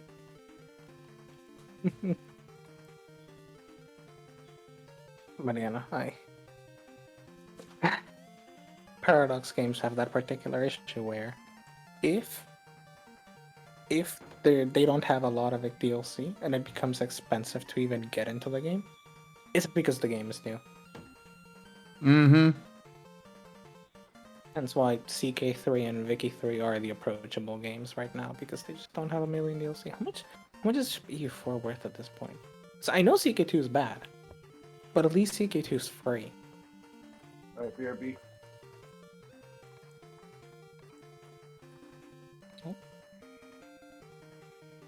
Q4, how much are you worth?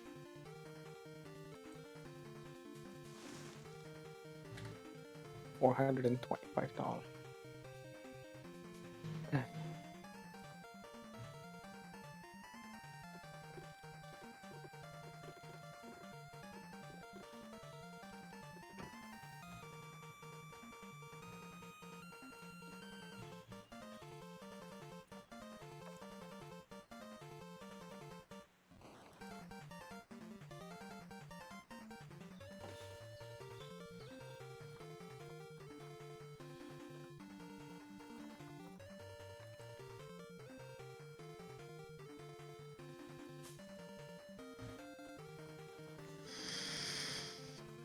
$140. I am really It's surprised that people aren't throwing a fit over the fact that they can see balls and sprinklers and other such stuff inside the habitats. They throw fits over everything else. Put a wind turbine in the habitats. I can't. Well, I should not let you. Yeah. I have to be able to build a path up to it, and I can't build... And I can't do that without a guest In gate. the habitats. Yeah, and you can do it in that way.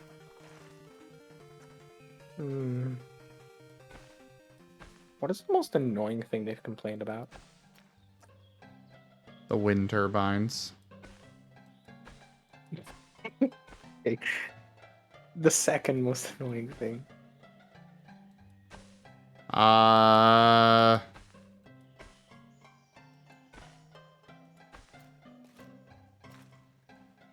sure.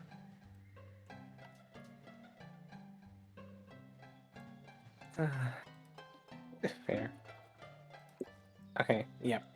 What's Freaking. up? It's over $250 for the Vital DLC. I hate Paradox. This is why I own the Vital DLC. Why am I like... And for which game? No, Ragan, don't get into E4, please. Paradox, you said? They make... Honestly, Like, they do have issues. But they do make some really good games. Like, there's a will say- reason why Stellaris and such are still so popular. yeah. Stellaris. If you want to get into any of them, I'd recommend Stellaris, probably. Nah, E- I've tried getting into Stellaris. It's just EU4 is like, it's fun, but it's also so dull at point. At least for me, it's super dull. Yeah. But granted, how much have I sunk into EU4? Yeah, after like 1,300 hours, you know. Hoi 4 is the game I simultaneously have the most disdain for, but it's also the one I played the most. So go figure. But the modding scene is good for Hoi 4. Stellaris is their best game, probably. Right up there with Victoria 2, but Victoria 2 is ancient. And it's gonna crash a few times if you try to play it. It's also gonna blast your ears with way too loud music when you open it the first time. Hearts of Iron 4. Good luck if you're gonna get into that. I already got all the DLC, except for the By Blood alone. Have you ever played it? Nope. And you have all the DLC. Yep. But you never open the game. That's our Rygon. Yeah, it's me. No. That's because I never have the attention span for that kind of stuff, but I like to have the DLC in the event that I ever do. In the event Well, that that's you why ever I'm do okay catch it. playing something like, say, what do you call it? Like Crusader Kings 3 with a friend, because then that means we both get to have fun going through it. So maybe that's something I'll do with you, is we'll just pick up one of these grand strategy games and we'll just rule a country together, make some decisions. You who? You. Hmm. Rygon's given up on playing You're gonna- games with me. No, these just aren't the kind of games that you want to play, so Which one? grand strategy games. I love Grand Strategy. Well, every time I I was ask you, about to you say say- no. Which one have you asked me about? Crusader Kings 3? That is one example. And that one is just a... Yeah, guess what? The rest of them are like that. I love CK3 is the Stellaris. most. I CK3 is the most different one because it's like a part RPG, part Grand Strat, so it's a little different from the rest. Yeah, it's different from the rest. CK3 is just a matter of I need to learn how to even play it. Yeah, It's and not I've so said much we can take the time to figure it out, and you say no, and it's like, okay. So I'm going to move on, and I'm going to find somebody else who will.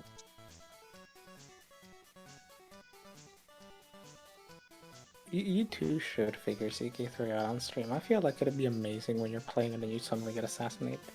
I'd love to. I'd love to figure it out together. Well, that's up to you, Zoom.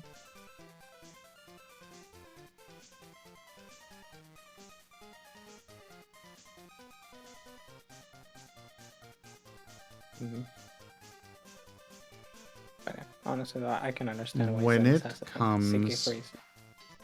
when it comes to CK3, I spent 4 hours going through their tutorial. Oh.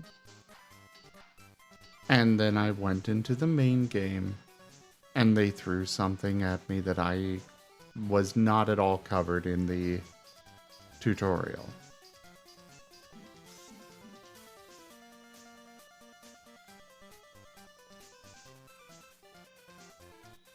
I have had a few people that have said they would teach me, and they've either not been available, or I have not been up for trying to learn it at that time.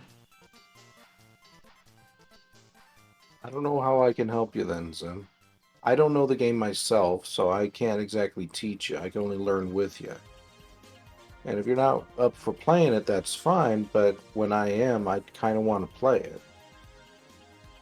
But I want to do it with somebody. Because it is an overwhelming game.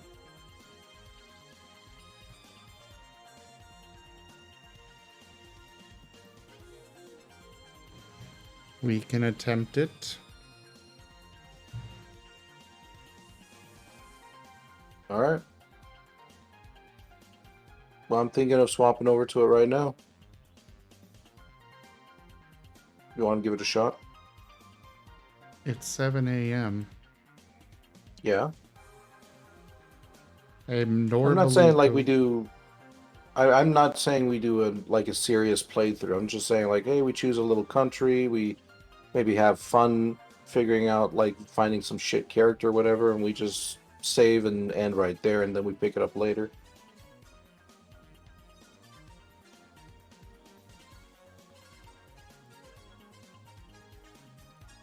Because this train game has kind of frustrated me now, so I don't want to play it anymore for the moment.